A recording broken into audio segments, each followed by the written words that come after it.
On a bright sunny day, an expensive car is quickly rushing to its destination along the street. A middle-aged man throws himself under a car, feigning a leg injury and screaming loudly. The car slams on the brakes and stops in front of a man, screaming that he was almost killed. After which the driver opens the window and tells the man that he didn't even hit him. The passenger window of the car rolls down and a sickly young man named Hank Daly takes a close look at the man lying on the ground. The man mentally tells himself that he has won the jackpot, because in front of him is the youngest gentleman of the Hong family, who has incredible wealth and is in very poor health, and tells him that it will cost at least 100,000 yuan to treat his leg. Hank asks his driver to give the simulator 100,000, and he, without hesitation, hands the man a suitcase, which makes the man very surprised at how easy it was for him to get the money out. The man thanks Hank, bowing cordially in front of the stationary car. However, in his mind, the man considers Hank a fool, promising to rob him again using the same method next time, thus earning himself a fortune. The swindler's thoughts are interrupted by Hank, who notices that everything is fine with his leg. He says that the man apparently does not understand the situation, because although he likes to spend money, he prefers to spend it through fair transactions, which means he will have to fulfill his part of the deal and get injured. The man's face crosses with fear, and he asks Hank what he means by these words. Instead of answering, Hank's driver takes out a bat and maims the crook by hitting his leg with force. The driver gets into the car and drives away, leaving the crippled crook lying on the ground. Driver asks Hank if it was worth 100,000, adding that even though it is an out-of-pocket expense, Hank should find an economist to invest in since he spends too much money every day. Hank tells the driver that he agrees with his thoughts, after which he briefly becomes lost in his thoughts. He explains that his body is very sick and weak, incapable of even normal walking without a crutch. But recently, he has become connected to a special system of extravagance that charges his body with energy by spending money. He adds that he needs to invest his parents' money into something profitable to rebuild his body stronger, but all his attempts have ended in failure. He tried to invest in a rental business, but the owner ran away with his money, and also to buy patents for inventions. But they did not bring him anything. Hank asks the driver to take him home, adding that some important guest is about to arrive at their house. Arriving home, Hank encounters a man and a girl sitting next to his parents, and his father introduces them as an old family friend and his daughter from the Tang family. Hank listens carefully to his father's story about how in the past their grandfathers solved business problems together face to face, and turns his gaze to the girl. The daughter of a family friend turns out to be a beautiful young woman, shyly looking around. Hank's mom introduces the young girl as Betty, and says that from now on, she is his bride.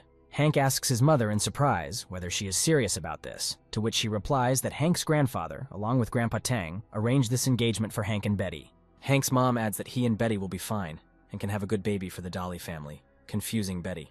Hank pauses, trying to comprehend the fact that he now suddenly has a fiancée. Betty examines Hank, mentally commenting that he looks relatively healthy and hopes that he won't die so soon after their engagement. 10 minutes ago, sitting in the car with her father, she told him that she did not want to marry Hank Daly, explaining that she had never seen him, and also that according to rumors, he was in extremely poor health and did nothing but wastes money. Betty's father answered her that their family is now in a bad situation, and he cannot fix it in any way, adding that the Dolly family is very strong, and only they can help them. Betty says her father is using her like a commodity, asking her what she will do if her betrothed dies soon. Betty's father replies that he has a plan and will call off the engagement as soon as their financial problem is resolved. Betty tells herself that she has to pretend for the sake of her family and for the sake of her father, adding that she can somehow handle this guy. She lowers her gaze, expressing confidence that she can fool this simpleton with her charm. Hank tells his mother that he is not interested in Betty, after which he asks her for some money for investment, thinking that the investment might not pay off, but spending on a woman is generally pointless. Betty is annoyed that Hank publicly humiliated her and tells herself that she is not at all interested in him either. With these words, she gets up from the couch and politely addresses Hank's mother, saying that since the young master is not interested in her, then she should go home, thanking her for her hospitality. Hank and Betty's father grins and asks the young people not to make hasty conclusions. Hank's mom tells Hank with a sincere smile that she really likes Betty, adding that if he doesn't marry her, he won't get a penny from her. Hank, after thinking a little, agrees, reflecting that Betty is not as simple as she seems since she began to seduce him from the moment they met. Betty reflects that despite the fact that she doesn't know much about psychology, this knowledge was enough to force Hank's mother to put pressure on him. Mom tells Hank that in this case the issue is closed and gives him 300,000 yuan, saying that he would buy a gift for his fiancée with this money. A young couple gets into the car and remains awkwardly silent while the driver takes them to their desired location in the city. Hank contemplates punishing Betty for using his mother, and decides to buy her the most expensive piece of jewelry and see her reaction. The couple arrives at the market, where lively trade is in full swing and loud cries of sellers can be heard inviting buyers. Turning to Betty, The main character tells her that she can choose any gift she wants. Betty smiles sarcastically at Hank and says that she will definitely follow his recommendation, calling him master. After some time, she selects a modest gemstone, priced at 300 yuan, and tells Hank that she wants to buy it. Hank is surprised that she chose such a trifle, and mentally tells himself that his bride is some kind of utter fool.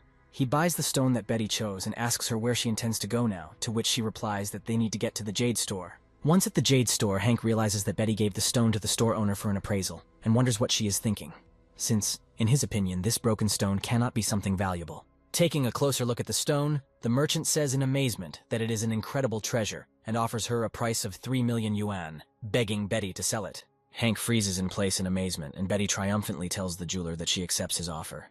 Hank thinks about how a stone worth 300 yuan could turn out to be a real treasure that ultimately brought such a large income. Betty asks Hank what is on his mind, adding that she is very pleased with his gift. Hank realizes that his companion is incredibly good at making money out of thin air, which means she can help him. He tries to catch up with his betrothed and asks her to teach him her skills. He addresses Betty as his wife, to which she asks not to call her that, adding that Hank said an hour ago that he is not interested in her. Hank apologizes to Betty, saying it was just a joke, and offers her a deal where he will buy anything she can make a profit from. Hank says that he doesn't have the brains to make money, unlike Betty, so he is ready to buy everything that she considers promising, adding that the only condition is that he will pay for everything. Betty tells Hank that she doesn't quite understand him, but adds that she doesn't really care, but suddenly a noise nearby catches her attention. Turning towards the noise, our heroes see the hotel manager pushing ordinary residents away from the passage and asking them to go somewhere far away. The townspeople ask the manager what the hell he is doing, adding that they just came to look at the hotel, which is famous for its positive reviews. The manager tells the workers that they should know their place, since they earn mere pennies, and are also dirty workers, so they can scare away the visitors of their 3-star hotel, after which he invites them to go to a restaurant in the opposite direction. The workers get up and leave, saying that the manager is being too arrogant, to which the manager asks them to never come back. The townspeople approach the restaurant and decide to let go of the situation and just relax in a cozy place. Approaching the restaurant, they ask the hostess to prepare something tasty for them and ask if they serve some beer. The owner replies that unfortunately, the restaurant is officially closing as of this day, and the saddened workers ask her why this happened. The owner says that the reason for this is the 3-star hotel opposite, which buys all the best products for itself, which is why her small restaurant is out of business. The workers are annoyed and say that now the reason for the arrogance of the staff of that hotel has become clear to them, and they want them to go bankrupt. But they are aware that this is impossible, since business in that hotel is only going uphill. Suddenly, Hank's voice is heard behind them, who says that bankrupting this hotel is not an impossible task.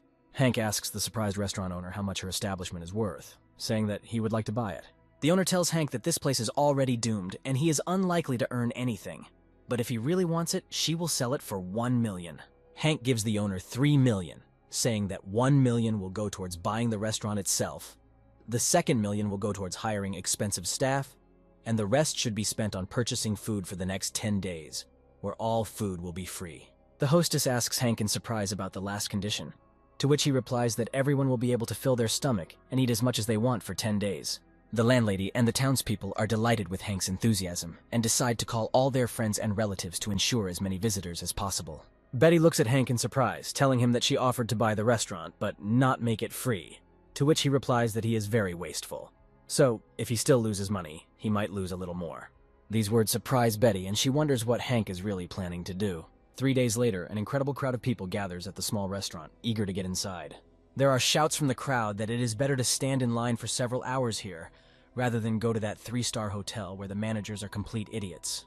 Meanwhile, at the 3-star hotel, the boss tells off the manager, ordering him to go outside and beg people to come in for lunch, adding that if he brings less than 3 people in today, he can pack his things and leave. After some time, a moonlit night comes, and Hank decides to retire to his room in his family's villa. He begins the meditation by initiating a body scan by the wasteful system.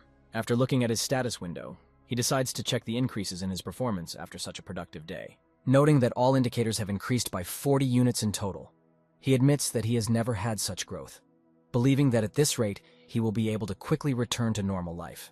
The servants knock on Hank's door, and he asks what they need, to which they answer that Mrs. Betty is waiting for him downstairs. Having gone down to his betrothed, he affectionately addresses her, calling her little wife and asking why she wanted to see him. Betty again asks not to call her that, saying that she's going to school and asks Hank if he will go with her. Hank asks Betty why he needs to go to school, to which she looks at him in surprise, asking if she is the only one who remembers that he used to go there before his health problems appeared.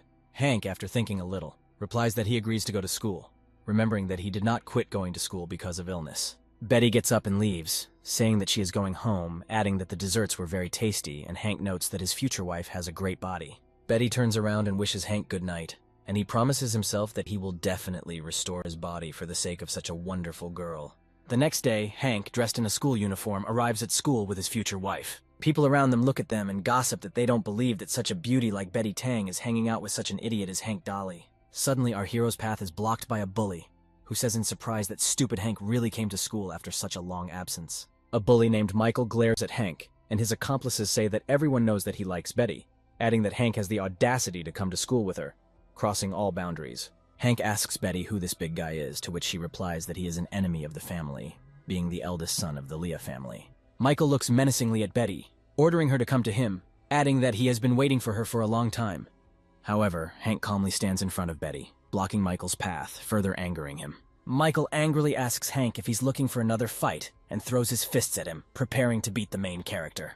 Hank notes that Michael moves at incredible speed, and just yesterday he would not have been able to evade, but today everything will be different. With that, Hank easily dodges Michael's attack, only causing him to cut through the air with his punch. At the same time as he dodges, Hank hits Michael on the legs with his cane, and he flies into the trash can, unable to control the inertia of his own body. Michael's accomplices immediately fly up to their leader and struggle to pull him out by grabbing his legs. Everyone notices Michael's shame, and begins to discuss how pathetic Michael looks, and how cool Hank is acting.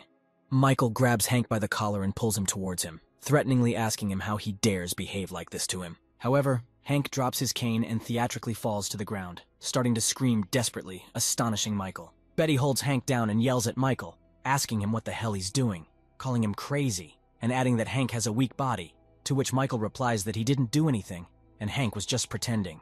Hank continues to put on a mask of theatrical despair and pain, but mentally notes that he is very surprised that Betty stood up for him. Other students begin to whisper that although Hank is a fool, his family is very influential, and if something happens to Hank, they will throw Michael's family out onto the street. Realizing that his affairs are bad, Michael quickly bows down to Hank and asks him how he is feeling, after which he offers to take him to the hospital. Moving a little closer to Hank, Michael whispers to him that he can clearly see that Hank is faking, but he will let it go just this once, and then he will repay him in kind. Hank painfully tells Betty that Michael continues to threaten him, and she says that she will call the teacher to investigate further. Michael immediately becomes submissive and gets on his knees, begging Betty not to do this, telling her that he will do anything to spare his life. He takes 500,000 yuan out of his pocket and tells Hank to take it for treatment, adding that he will also pay him moral compensation.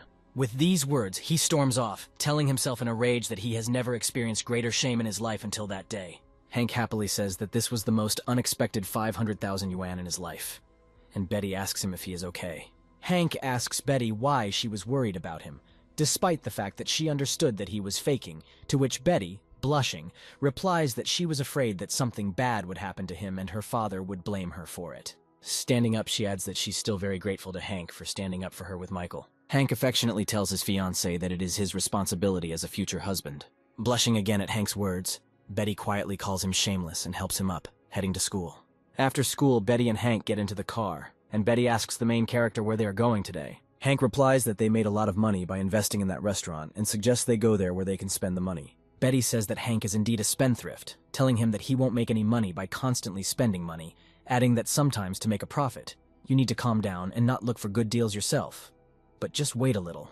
Hank looks questioningly at his fiancée and asks her how such a move could work. Suddenly, he notices something terrible and asks the driver to stop the car immediately. Getting out of the car, he sees a girl standing on the bridge who is obviously going to commit suicide, and shouts at her that she should not do this and tell her about what happened to her. The girl standing on the bridge does not hear the heroes and only quietly sings a melancholic song, looking at the setting sun. Hank and Betty begin to scream louder, and the girl turns her head in their direction, looking at them with tear-stained eyes. After some time, Betty and Hank persuade the girl to come down, and the main character asks her to tell her what happened, offering to help. Without waiting for an answer, he assumes that the culprit is probably some man and an unhappy love, to which Betty immediately aggressively replies that now is not the best time to talk nonsense. The girl says that everything is fine, thanking Betty and Hank for their kindness, sadly concluding that they nevertheless cannot help her, since she offended the person who drove her into a desperate situation. Betty says that this man is probably a notorious bastard, since he almost brought the girl to such an act, and asks her who it is, adding that they will definitely deal with him, to which the girl replies doomedly that they would only make him angry. Betty says that they can't pass by without helping the girl in tears and points at Hank, saying that this cripple may not have the ability to do anything serious, but he can at least piss him off.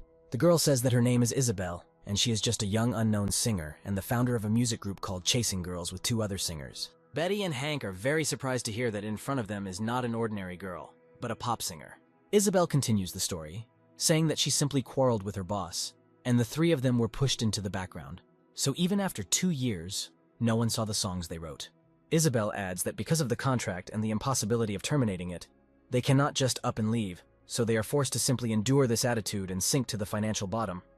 After which Hank notices Betty's attentive gaze and asks her why she is like this, looks at him. Betty asks Hank if he has any ideas, to which he replies that he will definitely help Isabel but does not yet know how. Betty approaches him and quietly says that she has an idea, but she's not yet sure whether it will work, and Hank says that he is listening to her carefully. After some time of explanation, Hank remarks out loud that Betty smells incredibly good, to which Betty, blushing again, angrily asks him if he had been listening to her all this time. Hank replies that he listened to everything and tells Isabel that he can pay for her mother's treatment, but with one condition, which is that she and her team sing in a large stadium, which he's going to rent in 3 days, to which Isabel replies that she will definitely bring her group, and they will do everything in the best possible way. 3 days later, at the appointed time, a concert of the group Chasing Girls begins in a luxuriously equipped stadium.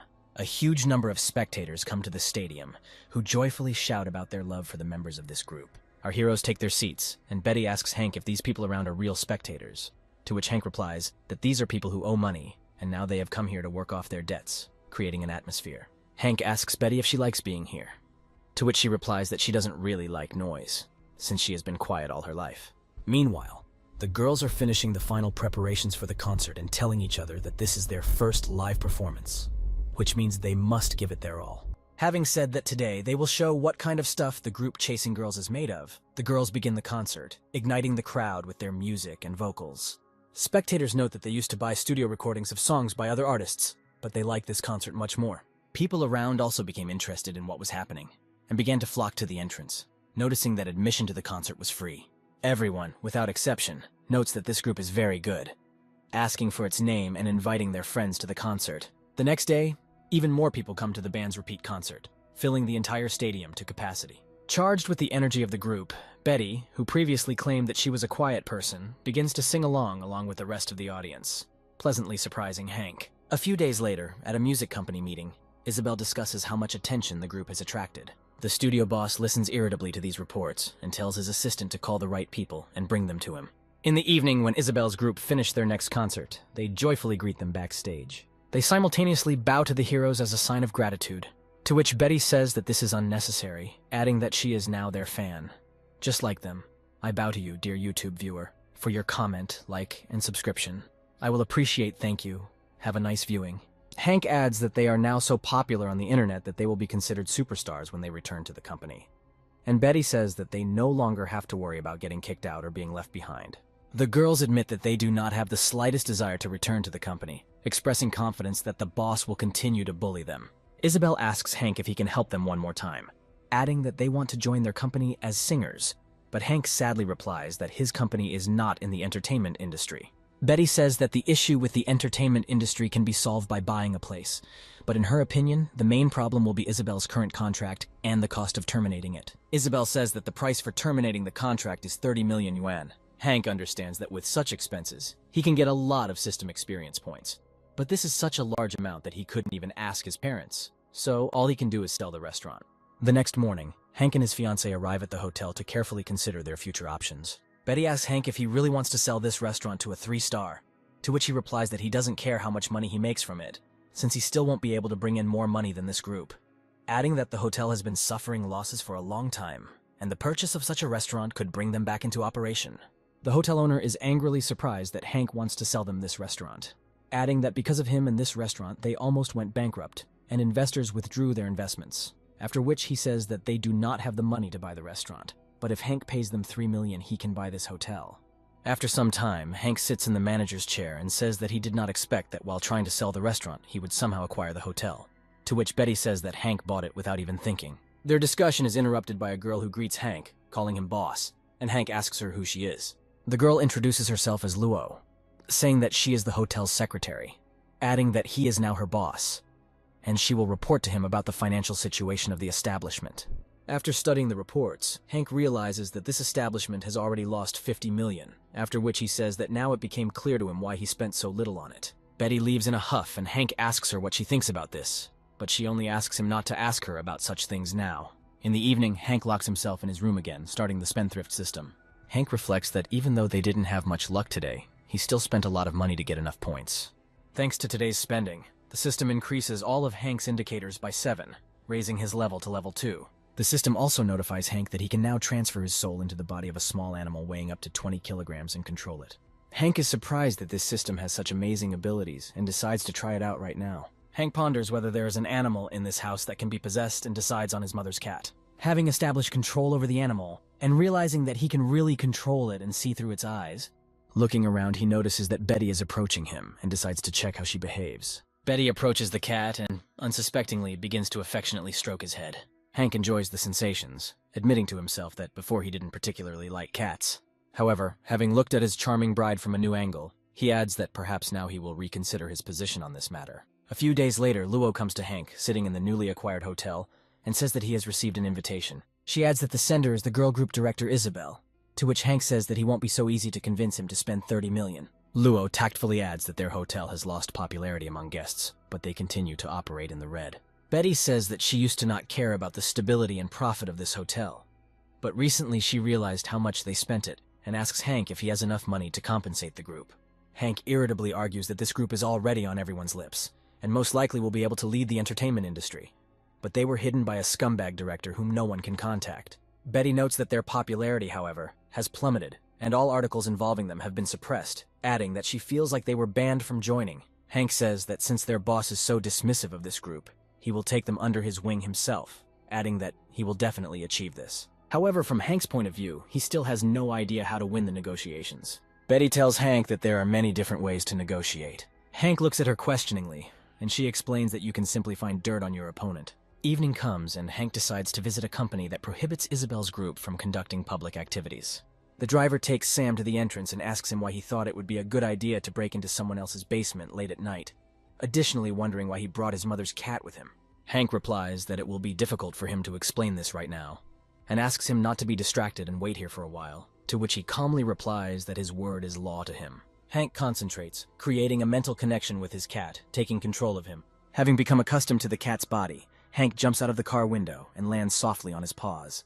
He remembers Betty's words that all people have some dirty secrets, so if Hank can find him, then the negotiations will be much easier. Hank reasons that the cat's body will allow him to get into the director's office, adding that he'll be surprised if he doesn't find anything. From his point of view, thanks to this form, he will be able to penetrate into places where an ordinary person would never be able to go. However, the first obstacle on his way is the weight of the cat, which can hardly crawl through the windows. However, after trying hard, Hank manages to overcome the barrier and enters a dark corridor. Thanks to his cat's night vision, Hank easily finds his way around and decides it's time to find the director's office. After some time of persistent searching, Hank discovers that the director's office is on the floor above. Jumping, Hank successfully hits the elevator call button with his soft paw.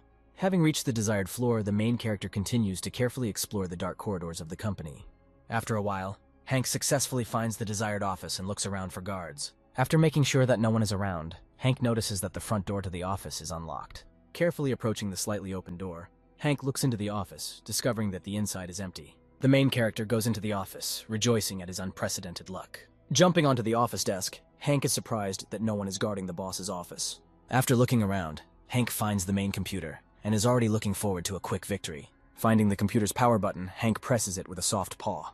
However, unfortunately, the computer turns out to be securely protected with a password. Hank desperately asks himself how he will find dirt on his boss without a password, believing that most likely this plan is doomed to failure. However, suddenly, thanks to the cat's keen hearing, he hears a very strange sound.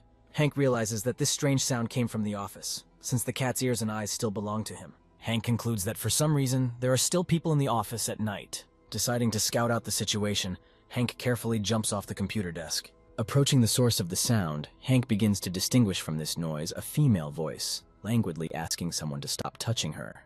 Coming closer, Hank notices that late at night the director of the company decided to have fun with his subordinate. Hank thanks the cat for his incredible luck, and chooses the most suitable position to conduct surveillance without being noticed. Having chosen a position, Hank remotely activates the camera mounted in the collar. The next morning, Hank gives Luo a flash drive with a video recording, asking him to give this video to the director with the words that he would break the contract with Isabel's group. Otherwise, everyone will see this video, adding that now they can win the negotiations without paying a penny. Betty asks Hank what kind of video there might be, since it will allow him to negotiate with the director without paying a penny, to which Hank replies that there is a very exciting video there. Betty asks Hank what the video is, adding that she is very interested, to which the main character replies that he will tell her about it if she calls him her hubby. Betty turns away embarrassedly, saying that if this information is secret, then she will not pry it out. Hank decides not to torment his betrothed, telling her that the videotape contains evidence of intimacy between the director and the wife of his brother, who is a more influential person in the industry than the director of the company. Betty asks Hank in surprise how he found out about this, to which he replies that he has his own methods.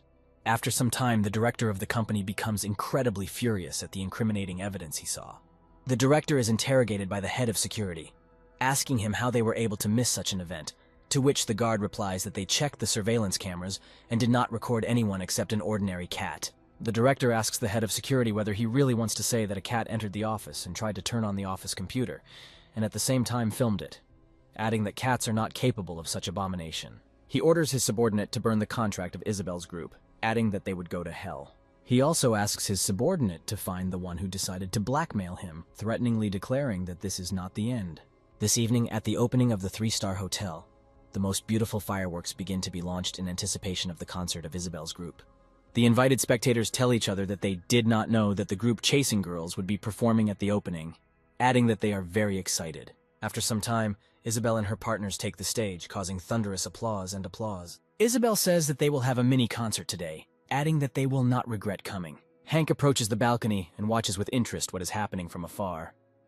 Betty approaches Hank and hears everyone in the crowd saying that they are not particularly interested in the hotel, and they only came to look at Isabel and her group. Betty tells her betrothed that his idea is not very effective in saving the situation, since this hotel has completely lost its reputation. Hank asks Betty what could be difficult about restoring the good name of his hotel and calls his secretary Luo. Luo asks Hank what he wants to offer, to which Hank says that the hotel should throw a 3-day banquet for the guests at their expense. Betty notices that Hank is spending money again, adding that this is a 3-star hotel, so groceries won't be cheap. Hank replies that he just likes to spend money, adding that a banquet doesn't necessarily require high-quality food. Meanwhile, the audience begins to wonder where Isabel and her band have gone, asking when the concert will start. The host comes on stage and says that it is late and the audience is probably hungry, adding that as payment for today's enthusiasm, all guests are invited to a 3-day banquet located in the backyard, which will be held at the expense of the hotel. Guests are surprised by such generosity and say that some restaurants on this street also organize such a banquet, assuming that they had the same owner. Suddenly, several heavy figures appear behind the guests and order everyone to give them way. The strangers introduce themselves as the Fat Guo brothers, saying that if a free 3-day banquet is announced here, then they are obliged to come to it. Other guests say in horror that this hotel has come to an end, since these brothers have an incredibly brutal appetite and are very picky, and if they don't like the food, they can destroy everything here. The host calmly replies that they have no problems with such guests, adding that the hotel owner has provided for everything. He invites all the guests to the hotel, offering them a good meal before the next concerts, and the guests joyfully enter the hotel. Upon entering the hotel, guests are greatly surprised by what they see, briefly freezing in place. Guests will find that the main room is home to many small culinary tables, where chefs serve delicious food. The presenter says that today, they present the best dishes at the hotel's expense, cooked over an open fire, adding that guests have the opportunity to cook their own food. Guests approach the food, inspecting it with interest and saying that these things don't look much like barbecue. The Fat Guo people say that they don't care, since they are terribly hungry and greedily stuff the dishes on the table into their mouths. Having tasted the dish thoroughly, the fat people say that it is an incredibly tasty delicacy, adding that it is as if they have returned to childhood. Guests, greatly impressed by the high rating from such gourmets, decide to try it too and begin to eagerly approach the tables. Hank, watching everything from the balcony, is happy to note that he finally managed to return the hotel to its former glory. Betty also decides to try the barbecue and notes that it is incredibly tasty, wondering where Hank got such knowledge of cooking. Hank mentally notes that life without barbecue is like life without a soul, so he couldn't help but offer such a great dish to the guests. In the evening of the same day, Hank again decides to check the status of his profile in the system and updates it. Thanks to the money spent, the characteristics of the main character increase even more, making him stronger. Hank's meditation is interrupted by a knock on the door, and Betty's voice answers his question about who came to him. Quickly draping the robe over his body, Hank unlocks the door, telling Betty she can come inside. Having opened the door slightly, he asks his betrothed what she might need at such a late hour. After carefully examining Hank, Betty confidently declares that he is not the real Hank Dolly, greatly surprising him. Betty says that Hank Dolly was a complete idiot, while the main character asks her who she thinks he is then. Betty comes closer to Hank and places her hand on his chest, saying that he is obviously a fake. With that, Betty presses down hard on Hank, causing him to fall onto the soft carpet. Betty sits on Hank, and he asks her in surprise what she's up to. Betty says that everyone knows that Hank Daly is a stupid and sick-headed fool who invested money without thinking at all.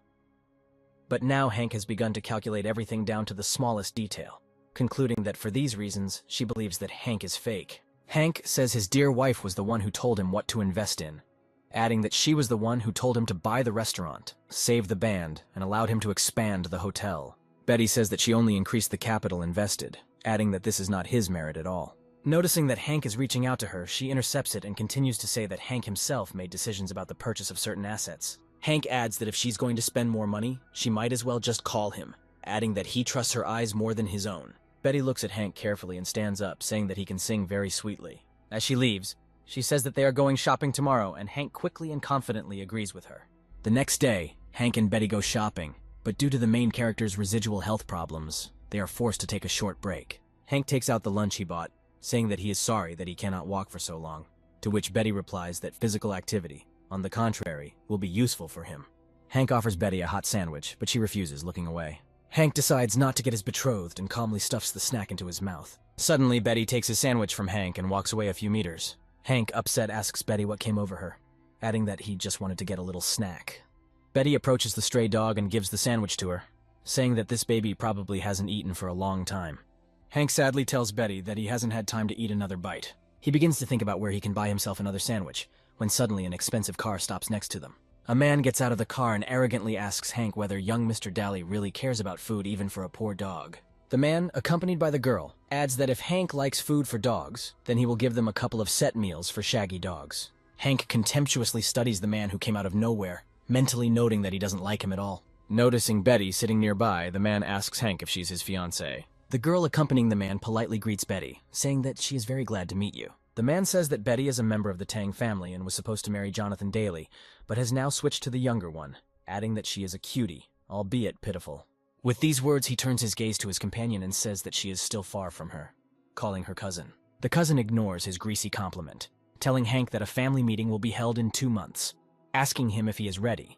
But the man does not allow him to answer, saying that Hank cannot be ready for anything, because he only deals with buying stuff and even show up to the meeting without money. Hank decides that he has heard enough and carefully examines his companions. He asks them who they are in order to interrupt their meal, adding that he is seeing them for the first time in their lives. The man asks Hank what pills the doctor prescribed him since he couldn't recognize them, telling his cousin that he did it on purpose because he didn't want to say hello.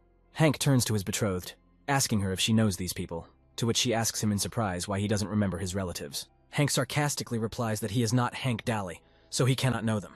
The man replies that he will remind Hank about everything, since he forgot about everything.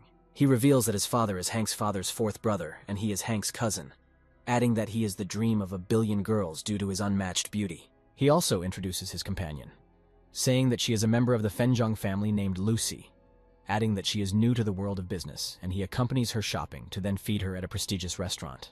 Hank listens half-heartedly to his cousin's words, asking Lucy if he's being too clingy, adding that she seems very tired of him. Hank's cousin loses his temper and angrily tells him to mind his own business. Hank ignores his cousin and asks Lucy to tell him about the upcoming meeting, adding that due to his illness he was bedridden and his memory was slightly damaged.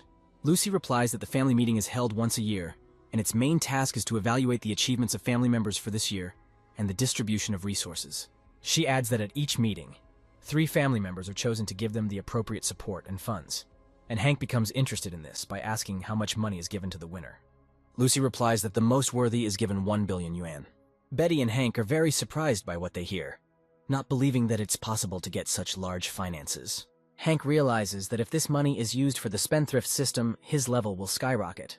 Hank's cousin says that the main character wouldn't even think about it, since right now the cousin is developing in the entertainment industry, making incredible profits, adding that he recently bought out a food delivery company and hired a bunch of drivers to work for him all day and night, bringing him a net profit.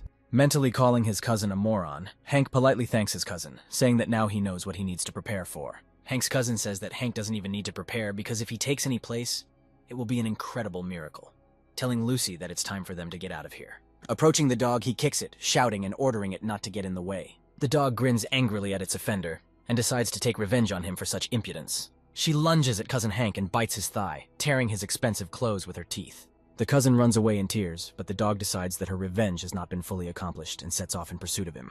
Hank, Betty, and Lucy watch everything that happens and conclude that he himself is to blame for what happened. After some time, Hank and Betty return and decide to take a walk in the garden of the city park. Hank enthusiastically says that $1 billion as a reward sounds like a lot, and Betty asks him why he wants it so much. Hank looks questioningly at his fiancée and asks her what the big deal is. Betty replies that everyone dreams of getting $1 billion for free, however, in her opinion.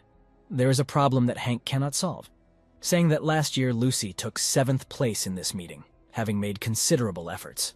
Betty clarifies that Lucy invested her father's $20 million in startups, opening 3 5-star hotels, 5 private clubs, and 11 chain movie theaters in just 2 years, generating over $90 million in revenue, and even still only finishing in 7th place. Hank says it's incredible, lamenting that he only has a couple of restaurants, 1 hotel and a band, so he'll have to give up even trying to get there. Hank says they'll have to forget about it since there are only 2 months left, suggesting they get back to shopping. Suddenly their attention is attracted by the loud barking of a dog and the screams of people. Turning around, our heroes notice how animal control officers are catching another stray dog with a net. Betty yells at the employees to stop and explain what the hell they are doing. The employee calmly tells her that they just received a report that stray dogs are biting people all over the place, so they were sent to investigate. He adds that they are sorry for the animals roaming the streets, but they cause a lot of trouble if they bite someone. Betty asks the employee where they are going to take the dogs after they catch them. The employee says that, unfortunately, there are no such shelters in their city, so they keep these dogs for a couple of weeks, hoping that someone will decide to shelter them.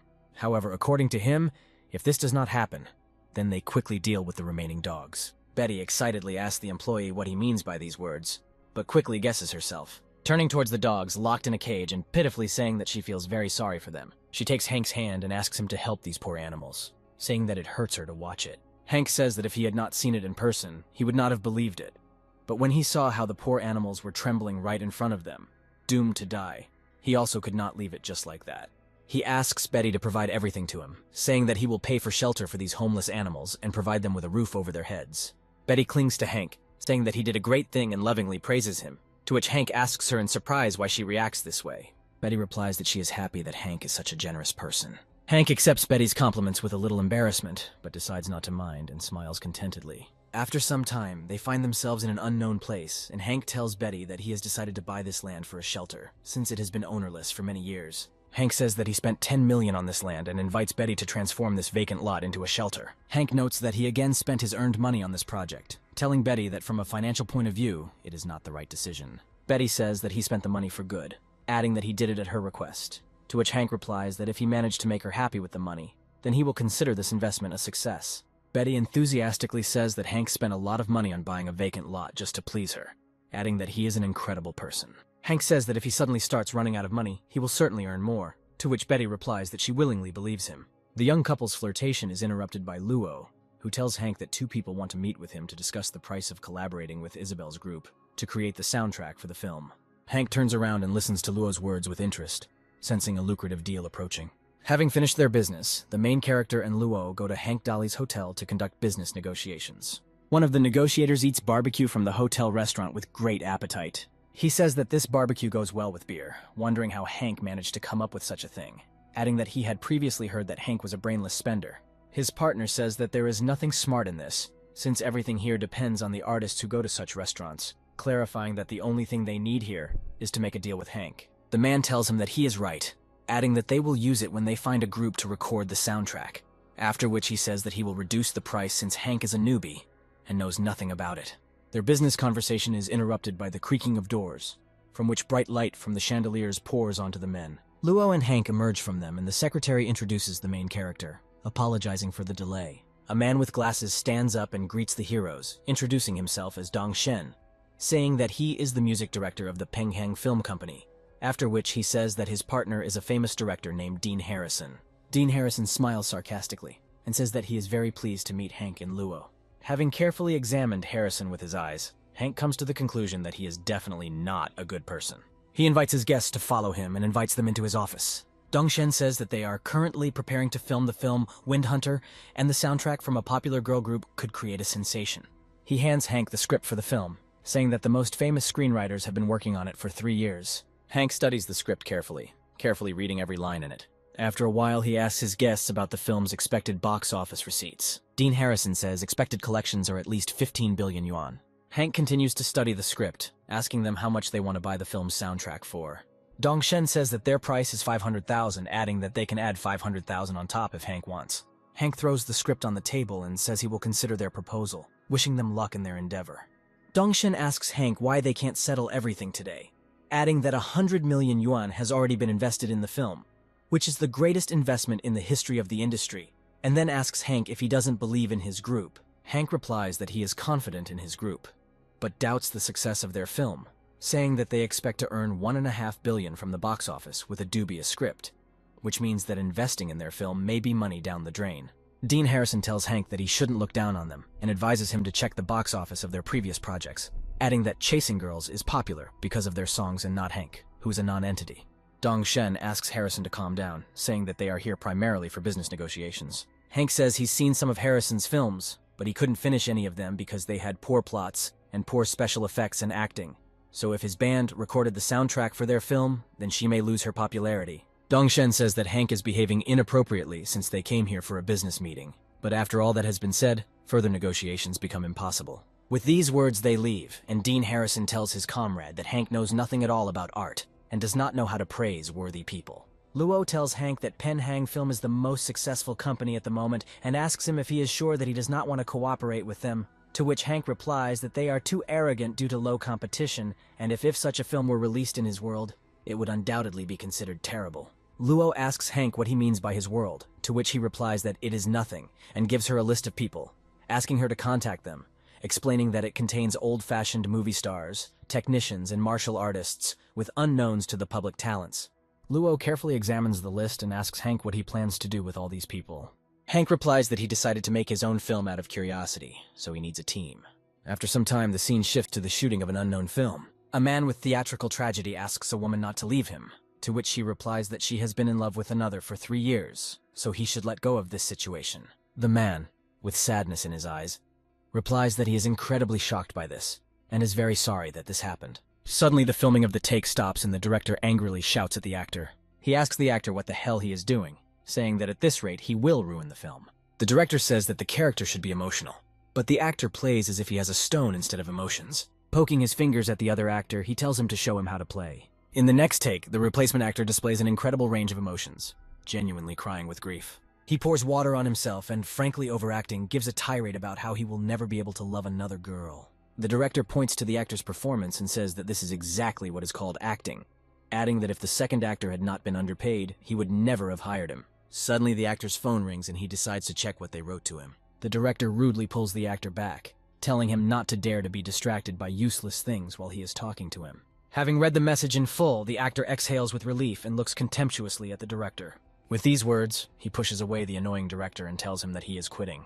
That same evening, a film screenwriter is hard at work in a tiny apartment. She throws out another draft, saying she spent 3 days and 2 nights rewriting the script, but it's still not good enough. In a work chat, they tell her that she has written herself off and is starting to worry too much about meaning, and the screenwriter says that she can no longer stand such a life. Suddenly, she receives a message on her phone, and she reads the message, which says that she has great talent, which can be very useful. She also notices that 1 million yuan comes to her account, and an invitation to come to the specified address. Meanwhile, in a country park, preparations are underway for the launch of a space rocket. The girl is doing the final touches, entering the correct launch parameters. The assembled onlookers admire the rocket and the girl with delight, but one of them says that the rocket is probably a dummy, and the girl is just posing for a video. The skeptic adds that if this rocket really flies, then he will eat the shit of a dog that is walking nearby.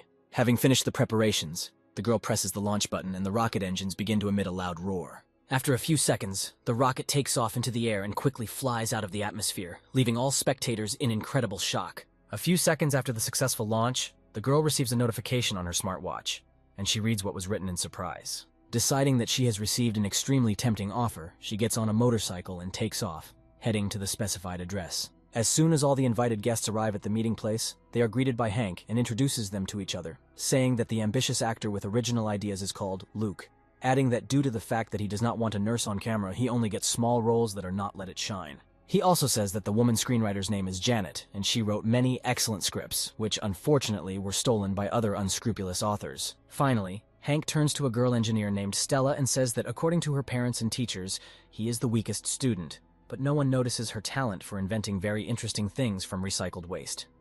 Hank says that their previous successes are not so important to him, since now he will be able to provide them with the necessary resources and creative freedom. He adds that together they can build their great careers, and his guests are a little embarrassed.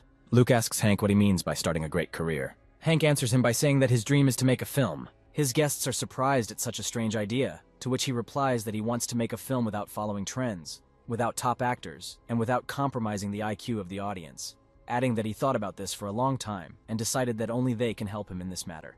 Stella replies that she likes his idea, however. Unfortunately, she is no longer a respected screenwriter, adding that Luke has no fans, and most likely, even if the filming of the film goes well, it, unfortunately, may turn out to be a failure. Hank says he takes on the worry of profit and loss, while his guests are not responsible for this, and are only required to participate. He asks them if she agrees to such terms of the deal, to which they enthusiastically answer that they are happy with everything. Hank says that there is a month left before the filming of the film and asks Luke to pump up properly in order to look better, since they will be filming Strong Guys, to which he replies that he will certainly complete this task. After this, Hank turns to Janet saying that he has several drafts for the script, but he leaves all the details to her, adding that she can write as she wishes. Finally, he turns to Stella, saying that her task is to create props, for which he will fully provide her with the necessary materials and provide clear technical specifications. After some time, Hank comes to Isabel saying that he wants her to play in his film, to which she shyly replies that she has never studied acting and can only sing.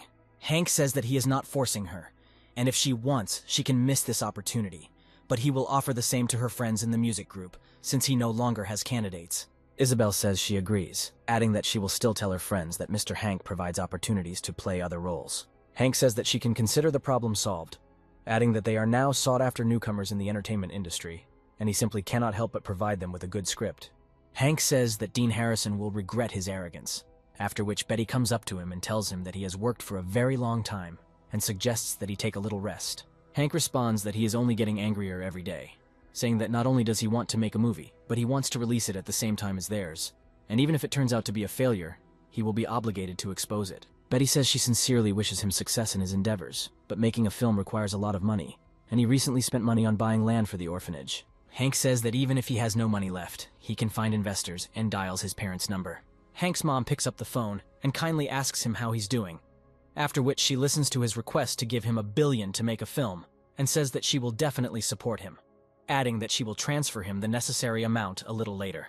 Hank's father asks his wife if she will really transfer such a considerable amount to him simply because he asked, to which she replies that she is happy if her son is happy. Hank's father replies that he trusts her decision, showing her that there was news in the newspaper that a city planning company had come up with a plan to urbanize a vacant lot in the east of the city. Hank's father says that someone has invested more than $30 million in the construction of a high-quality park, which means that the area will also be developed, to which Hank's mother says that this is an excellent business opportunity and invites him to invest.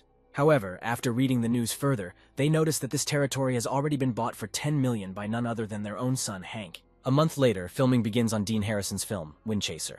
Dean Harrison irritably asks why the leading actress didn't come to today's filming, angrily adding that the film has not yet been completed, to which Dongshen asks him to control his emotions. Harrison replies that the heroine, whom he considered an excellent actress, forgets her lines every day, and now she even dares not come to the set. Dongshen says that such arrogance is normal for top-level actresses, suggesting that they use a stunt double instead, and then substitute the necessary faces in the editing. Harrison stands up irritably and orders the crew to turn on the equipment and begin the take. He requires that the doubles be rotated several times from the desired angle, so as not to place a strong emphasis on their faces. He irritably thinks that he has been working in that industry for 5 years, and an attractive A-list actress is supposed to lead him to victory in the annual box office competition. Dongshen approaches Harrison and says that he just heard very surprising news. Dean listens to the news and is surprised that Hank Daly has decided to also produce his own film, to which Shen replies that Hank has always been a clueless prodigal son, and now he has started filming, using Isabel as a hostess. Harrison says that the last time he came to him was to ask Isabel for his film, assuming that Hank has now learned her value, and asks Shen about the cast and screenwriter of Hank's film. Don Shen replies that the male lead is being played by some newcomer to the industry, but the screenwriter is Janet Hendricks. Harrison asks Shen why he doesn't sue her with the help of a nationally recognized screenwriter, accusing her of plagiarism, to which he replies that she can easily win it. But he is still sure that Janet is untalented, so their film is doomed to failure. Dean Harrison says that even if Isabel doesn't turn out to be a very talented actress, it could definitely affect their box office, adding that he will talk to the director. That evening, he goes to a friendly meeting at the prestigious Lumao Hotel. All meeting participants propose to clink glasses and raise another toast to their meeting. The vice president of Penghang Film, Jordan Fay, tells Isabel's former boss, Brad, that he hasn't seen him for a long time and he looks very tired. Brad, exhausted, says that it was as if someone had jinxed him, asking him why he pulled him out of the work process. Dean Harrison says that his business in the city is also not going well, since half of the funding goes to an unknown actress, as a result of which he cannot devote himself as well to his work. Jordan Fay says his contract with Isabel is still valid, so if she were to star, the box office could be worth around $3 billion. Hearing the name, Brad asks Jordan not to say it, saying that this girl hurt him terribly, after which Jordan asks him what happened. Jordan says that Hank Daly lured her away, and Jordan listens to him in surprise, mouth agape. Brad says that the damn boy found out about his love affairs and forced him to give Isabel to him, adding that he even compensated him for the losses. And now he cannot fight him. Dean Harrison says Brad is giving up too early because everyone can be dealt with.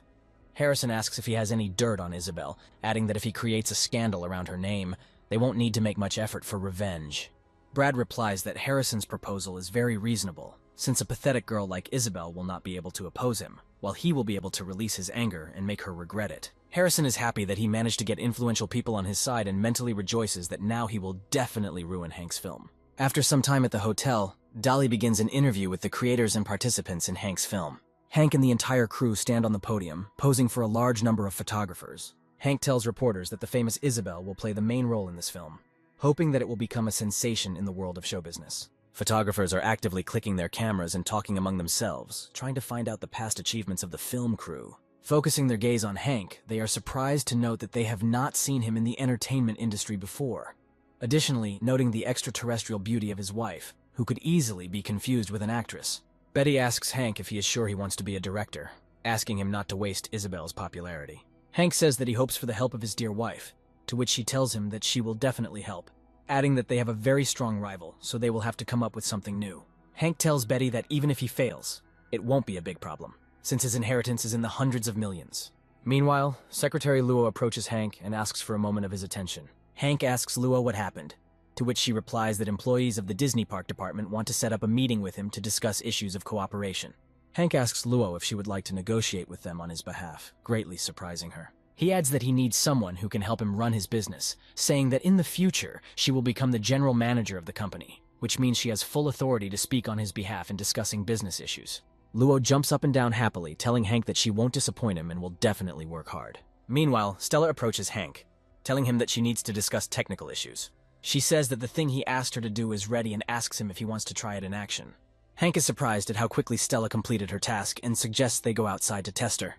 Betty asks Hank what lifted Hank's spirits so much, to which he replies that she will soon understand everything herself. After some time, Hank, Betty, and Stella go into the backyard to test the new device. Stella places the device on the floor and begins setting it up.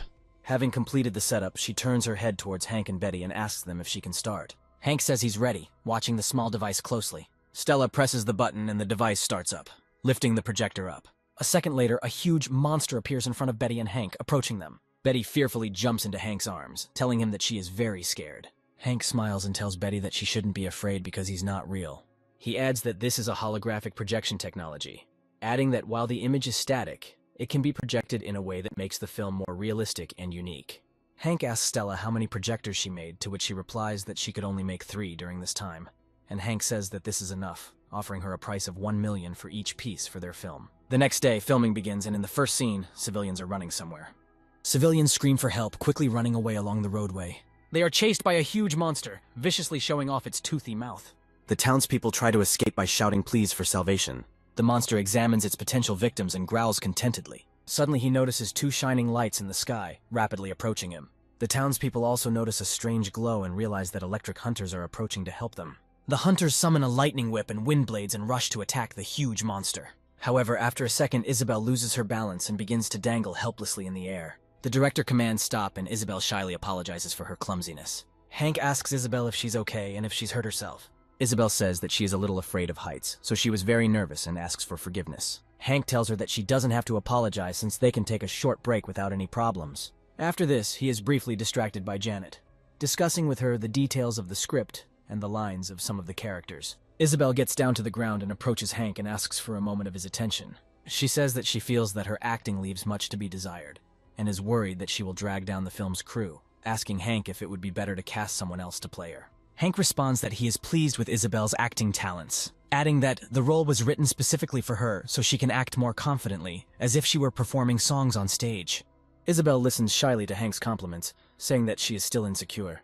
Janet suggests that Hank film the dramatic scenes of the film first so that she can quickly get used to her role, to which Hank responds that he really likes this idea. Finally, he tells Isabel that she's the first actress with whom his company has signed a contract, which means he will definitely make her a popular actress and singer, but she will have to gain more self-confidence. Isabel is encouraged by Hank's speech and thanks him, promising to work harder from now on. Later that evening, Hank retreats to his room again to update his spendthrift system. Thanks to his improved performance, Hank strengthens his body to the point where he realizes he no longer needs the wooden cane. Hank says that he finally looks like a normal person, adding that according to current data, he could at least outspeed some Olympic champions.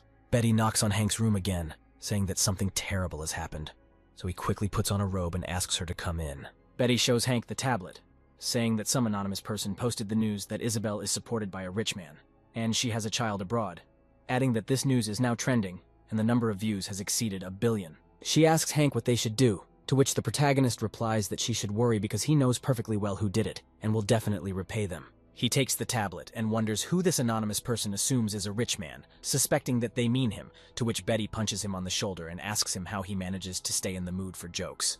Betty suggests calling the police, saying that Dean Harrison and Dong Shen from the Pengyang film are definitely behind this, adding that they are the only ones with a conflict of interest now.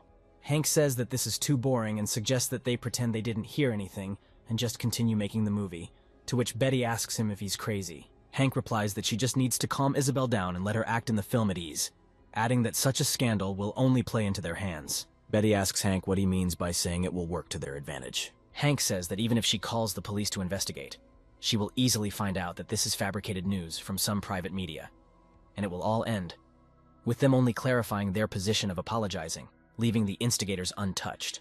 Hank says they need to let their competitors be more aggressive and eventually hit them so hard they won't get up.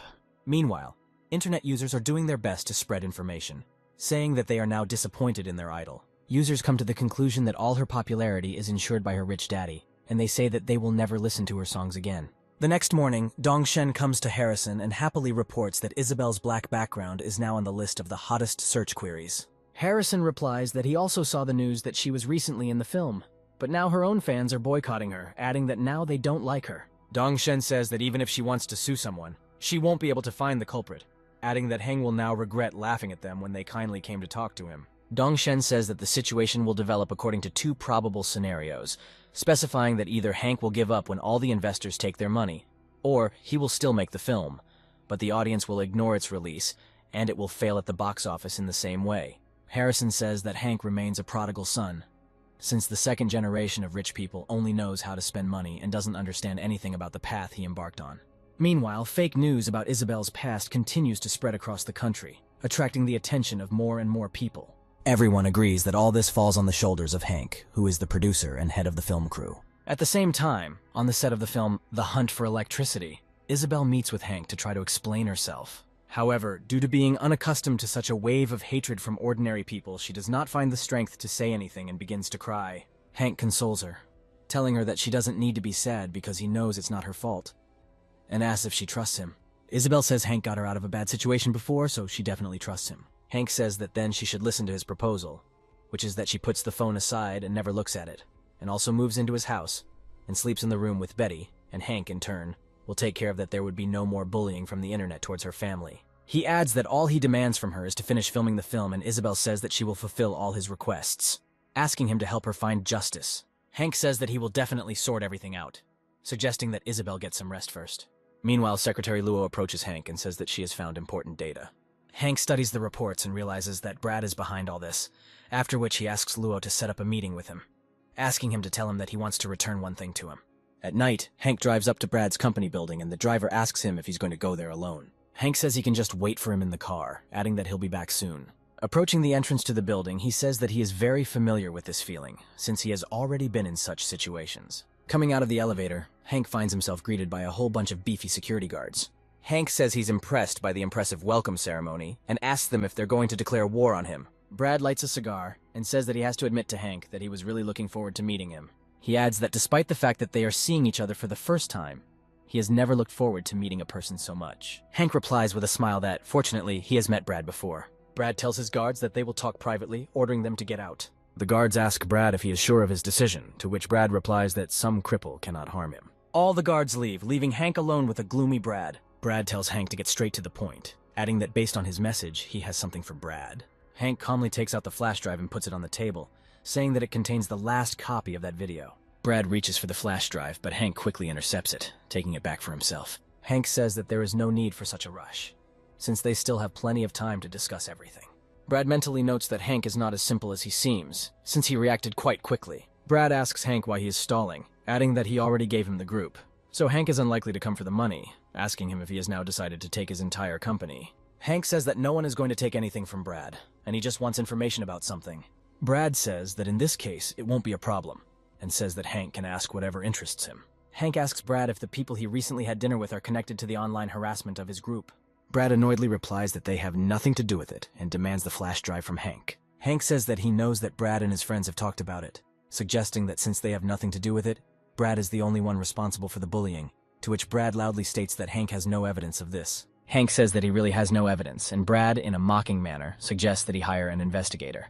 Suddenly, Hank invites Brad to find out everything for him, to which he, stunned, asks the main character if he has gone crazy, adding that he has no reason to help him. Hank says that the flash drive is not real and he still has the video in a secret place. Brad angrily yells at Hank and calls the guards into the room. He states that Hank has crossed all boundaries, and if he does not give up this flash drive now, then he will not look at the status of his family and will not be responsible for himself. He adds that no one would suspect him if Hank accidentally fell down the stairs. Hank wearily says that Brad himself chose the difficult path, and he just wanted to know if his friends had anything to do with bullying, adding that in that case he would just give him the video. Brad laughs at Hank's words and orders his guards to capture Hank, claiming that a couple of naked photos of him will be enough for blackmail. The guards begin to approach Hank as Brad says he can't wait for Isabel to return so he can have some fun with her and then sell her somewhere abroad. However, Hank suddenly grabs his cane and stops the menacing guard, stopping the tip of the cane a centimeter from his throat. Brad angrily asks the guard why they can't even grab an ordinary cripple. Hank tells Brad that they'll take a look at who the clumsy cripple is here. Brad begins to lose his temper and angrily asks Hank what he wants. Hank says that he just needs an answer to a simple question, adding that he is sure that Brad is definitely involved in the bullying, but his target is those two. Hank adds that he, however, has no evidence and puts a piece of paper and a pen on the table. The main character asks Brad to describe how, where, and when they discuss bullying Isabel, adding that after he leaves his signature here, he will be free. Brad grins and says that he didn't expect a man with Hank's reputation to be such a treacherous guy. Then says that if he did everything according to his instructions, he would betray his friends, adding that Hank himself could write a confession about how he forced him to terminate his contract with Isabel. Hank replies that Brad is the last person who can lecture him, since no one forced him to have an affair with his brother's wife. Brad loses his temper and says that now Hank is in trouble, throwing his fists at him. Brad decides to knock Hank to the ground with a powerful kick, but Hank easily jumps back, holding himself on the back of his chair with acrobatic skill. Brad notes Hank's agility, saying that he turned out to be an ordinary person, and not a cripple. Hank replies that he recently found the immortality pill, and ironically asks Brad whether he believes these words or not. Brad says that Hank can at least be a cultivator, adding that today will be the end for him, and he won't care even if Hank's family bury him 3 times later. Screaming that this is Hank's last chance to get the video back, Brad attacks Hank. Hank still playfully dodges Brad's attack, saying that first he must get a confession from him. Brad says that if Hank continues to resist, then everything will be bad. Hank mentally says that he wants to test in practice how strong this body has become after being improved by the system. Brad breaks Hank's cane, saying that as a child he was a master of taekwondo, and since Hank is healthy now, he will not spare him. Other guards ask Brad if he needs help, to which he replies that they should not move, adding that he can handle this brat himself. With these words, he throws a powerful kick, but Hank easily blocks it. The guards say that now the boy has definitely come to an end, since with this blow, Brad left dents on the steel sheets, which means his legs will not survive this. Noticing that not a single muscle moved on Hank's face, they are surprised that he is not in pain, assuming that he is just not showing it. The guards begin to cheer Brad louder, telling him that he only needs to land one blow and Hank will be defeated. Suddenly they notice that Brad's face has twisted into a grimace of pain and wonder how this is possible, and what could have happened. The guards start running towards Hank, but Brad stops them, saying that he will deal with this himself. With these words, he gives up, saying that he didn't think that masters could be so young, adding that he gives up. Suddenly he pulls a large stun gun from behind his back and lunges at Hank, telling him to cheer up a little. However, Hank snatches the weapon from Brad with inhuman speed, greatly surprising him. Hank notes that it was quite a pathetic sight, looking at the dumbfounded Brad. With these words, he hits Brad on the back and asks him if he really isn't afraid of his family. After beating Brad, Hank after a while beats a confession out of him, and Brad begs him to stop beating him, saying that he can give him a video recording of the meeting. Hank asks Brad interestedly about what kind of video he means, turning on the stun gun again. Brad says that after losing Isabel, he realized that he had to be more careful. So he began carrying a recording device with him, and on the day when they discussed how they could throw mud at Isabel online, he wrote down every last detail, so that in case of discovery his accomplices did not begin to deny everything. Hank asks Brad where the tape is, and he replies that it is in his shirt pocket. Hank takes the flash drive from Brad's shirt pocket and says that this time he will believe him. As he leaves, he hears Brad say that when everyone finds out that he is involved in bullying Isabel, then everything will be over for him. Hank responds that Brad can rest assured that he is only targeting those two, and adds that the fake flash drive was in fact the real thing. Brad listens to Hank in surprise, thanking him for his generosity. Mentally, he is surprised that Hank single-handedly burst into his territory and beat him like a child, and comes to the conclusion that he must remember Hank forever, so as never to anger him again. The driver meets Hank and asks him if he's okay, pointing out his fresh abrasions. Hank says he's fine and tells him to head home, adding that he can't wait to celebrate his victory. The next morning, Hank decides to look at the video recording of Dean Harrison, talking about his plan to plant incriminating evidence. Betty, watching this video with Hank, angrily says that she knew it was Harrison's doing. She adds that there are already 3 million abusive comments on Isabel's account, so they urgently need to deal with the instigators of the bullying and make them suffer. Hank says that he perfectly understands the feelings of his dear wife, but in his opinion now is not the time to strike back, since it would be better not to make a fuss and make them his puppets, proposing to slightly adjust the video for this. With these words, he turns to Stella and asks her if she can add something to the video. Stella says that this is possible, but if they decide to conduct a professional examination, it will immediately be revealed that it is a fake. Hank tells Stella that they won't decide to do this, and will just take the bait right away. In a few days, the premiere of Chasing the Wind begins, with Dean Harrison in attendance. The interviewer greets the audience by apologizing that the film's lead actor was injured during filming, and could not be here today, adding that the film's chief director, Dean, is their guest today, Harrison.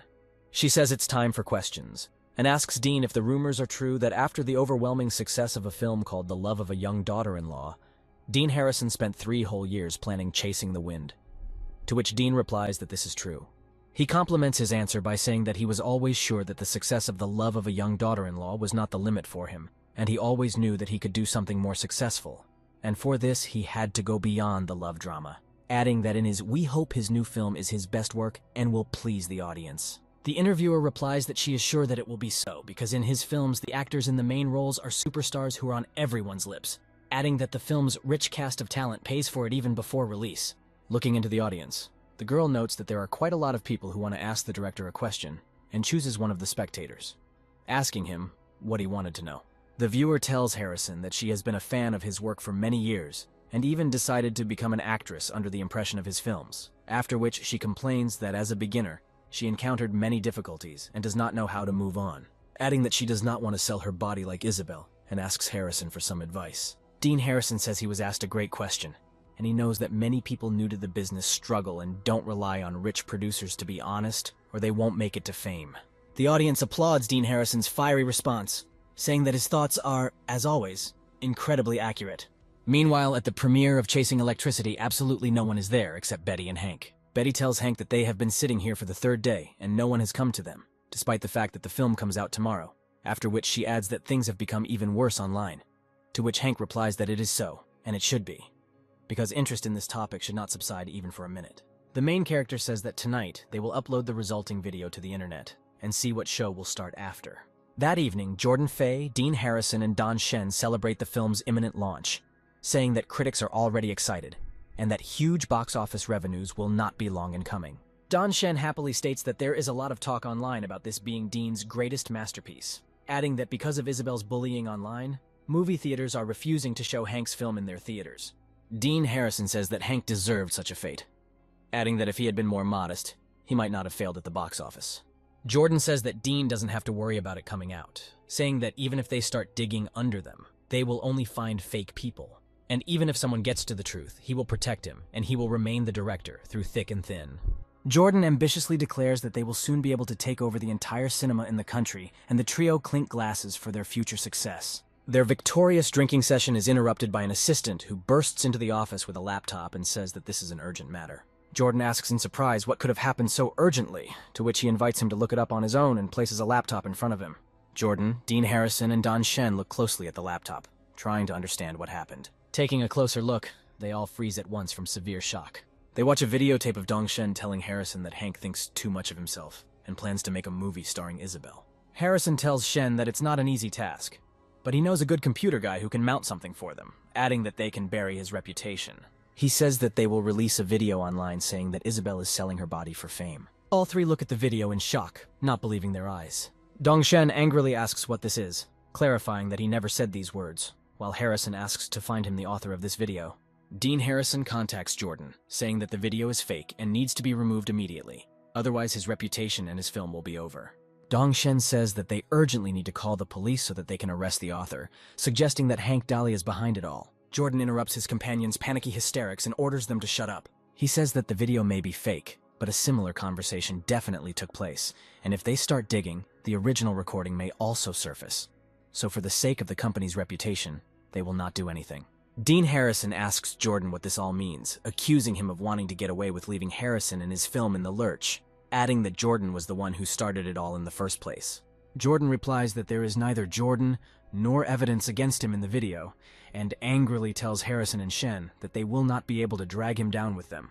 Dong Shen and Dean Harrison look at their former comrade with surprise and undisguised anger. Meanwhile, the published video begins to spread across the internet, and viewers begin to realize that they have been deceived all this time. Heated discussions begin on the forums that Dean Harrison specifically began to harass Isabel on social networks in order to prevent her film from being released. After this, people decide to watch Hank Dahlia's film and line up in huge lines for the premiere. Sales of the film begin to grow exponentially, bringing him great profits. Betty looks at the reports in shock and says that they have already made $1 billion in just 2 days, saying that Hank was able to succeed after all.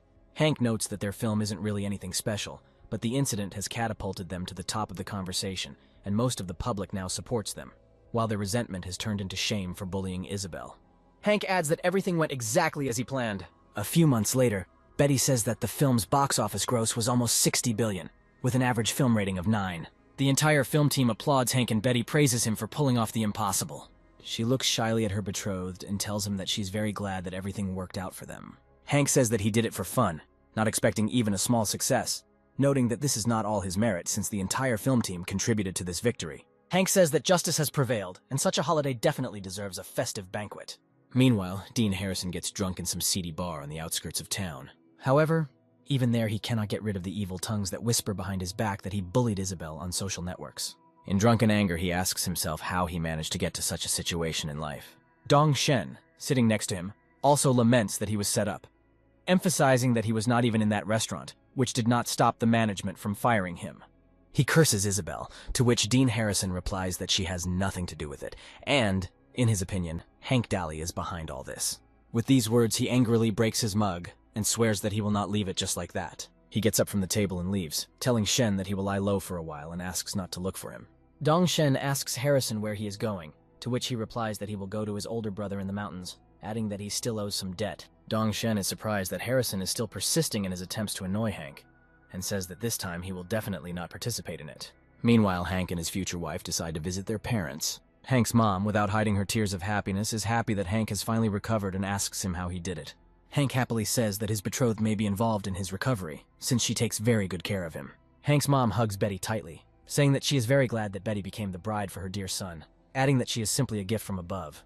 Betty is embarrassed by such compliments and looks at Hank, who with a gentle look lets her know that he completely agrees with his mother's words.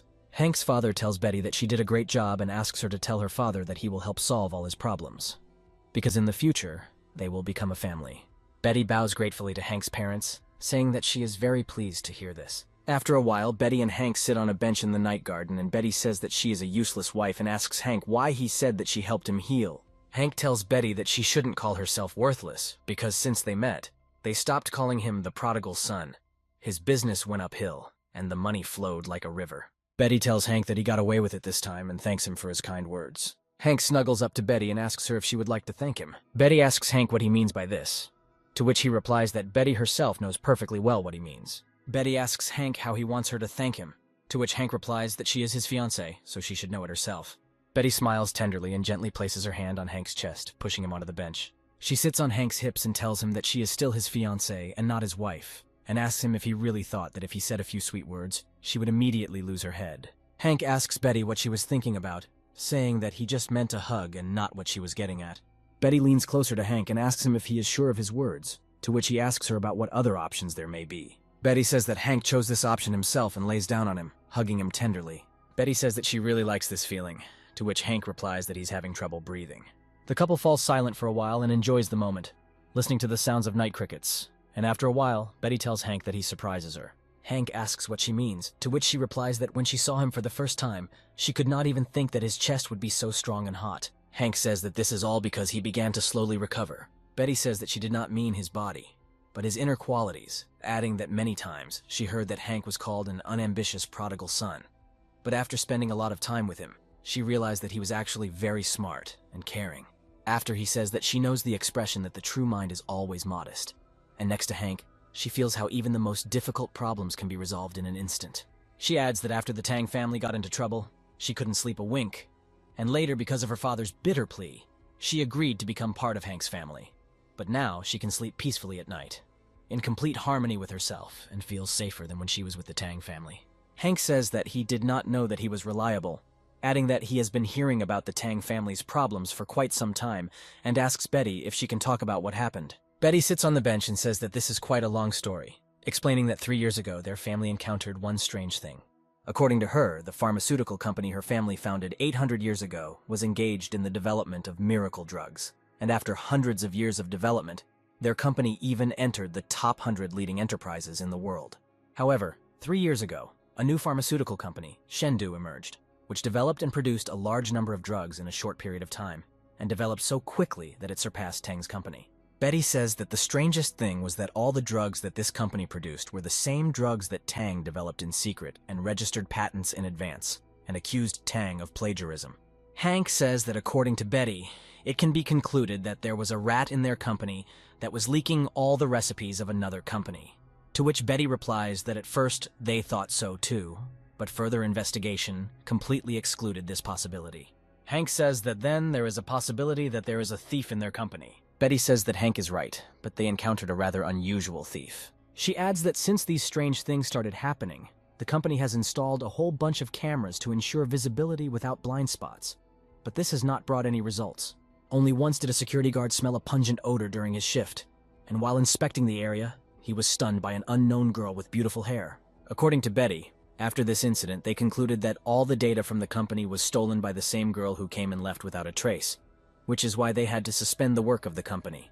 Hank says that he has never heard such details and asks Betty how the Dolly family can help them, saying that it can help catch a thief or attract investment. Betty says that in half a month there will be an auction where there will be one valuable thing that occurs once every 1,000 years, adding that it will not benefit ordinary companies, but is necessary for the Tang family. Betty says that because it's priceless, any other pharmaceutical company would easily waste a lot of money, so she can only ask the Dolly family for help, to which Hank asks her what this valuable thing is. Betty says that we are talking about the ancient herb Tian Yang, collected during a deadly expedition, which was later sent for processing and made into pills that can prolong life and heal any wounds. Hank asks Betty that if the thief comes to them again and takes away the recipes, to which she replies that even if she decides to steal the recipes again, they will not bring any benefit, since the main ingredient in these recipes is the Tian herb Jan. Hank says that there is nothing stopping this thief from stealing this particular herb, to which Betty angrily replies that she would not dare to do such a thing. She adds that this herb is the most important to the Tang family and they will do their best to protect their last opportunity for recovery. Hank mentally admits to himself that this is the first time he has seen Betty so stern, noting that in this state she looks very sweet. Betty says that Hank's father promised to help them get this herb, after which they will definitely leave all their troubles behind. Betty adds that after she marries Hank, she will cook for him every day, noting that she is very good at it. Hank looks at Betty and coughs, chuckling a little. Betty grabs Hank's sleeve and asks him what he found funny in her story, suggesting that Hank is underestimating her, to which Hank replies that the opposite is true and he likes her plan of action. Betty tells Hank that this is how he should have spoken from the very beginning and falls silent for a second. Hank asks Betty what she is going to do, to which she tells him to be quiet and pulls him towards her. With that, she kisses him tenderly on the cheek, causing Hank great embarrassment. Having released Hank, she turns around and tells him that it was only an advance. Hank smiles contentedly, looking at his future wife. Half a month later, Betty's father joyfully greets the protagonist's family, saying that he is very glad that they came. Hank's father says that there is no problem with this, since they will become a family sooner or later anyway. Betty's father hugs his daughter and says he owes her a favor, while Hank greets him respectfully. Uncle Tang notes that Hank looks much better, to which he replies that it's all thanks to Betty, who always takes care of him. Uncle Tang says that he didn't expect Betty to be so caring, to which Betty chuckles sheepishly, saying that Hank is exaggerating.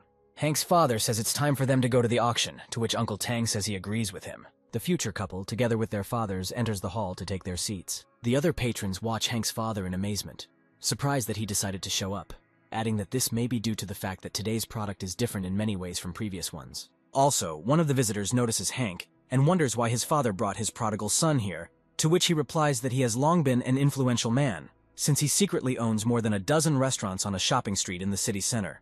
Uncle Tang tells Uncle Dolly that he only took 20 million with him, and if this is not enough, then he will have to ask for help, to which Hank's father replies that he should not worry, since he also did not come empty-handed. Betty tells Hank that she needs to go to the restroom, to which he admits to her that he has the same desire, and says that he will take her.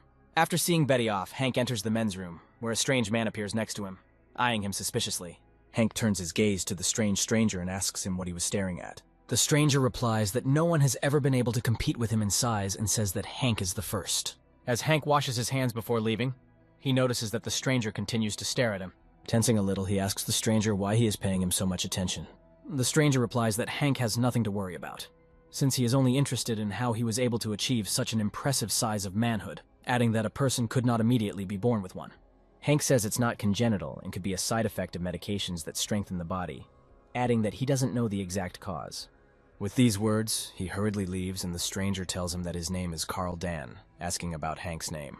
Hank is greeted by his cousin, who says that now he understands why the place started to smell like something rotten. He sarcastically asks Hank if he finished all his business, saying that he was too fast. Hank calmly asks cousin what his name is, to which he angrily replies that his name is Stan Daly and he is the son of his fourth uncle and is Hank's cousin. Hank says he remembers dogs chasing him, asking him how his butt felt. Other visitors, having heard this story, begin to whisper and laugh at what a fun spectacle it must have been. Stan says that he is not going to chat with Hank, but he knows why he and his relatives came here, asking him if they need that very Qianyang herb. Hank calmly asks Stan how he knows about this. Stan says that it doesn't matter, because today they don't care how much money they spend, as long as they get this grass. Stan rudely pushes Hank with his shoulder, saying that they will look at their shame and leaves. Carl Dan finds Hank and, having overheard his conversation with Stan, says that he has always dreamed of meeting Hank Dolly, while Betty, approaching them in surprise, asks Hank why his cousin laughed so evilly as he left. Seeing Betty, Carl Dan recognizes her and introduces himself, telling her that she is a very happy woman, to which Betty asks in surprise what he means. Without allowing Carl to elaborate, Hank grabs Betty and says it's time for them to run away from this pervert. The auction is getting ready to start and all the visitors are seated, making a little noise. Betty gently touches Hank's shoulder with her finger and asks him what Carl meant, admitting that she is burning with curiosity. To which Hank tells her that she will find out about it later, and Betty upsetly says that she would like to see it now. The auction begins and the auctioneer greets everyone, saying that the auction is open and inviting bidding on the first item. He points to a strange thing, saying that it is a jade cup, adding that according to legend, several thousand years ago, the emperor defeated a fiery phoenix, after which he smeared the jade with the fat of this bird and installed it in this cup, calling the starting price 20 million. Uncle Tang is surprised at such a huge starting price, adding that the cheapest items are always put up at the beginning of the auction, and gradually the initial price increases and the last item will be the rarest and most expensive. The bidding begins, and visitors bid 22, 24, and 28 million, after which the auctioneer asks if anyone can offer more. Suddenly a hand rises in the hall and a calm voice names the price for this cup at 100 million. The audience freezes in surprise, turning towards the sound of the voice, wanting to know who this rich man is. The auctioneer asks in surprise who offered such a generous price, and turns his head around, trying to find this person. The rich man turns out to be the fourth master of the Dolly family, who is also the father of Stan, who proudly declares that his dad either does nothing, or makes sure that everyone around him looks only at him. Stan's father looks at the cup with contempt, saying that it is just a small thing. Hank's father looks at his brother and wonders what he left there. Hank mentally notes that this must be his father's fourth brother named Ragnar Dolly, who is the only famous entrepreneur in his business, having created the #1 e-commerce platform in the country. Uncle Tang turns to Hank's father and says that their affairs are bad, since next to Ragnar sits Hung Lao, who is their worst enemy and the head of that same Shendu corporation. Uncle Tang says that Hung Lao could have called Ragnar here to buy back the precious grass, and if they succeed, Tang's digging can be given up. Betty says that now they will definitely be able to make sure that they are stealing all their ideas, adding that now they are ready to completely destroy the Tang family. Hank remembers Stan's words and says that they really came here prepared, but it is impossible to predict in advance who will win. The auctioneer repeats the price of the cup 3 more times and says that the item was sold to the 4th Mr. Dolly for $100 million. The audience is surprised at such a waste, saying that last time the 4th Mr. Dolly spent $200 million on a water tripod from the times of the Warring States just to put his turtle there. The auctioneer takes out the next lot and says it's time to move on to the second item. He solemnly declares that a necklace called the Azure Heart is presented to the attention of the crowd, adding that the stones in this necklace were obtained as a result of the explosion of a distant star, and the necklace itself was made by 100 of the best craftsmen who have been casting this jewelry for 3 years, after which he names the starting price 30,000 yuan. Immediately, someone in the audience offers a price of 100 million for this decoration, again causing everyone involved to turn around to take notice. This time the donor is Hank's father, who says that it would be a great gift for his fiancée. Hank laughs heartily, and Betty, blushing, says that this is all a very big waste. Viewers note that the entire Dolly family is gathered, which means they have almost no chance to take anything for themselves. Stan capriciously tells his father that he also wants this necklace to give it to Lucy, to which Ragnar replies that he should watch his words and not plan anything with Lucy, since she is his cousin.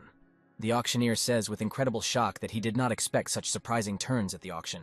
Coming to his senses, he asks 3 times if anyone is going to offer more, after which he sells the necklace to Hank's father. Hank's father suggests that Betty try the necklace on to see if it suits her. He adds that since he ran into his brother today, he can't let things go unnoticed. Hank places the necklace around Betty's neck and asks her if she likes the jewelry, to which she sheepishly replies that it is very beautiful. Women at the auction are burning with envy, and some of them turn to their husbands saying that they also want such a decoration. Hank notes that his father just crossed his brother's path, adding that they both don't like to waste time on trifles and immediately go ahead, after which he wonders how far the bidding for Qianyang's grass will go. Ragnar lazily scratches his ear, saying that this is not a significant loss for him. The auctioneer says that, unexpectedly for everyone, the auction is rapidly gaining momentum from the very beginning, adding that he is very interested in what will happen to the next item. He points to the next item, which is an almost 4,000-year-old Empress container that is inlaid with 110 unusual gems, citing a starting price of 38 million yuan. People start bidding, offering prices of 40 and 42 million yuan. Suddenly, someone puts a hand on Hank's shoulder and gives him a friendly pat. Turning around, Hank notices that this man turns out to be Carl, and asks him what the hell he was doing here. Carl says that Hank shouldn't avoid him, since he doesn't intend to harm him, but just wants to ask some advice about that very issue.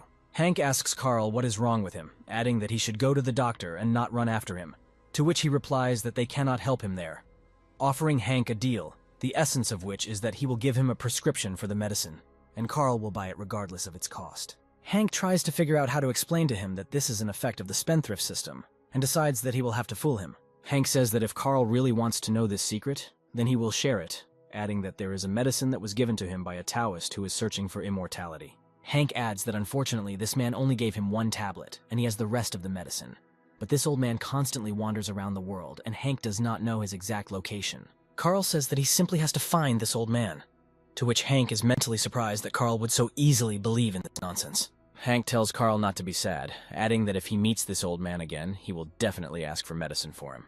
Meanwhile, the bidding for the tiara ends and he suggests paying attention to the next offer. This item is a magical weapon known as the decapitating iron, made by the most famous blacksmith Shen back in ancient times. The auctioneer puts on gloves and unsheathes the sword, saying that this sword is razor sharp and is capable of cutting iron like clay, noting that at one time it beheaded more than 100 Japanese invaders, after which he says that his heart breaks out of his chest simply because that he holds it and sets a starting price of 3 million. The whole hall bursts into laughter, surprised that such an insignificant price is assigned for such a sword. Hank is also surprised at the price of the sword, mentally noting that he always wanted to buy himself a sword so that it would ward off the evil aura in his room. With these words, Hank raises his hand and offers the price of the sword at 3.5 million. Stan wonders why Hank might need this sword, and decides to prevent him from getting this sword at all costs, adding that he took 50 million with him to bargain a little. He also raises his hand, saying that he is ready to give 3,510,000 for this sword. Hank and Stan continue to haggle, gradually increasing the price, reaching 4 million yuan. Hank angrily tells Stan that he is betting such a small thing on purpose, to which he replies that no one forbids raising bets by 10,000. Hank raises the bet to 30 million, but Stan immediately raises the bet to 10,000, adding that he really enjoys watching Hank's indignation. Hank says he's offering 100 million, but Stan with a happy face says he's raising the bid to 100 million and 10,000. Stan mentally rejoices at how angry Hank is, planning not to raise the bid on the next offer, forcing Hank to buy the hardware for such a huge price. Hank Dolly continues to be indignant, trying to understand what price he can still charge for this sword. Suddenly, an idea comes to his mind and he falls silent for a moment. After a few seconds of thought, he says that he's had enough and refuses further bidding for this lot. The hall explodes with laughter because two fools are giving 100 million for a sword whose price was 33 times less. Someone from the crowd adds that the last buyer was at least smart enough to refuse the auction and save a large amount of money. Stan again asks his father for help, to which he angrily asks him why he spent a lot of money on a piece of iron that is used to chop people, noting that Stan is a misunderstanding and not a son. Hung Lao says that he is ready to pay for the purchase of this sword, offering to consider it a small gift to the young master, adding that when they buy the sacred herb, the profit from the developed medicine will be 60 to 40 in favor of Ragnar. However, in his mind, Hung Lao is not happy that he had to spend money on a sword for Stan, promising himself to return this money twice as much. Betty's father tells Hank that if he likes swords so much, he can buy him a good sword from one of the respected swordsmen, to which Hank politely replies that he was just playing with Stan. Carl tells Hank that he knew all along that Hank couldn't beat him for money, adding that if he ever needed it, he could always rely on Carl, to which Hank says that he was just too lazy to continue bidding with Stan. Carl says that he understands that Hank just wanted to fool him, but if he doesn't have money, Carl will always find it for him, asking in return only that he find that Taoist. Hank irritably tells Carl that he is not as poor as he thinks, adding that he made a profit of 200 million from the filming, and besides that, he has a well-developed hotel business, to which Carl replies with a smile that Hank is a tough guy. The auctioneer asks to hand over the precious sword to Hank, saying that it's time to move on to the most important thing of this auction, which is a magic herb that grew from a seed that fell from the heavenly kingdom. Hung Lao and Ragnar rejoice that they have finally waited until the announcement of the artifact they need. However, Hank and his father are watching intently what is happening, realizing that they will have to compete for this grass. The auctioneer reports that this magical herb has been buried for several millennia under the ice cover of the highest point on the planet, and finally, its time has come to see the light again. Hearing some disappointment in the audience, the auctioneer says that no one should underestimate the properties of this herb, since it is incomparable to Lingzi and ginseng. He loudly announces that when customers begin to suffer from age-related diseases, which none of the doctors are able to cope with, only this herb can help them, adding that in addition to this, the appearance of the person who uses this herb will immediately look 10 years younger, and physical capabilities will return to those of 20 or 30 years of age. The crowd is very surprised, not believing their ears, and begin to whisper that each of them either has a dying relative, or they themselves would like to regain their youth. They understand that this thing is priceless, and begin to offer huge sums from 50 to 80 million. Betty notes that this herb has many more properties than she previously thought, to which Hank says that no matter how rich people are, they will all strive for health and longevity. Betty's father says that this herb is truly the universe, but unfortunately it is in a single copy, and if a pharmaceutical company manages to buy it and develop a medicine based on it, then anyone could buy it for a small price, despite several reduced effectiveness. But if it falls into the hands of people seeking profit, the price of the medicine can rise to a level unaffordable for ordinary people. Hung Lao mentally notes that raising the price to such an extent that ordinary people cannot afford it is a normal practice, since wasting medicine on poor people would be too wasteful, adding that he would use this magic medicine to bribe high-ranking officials and in the end, make sure that they are ready to give everything to him. The auctioneer says that this herb can only survive frozen, so the expedition team had to break the iceberg and bring it here. He adds that even now he can feel the energy of this herb in the air, saying that this feeling is very exciting for him. The auctioneer invites everyone gathered to look at this miracle and pulls off the cover. With these words, he quickly tears the cover off the mysterious treasure, showing it to the public. Under the blanket is a beautiful ice sculpture of a woman holding a shining flower in her palms. All participants are breathtaking, and they admit that even when inhaling the aroma of this herb, they feel how their body is filled with energy. The crowd begins to ask the auctioneer to tell them the starting price, saying that they are already tired of waiting. The auctioneer states that for the past few days their experts have been trying to set a starting price for this auction, but everyone has come to the conclusion that any amount seems insulting and rude for such a priceless treasure.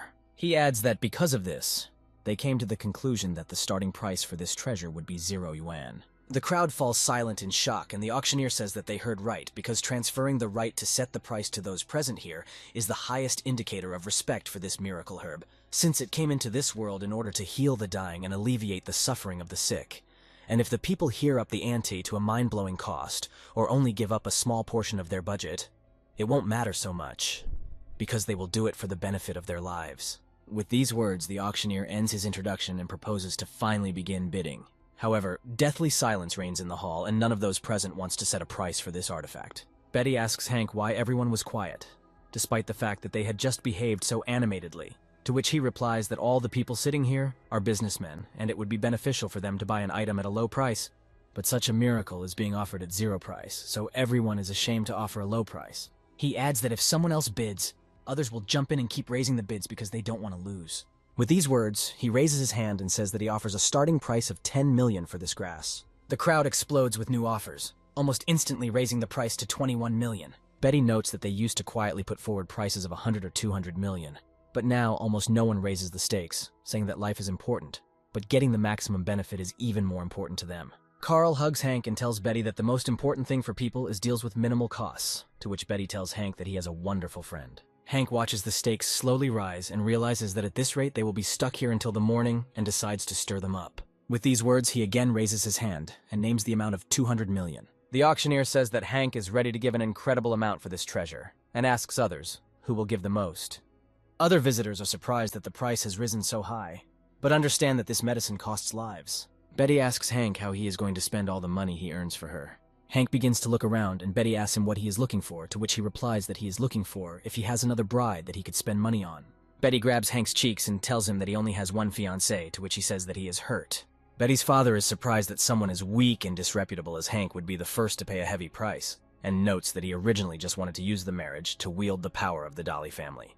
However, he notices that the Dolly family spares no expense and takes good care of Betty, giving her all their love and support, so as a father, he sees sincere feelings on his daughter's face. From his point of view, in today's auction, Shendu's company and the fourth Mr. Dolly have joined forces. And even if Hank rallies with his father, the result of the auction is still unknown. So even if his company loses in this auction, he will be calm for Betty because she is happy now. And for him, as a father, that's all that matters. At this moment, Ragnar raises his hand and names the price for the grass in the form of 500 million yuan. Everyone is surprised that the gentleman put up such a mind-boggling price with one hand. Hank's father decides that their grand competition has begun and raises the bet to 700 million yuan. Ragnar understands that to defeat his opponent he must play really big and raises the bet to 1 billion yuan, surprising all participants.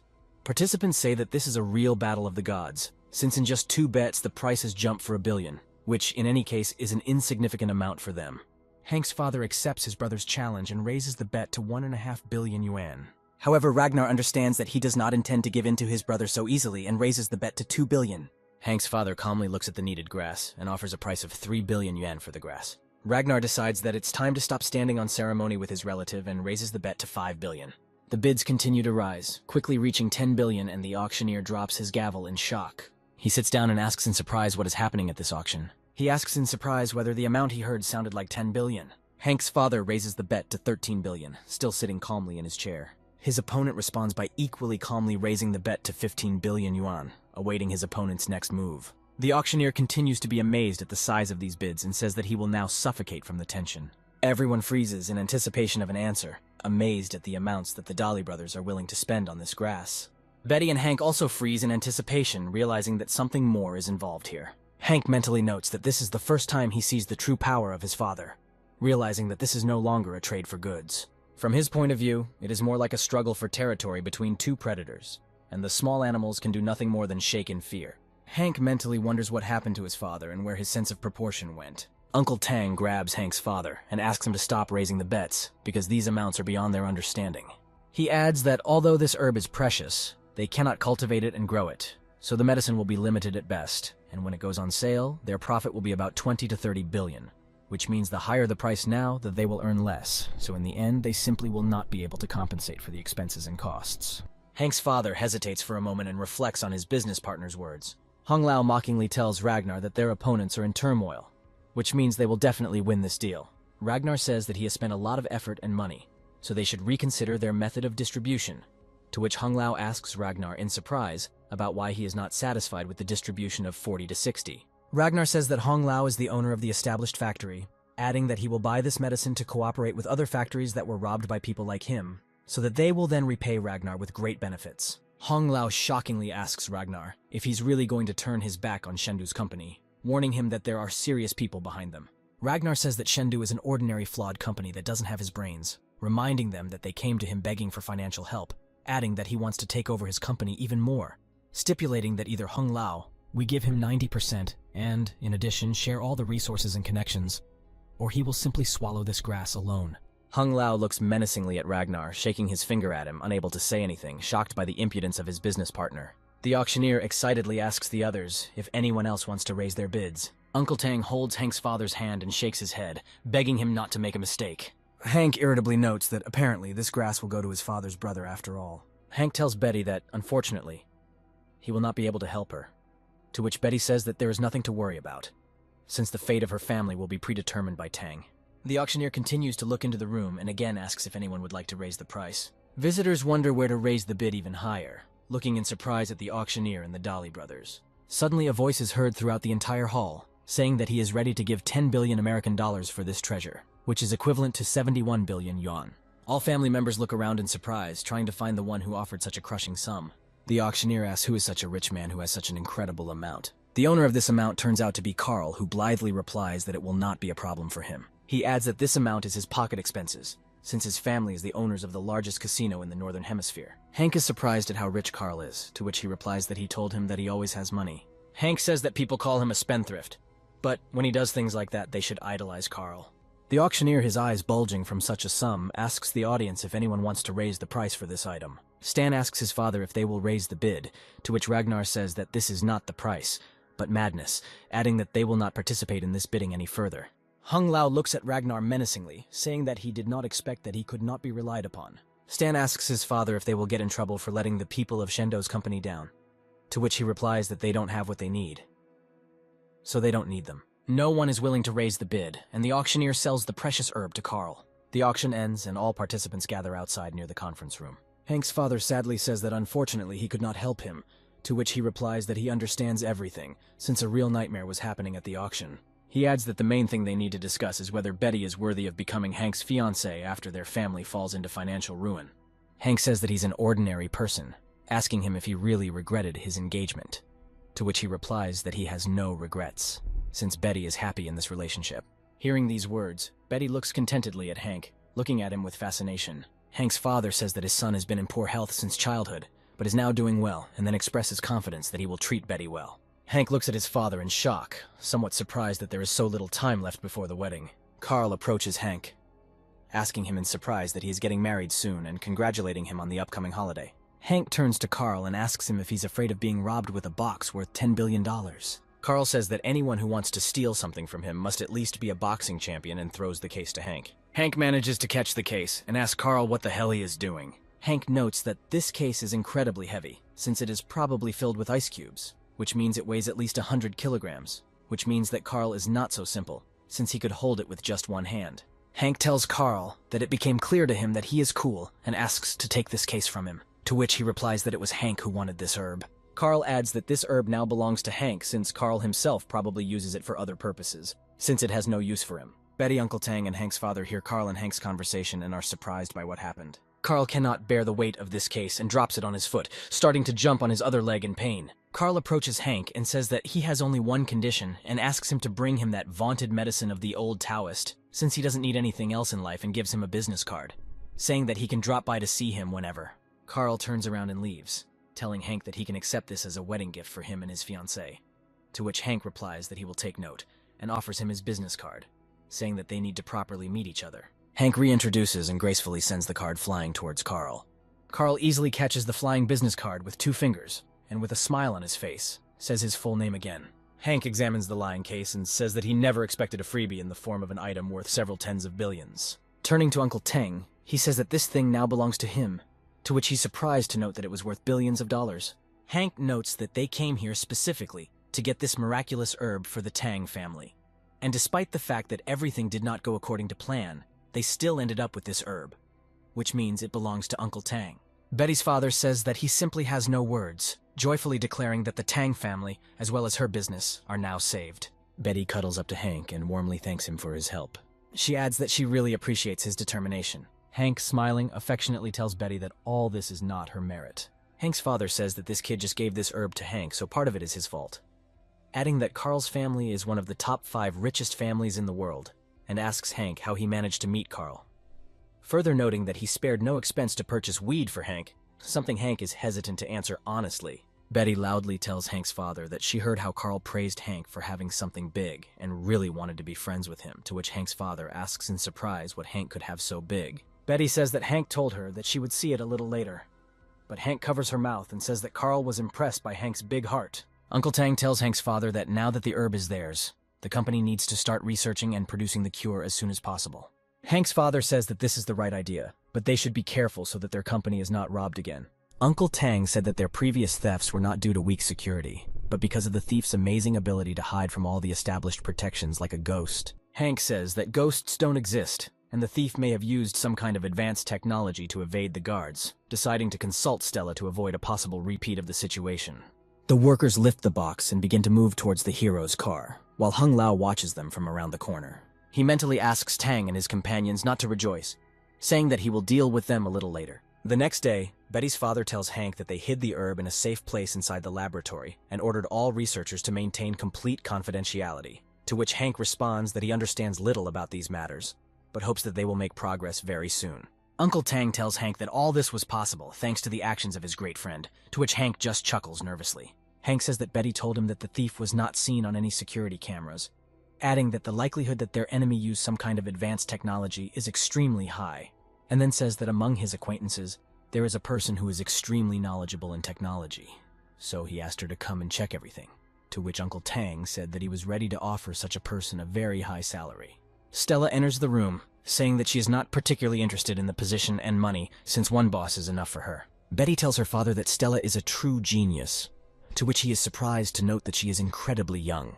Stella reports that as soon as she entered the building, she immediately saw that there were no problems with monitoring, which means the thief used the latest technological developments in the form of changing the refraction of light in such a way that the target could not be detected by the naked eye in video cameras. Betty's father says that now he understands how this thief was able to fool all the guards and go unnoticed, while Hank asks Stella if there is a way to reveal the thief, to which Stella replies that she can create a special device that is sensitive to this effect for 2 days. Hank mentally notes that although the body can be hidden, such tricks will not work with smell, which means it would not be a bad idea to get a small animal that reacts well to changes in the smells around it.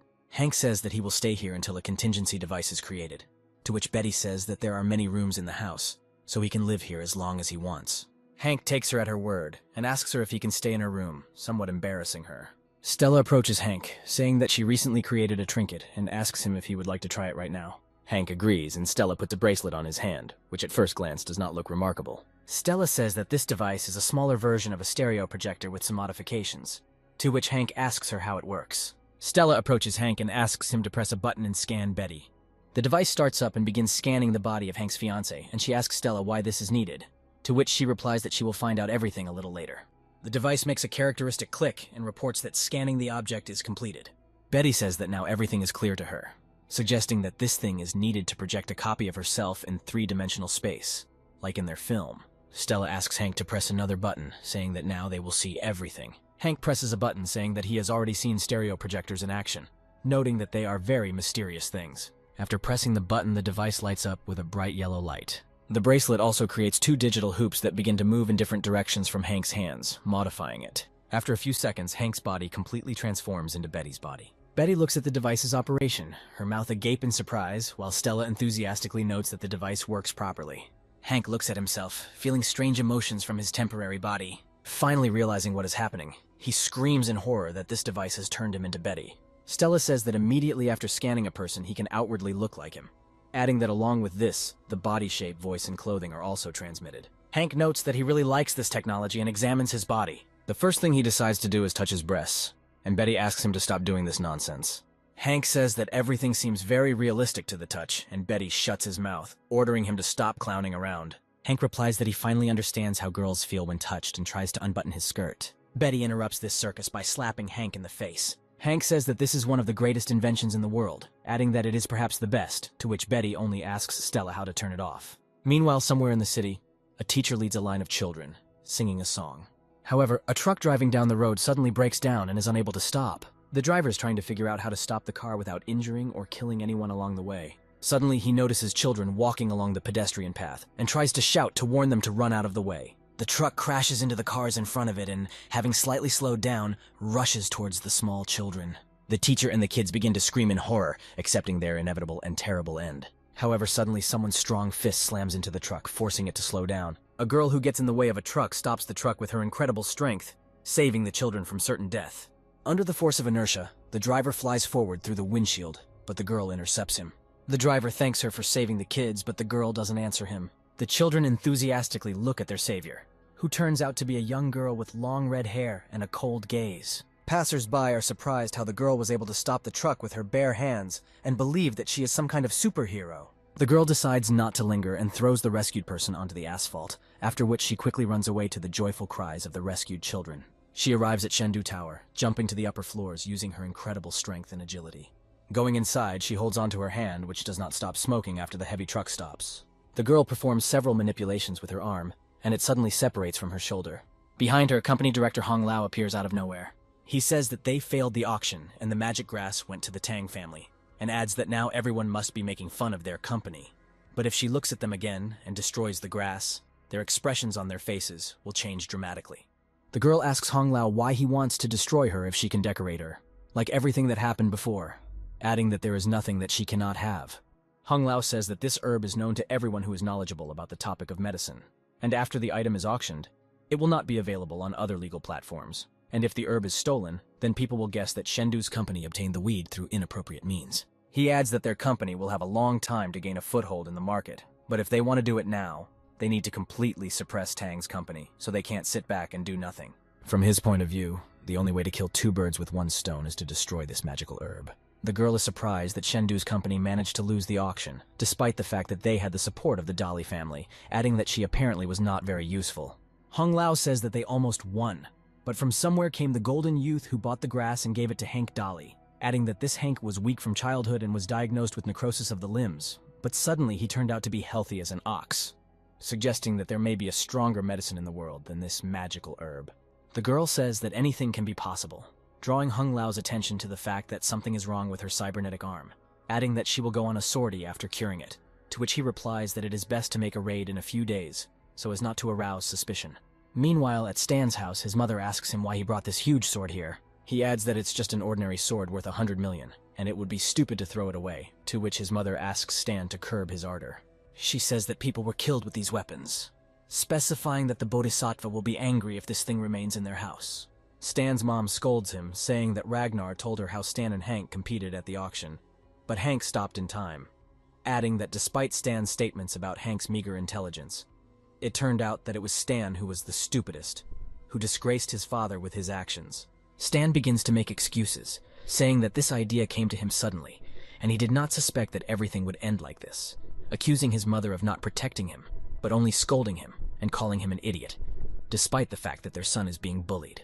Stan's mom tells Stan to shut his mouth and not dare to contradict his mother, adding that if anyone finds out what kind of nonsense Stan Dali is doing, then the whole family will be disgraced by him, and demands that Stan get rid of this dirty thing and not bother her during prayer. Stan comes out of his house and angrily says that because of Hank he was scolded by his own mother, and decides to teach his hated cousin a lesson. He takes out the phone and orders his assistant to find him a good killer, to whom he can give a sword, with which the killer must cut off Hank Dali's leg, specifying that he only needs a professional in his field, after which he asks the killer to carry out the attack not today, but in a few days. At the same time, somewhere in the mountains, a man is training the strength of his blows with his students. The man prepares for the blow, and his students nervously swallow their saliva, realizing that now they will not be in trouble. The man concentrates for a while, and having gained spiritual strength, decides that the time has come to strike. The man strikes, knocking all of his students aside as if they weighed nothing. All students fall to the floor trying to get up, and the teacher restores the wasted chi energy. Having looked at the result of his blow, he concludes that his technique has become better. Dean Harrison, who observed this demonstration, calls the master the name Logan, noting that in the whole world there is no one who could compare with him in strength. Logan thanks Harrison for his praise, telling him not to flatter him, to which he asks him if he remembers their agreement. Logan replies that he remembers that in exchange for funding his martial arts center, he must kill some young man who framed Harrison. Harrison says that Logan remembers the terms of the deal correctly and asks him when he can begin the task. Logan says that he is currently suffering from hemorrhoids, so he will begin the task in a few days. A few days later, at night, the owl scans the surrounding area in search of prey. She jumps from a tree branch, flying over the Tang Company house, turning her head around. Hank, who's been controlling the owl all this time, notes that so far everything looks clean. Hank reflects that after several days of careful surveillance, he has not identified any abnormalities, suggesting that the thief has decided to give up, but still decides not to let his guard down. Hank thinks that the thief decided to surrender due to the large number of guards and a change in approach to duty and better control at checkpoints. Hank stands up and is surprised that a spoiled young gentleman like him would decide to stay here to guard one thing, suggesting that his decision was definitely influenced by Betty's beauty. Betty knocks on Hank's door, saying that his favorite fairy has finally come to him. Hank opens the door and asks Betty why the fairy came down to his room, to which she just giggles maliciously. She hands Hank a basket of food and asks him to guess what she has prepared for him. Hank says that he doesn't have to wonder about it, since he will eat everything she makes for him, to which Betty replies that Hank is great at flattery. Betty lifts the lid of the container and solemnly presents her dish. Betty says that this culinary miracle is called baking, and she will not accept any objections from Hank. Hank looks at the terribly burnt dish and is lost in the possible options to refuse such a gift of fate. Betty upsetly notices that Hank doesn't like her cooking, looking at him with tear-filled eyes. Hank says that this is not true, and begins to choke on burnt pies. Barely holding back the urge to vomit, Hank tells Betty that her cooking is simply amazing. Betty says that she wanted to prank him, and she herself knew that they were burnt. But she did not expect that he would seriously start eating it, handing him a piece of candy to take away the taste of the burnt food. Hank says that, unfortunately, one piece of candy will not get rid of this bitterness, to which Betty says that she will now bring him some water. Hank says he doesn't need water and asks her to give him something that will make him feel much better, to which Betty asks what he means. Instead of explaining, Hank grabs Betty by the hand and pulls her towards him, kissing her tenderly on the lips. Betty briefly switches off from the overabundance of love emotions and hangs in Hank's strong arms. Having come to her senses, she gently hits him, saying that she will kill him, to which Hank only chuckles affectionately. Meanwhile, deep night falls on the city, and everyone goes about their business. One of the members of the security squad tells his commander that he feels sick to his stomach. The commander is surprised at how one person can cause so many problems, noting that this is not the first time that this soldier has been asked to take time off for this reason, saying that he should not be delayed and return to duty quickly. The security guard retires to the restroom and calls his girlfriend, saying that tomorrow he will receive his salary and they will finally meet. The security guard's girlfriend flirtatiously tells him not to be distracted from his work, to which he says that his employer works day and night, so he doesn't care about them, noting that in this job, he gets the easiest money in his life. Someone quietly opens the door to the security guard's booth, but he continues to say that at the beginning he was afraid that killers might get into the building, but then he realized that no killers exist in the 21st century.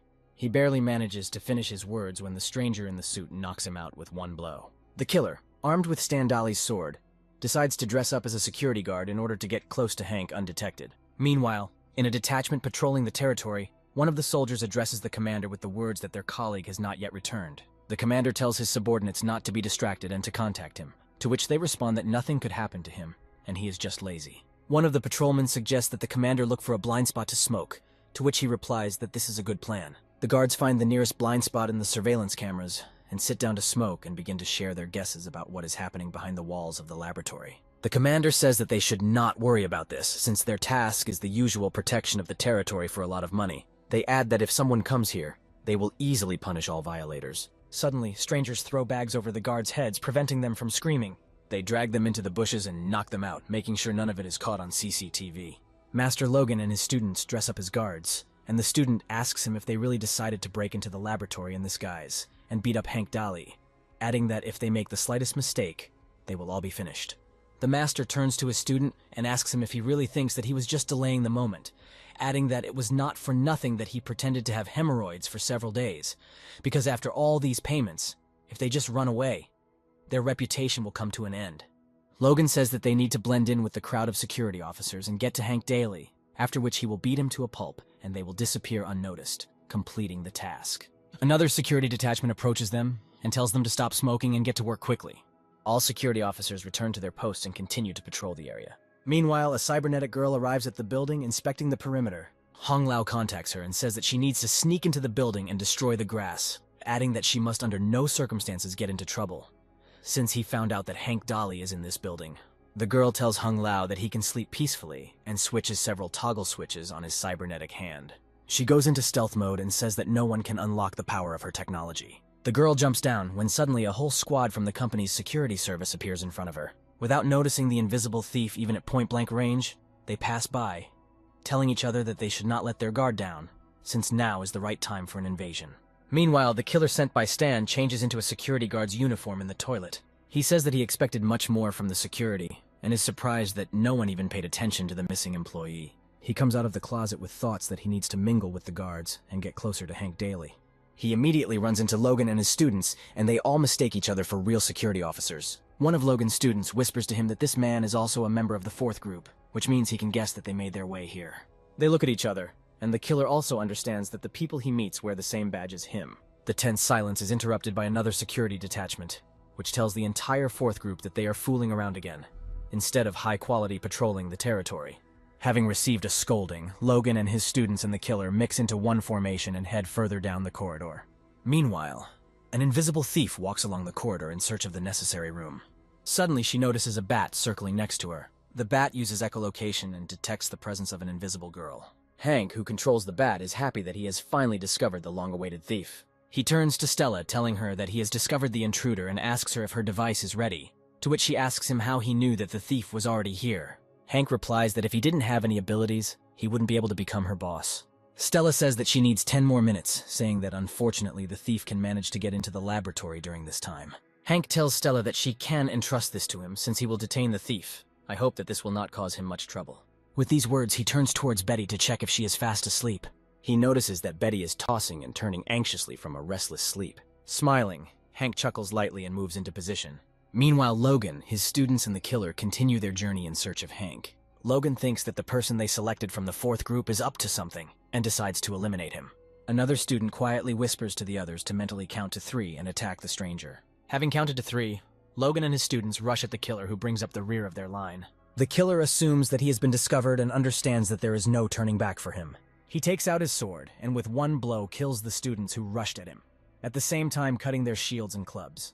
Without having time to look back, Master Logan sees the lifeless bodies of his students at his feet. Beside himself with rage, Logan shouts at the killer that he will smear him against the wall and throws a police shield at him. Taking advantage of the distraction, he delivers a powerful blow to the killer with his fist, but he manages to cover himself with his shield. The impact splits the police shield into pieces, and the killer draws his sword once more. Moving a little away from each other, Logan and the killer study each other with menacing glances, realizing that this fight will not be easy. Suddenly, Logan feels severe pain in his arm, signaling that he has suffered a moderate injury. However, the killer also understands that Logan's blows were not in vain and presses his injured hand to himself. They both reflect on the fact that it was a surprise to them that the Tang family would think of hiring such a strong guard with good fighting skills. Suddenly, their attention is drawn to a noise in a nearby building, and they turn around, noticing Hank Daly in the window. The killer realizes that it's time to end this and spits out a small ball at his feet. A fallen ball explodes upon contact with the ground, creating a smokescreen. Once the smoke clears, Logan discovers that the killer has disappeared and assumes that he ran for help. He asks his students to lie here, promising to return for them later, adding that now there is no turning back. Meanwhile, the cybernetic thief continues to carefully walk along the corridors in search of the necessary room. After some time, she stumbles upon Hank Daly sitting there, and is surprised that he decided to sleep in such a place. She wonders what could have forced this man to sit here. However, she immediately decides not to waste time, since in her opinion, Hank still doesn't see her. She walks a few meters when suddenly Hank asks her to stop. The girl turns around in surprise, not believing her ears. She asks Hank who he's talking to, looking closely at him. Hank replies that there is no one in this room except the two of them, and asks her if she thinks he snuck in here just to sleep. The girl asks him how he can see her if he sits with his eyes closed. Hank tells the girl that he doesn't need eyes to see her. He adds that it changes the refraction of light to achieve invisibility, but this will not work against ultrasonic waves. The girl says that she is not particularly interested in her explanations and draws her energy blade. She concludes that since Hank was able to reveal her, she will have to finish him off. With these words, she swings to strike, but Hank manages to scan her movements with the help of a bat. He dodges in time, ending up a few meters away from her in a split second. The girl watches in shock as Hank skillfully dodges and asks him who he is. Hank strikes a heroic pose and introduces himself, saying that today he is her main enemy. The girl is surprised that Hank turns out to be the very person she was told about. Hank says he had no idea his name had become so popular, and asks her if she would like an autograph. The girl replies that she doesn't care who he is since he got in her way and rushes to attack again. Hank scans the room again with the bat's sonar and understands the trajectory of the girl's strike. Hank notes that his reaction and speed are far superior to that of a normal human because his body has undergone various enhancements. Saying that he had already kicked a person once before, he delivers a crushing blow to his opponent's leg. He adds that none of his opponents will escape this fate, and a dull metallic knock is heard in the corridor. The girl gives Hank a depressingly disappointed look and calls him a complete idiot. Hank, who had not foreseen that his opponent's body was made of metal, began to writhe in unbearable pain. He grabs his leg with both hands and says that it was incredibly bigger, accusing his opponent of being too cruel. The girl decides not to bother Hank with an answer and pierces his shoulder with her energy blade. After this blow, she stabs him in the stomach with her mechanical leg, throwing the protagonist several meters back. Clearing his throat, Hank struggles to his feet, realizing that his connection to the bat is now severed. The thief decides that it is time to end this battle and swings for the decisive blow. Hank mentally says that it's all over, since he can't see his opponent, which means he won't be able to dodge. Suddenly, someone comes into the hallway, noticing Hank sitting on the ground, ready to accept his fate. This man turns out to be Master Logan, who recognizes Hank Dolly and realizes that he has a good opportunity to get even with him. He prepares for the blow, mentally saying that now he will smash Hank against the wall. However, without noticing the girl, he crashes into her, pushing her forward. The girl flies forward to the other end of the corridor, in which an assassin sent by Stan Dolly appears. The killer notices Hank and the supposed guard, noticing that they are badly injured, and decides that he has a great opportunity to cut off both of Hank's legs. He rushes forward and immediately crashes into the metal body of the invisible thief. Hank comes to his senses and notices that on either side of him there are two unconscious bodies from among the company's security guards. He frantically turns his head around and wonders where they came from. Master Logan and the assassin lie on the ground, trying to figure out what stopped them from striking. The thief rises on her elbows and wonders whether these two guards who came to Hank's aid can also see her. Meanwhile, Stella, having completed the development of her device, runs to the designated installation site for the device. She installs the device outside the complex and activates it from the built-in panel. The device is activated and the entire building is subjected to a special scan. The thief gets to her feet and is surprised to notice that her camouflage is coming out. Hank notices the girl and says that now he can finally see what she looks like, surprised that his opponent turned out to be a robot, and then asks who created her, noting that he is ready to pay any money for it. The girl grabs her lower back, saying that now that he has opened it, she is obliged to finish off everyone in this room.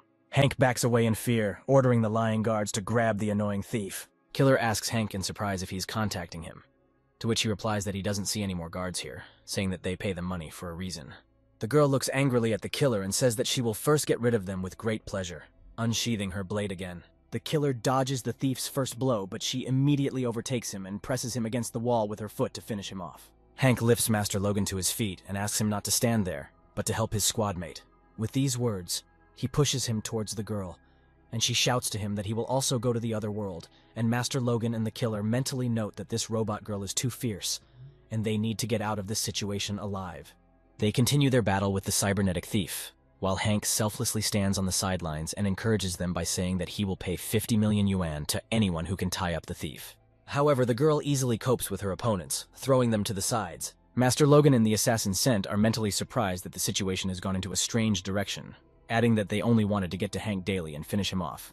But now for some reason, they are protecting him. The girl delivers a powerful punch to Logan, knocking him back. Logan breaks through the glass with his body, flying into another building from the incredible force of the robotic thief's blow. Having dealt with one enemy, the girl grabs the killer by the throat, not allowing him to resist. She lifts him off the ground, preparing to finish him off with her blade. The killer understands that if he doesn't do at least something now, he will come to an end and takes out his blade, stabbing her into his opponent's robotic joint. The girl screams that she's had enough and pushes the killer into the wall, turning her back to Hank and Logan. Logan, watching the battle from another building, angrily notes that his opponent is an incredibly evil beast. He charges his energy strike with the thought that now he will show her exactly how painful he can hit back, adding that now she will not get off so easily. With that said, he uses the Key Destruction palm skill and shoots an energy beam from his palm. The girl does not have time to react, and she is pierced by an energy beam, causing significant damage to her mechanisms. Under the influence of an energy strike, the girl's hand is crushed and separated from her body, and the girl angrily turns towards Logan. She points her other hand in his direction, from which a miniature rocket appears. Logan only manages to plaintively ask her not to do this, but a second later a powerful explosion throws him aside.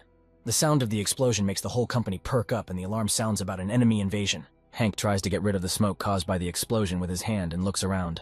Clearing his throat and taking a closer look, he notices that neither the thief nor the two guards are at the battle site. He wonders where everyone went and notices a robotic arm left on the floor. Betty, who had jumped out from the noise, and Stella, who had returned to the Tang Company building, came running to Hank's rescue. Running up to Hank, Betty excitedly asks him if he's okay and if he has any injuries. Hank tells his fiancée that everything is fine with him, and turns to Stella with the words that she should study this hand and find out what technologies were used to create it, as well as what it is capable of. He adds that they missed the incredible carnage between 2 guards and a robotic girl, adding that unfortunately these guards disappeared somewhere, although he wanted to reward them. Stella says that recently it became known that one of the guards was knocked out and his clothes were taken, so there is a high probability that there is an outsider wandering around somewhere. Hank thinks about this, noting that the 2 guards were looking at him rather strangely and wonders who sent them. Meanwhile, somewhere in the distance, Master Logan ponders how it all could have ended this way, lamenting that instead of getting rid of Hank daily, he simply ran away. Dean Harrison meets him and notes that Logan does not look the best and asks him if he was able to kill Hank. Logan bows respectfully to Dean Harrison and says that he failed in the task and asks Dean to find someone else for the task. Dean Harrison yells at Logan, telling him that he helped him so much before, and now he turns away from him, angrily adding that Logan pretends to be a tough master, but in reality he is just a pathetic charlatan. Logan's self-esteem does not allow him to tolerate such insults, and he subdues Harrison with a powerful slap in the face. He sternly tells Harrison that he made incredible sacrifices for him, which ultimately came back to haunt him in the form of the loss of 2 of his students, after which he adds that Harrison himself would deal with Hank Daly. Dean Harrison, upset, asks Logan why he treats him so cruelly and gets personal. Meanwhile, a representative from the Assassin's Guild contacts Stan Daly and says that unfortunately the assassin's mission has failed, adding that the assassin has already been eliminated, but the sword is likely left at the scene of the alleged murder. Stan angrily throws the phone and begs Hank not to dare expose him, otherwise he will kill his whole damn family. At this time, Betty treats the wounds on Hank's back using special technologies from the Tang family. She takes the spray bottle and shakes it gently before using it. Betty sprays Hank's wound and it heals within seconds. Hank is surprised to note that the cure was very fast and asks Betty if she used what he thought of. Betty says that Hank guessed correctly, clarifying that this is a medicine that her father and other people created based on the essence of the Tianyang herb, which promotes the rapid healing of wounds, and then says that Hank was lucky that he was the first to try it, noting that after mass production, it will sell very well. She says that the crisis is over, so finally the Tang family has calm days, adding that her dad said that Hank deserves gratitude. So now Hank becomes one of the shareholders of the company, and he can receive money even just by lying on his bed. Hank is pleased to note that, apparently, he will again earn incredible money, after which he adds that in his opinion the time has come for Betty to fulfill her promise. Betty looks at Hank blankly and asks him what promise he is talking about. Hank gently touches Betty's chin and says that she herself told him that when the difficult times passed, she would marry him and cook for him every day. Betty says she forgot about it and turns around and runs away. Hank looks lovingly after his bride, thinking that Betty was in vain to give up her words. Stella comes into Hank's room and asks him for a moment. Stella hands Hank the sword, saying that she found it at the scene, and asks what to do with it, adding that it was probably dropped by the person who tried to break into the Tang Company building. Hank takes the sword and notes that it looks very familiar to him. He unsheathes the sword, remembering that it is a legendary sword that cuts through iron, noting that Stan Daly must have had it, and wondering how it ended up here. Stella says that one security guard was knocked out in the toilet in order to take his clothes, to which Hank asks her what the person who carried out such a complex operation could need, to which she replies that, according to her assumption, the only reason could be an attempt to kill Hank. Stella says that the killer has already escaped, and the competitors are unlikely to admit that it was set up by them, to which Hank replies that he has nothing to argue with that. He concludes that it's already clear to him that his cousin is behind this, since he hates him terribly and even turned a blind eye to their family connection, adding that he will conduct his own investigation, and if it turns out that it really was him, then from Hank's point of view, it would be very tactless not to fight him back. With these words, he takes out his phone and dials his assistant, asking him to find people for him and prepare the car. A few hours later, Stan Daly's residence is illuminated by the rays of the dawn sun. Stan Daly sleeps peacefully in his bed, unaware of the clouds approaching him. The peaceful sleep of the treacherous cousin is interrupted by the loud roar of biker motorcycles. He jumps up in his bed and hears a chorus of male voices outside the window, thanking Stan Daly for the precious sword. He angrily opens the curtains and asks loudly about who dared to shout under his windows at such an early hour. He discovers that a whole motorcade of bikers and one expensive car is standing in front of his windows. The passenger window of the car rolls down and behind it is none other than Hank Daly, looking at Stan with a malicious smile. Lost for words with anger, Stan looks menacingly at his cousin. Hank commands his entourage to continue their solemn shouts and praise. Stan literally boils with anger, mentally sending all possible curses at Hank. Going down to the porch of his residence, he irritably asks Hank what the hell Hank is doing so early in the morning. Hank says that Stan need not worry, adding that he came here to thank him for the powerful sword that he gave him.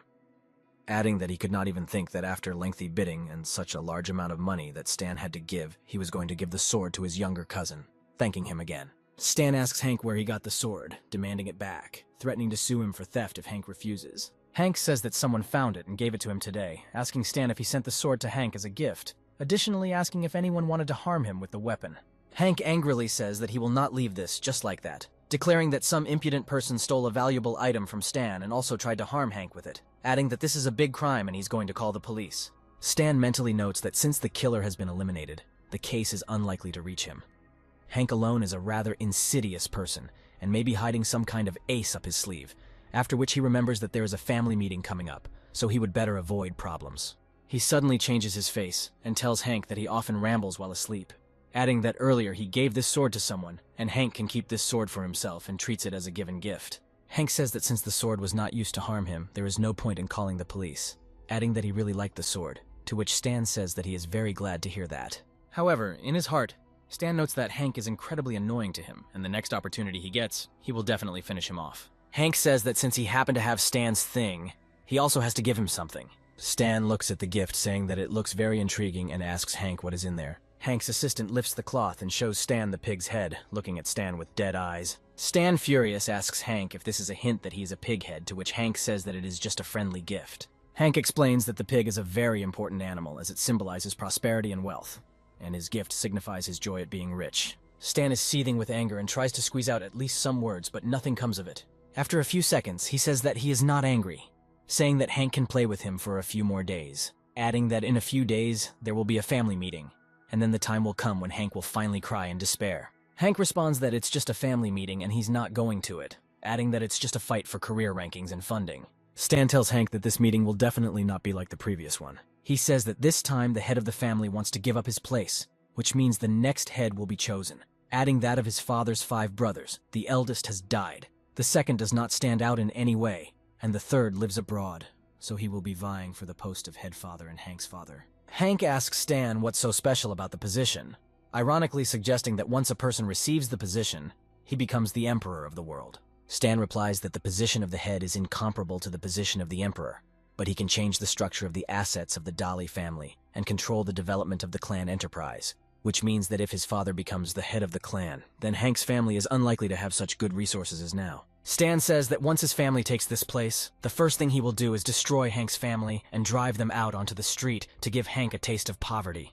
Stan says that they already want to appoint his father as the head of the clan, and smiles maliciously, looking into Hank's eyes. He chuckles and leaves, saying that Hank can keep the pathetic sword, which he can then sell to buy himself some food. Hank gives his entourage the command to move out, and the motorcade goes to Hank Dolly's residence. Sitting in the car, he checks the performance of the device made by Stella and presses the button. After a few seconds, he turns into his cousin Stan and says that he is unlikely to face poverty. Early the next morning, Hank arrives at his father's office to question him about the upcoming family meeting and the candidacy of Ragnar Dali. The father asks Hank how he knew about such things, adding that such things are usually not talked about publicly. Hank says his cousin Stan told him about all this. Hank's father says that a unanimous internal decision is impossible, since the election of the head of the Dali family is a public vote, so Ragnar will not be able to bribe absolutely all the relatives, adding that judging by the circumstances, there will also be some problems with the internal decision. Hank looks at his father in surprise and asks him what he means. Hank's father tells him that his first uncle is dead, the second is abroad, and the third knows nothing about business, which means everything will revolve around him and his brother, adding that from a business point of view, he and Ragnar are equal, and each has an opportunity not only to earn money, but also to take care of the family. But for the family, it is necessary to take into account not only the abilities of the next head of the family. From his point of view, if it turns out that he is chosen as the head of the family, then it is unlikely that he will offer Stan as the next head of the family, because his choice, of course, will go in favor of Hank, however.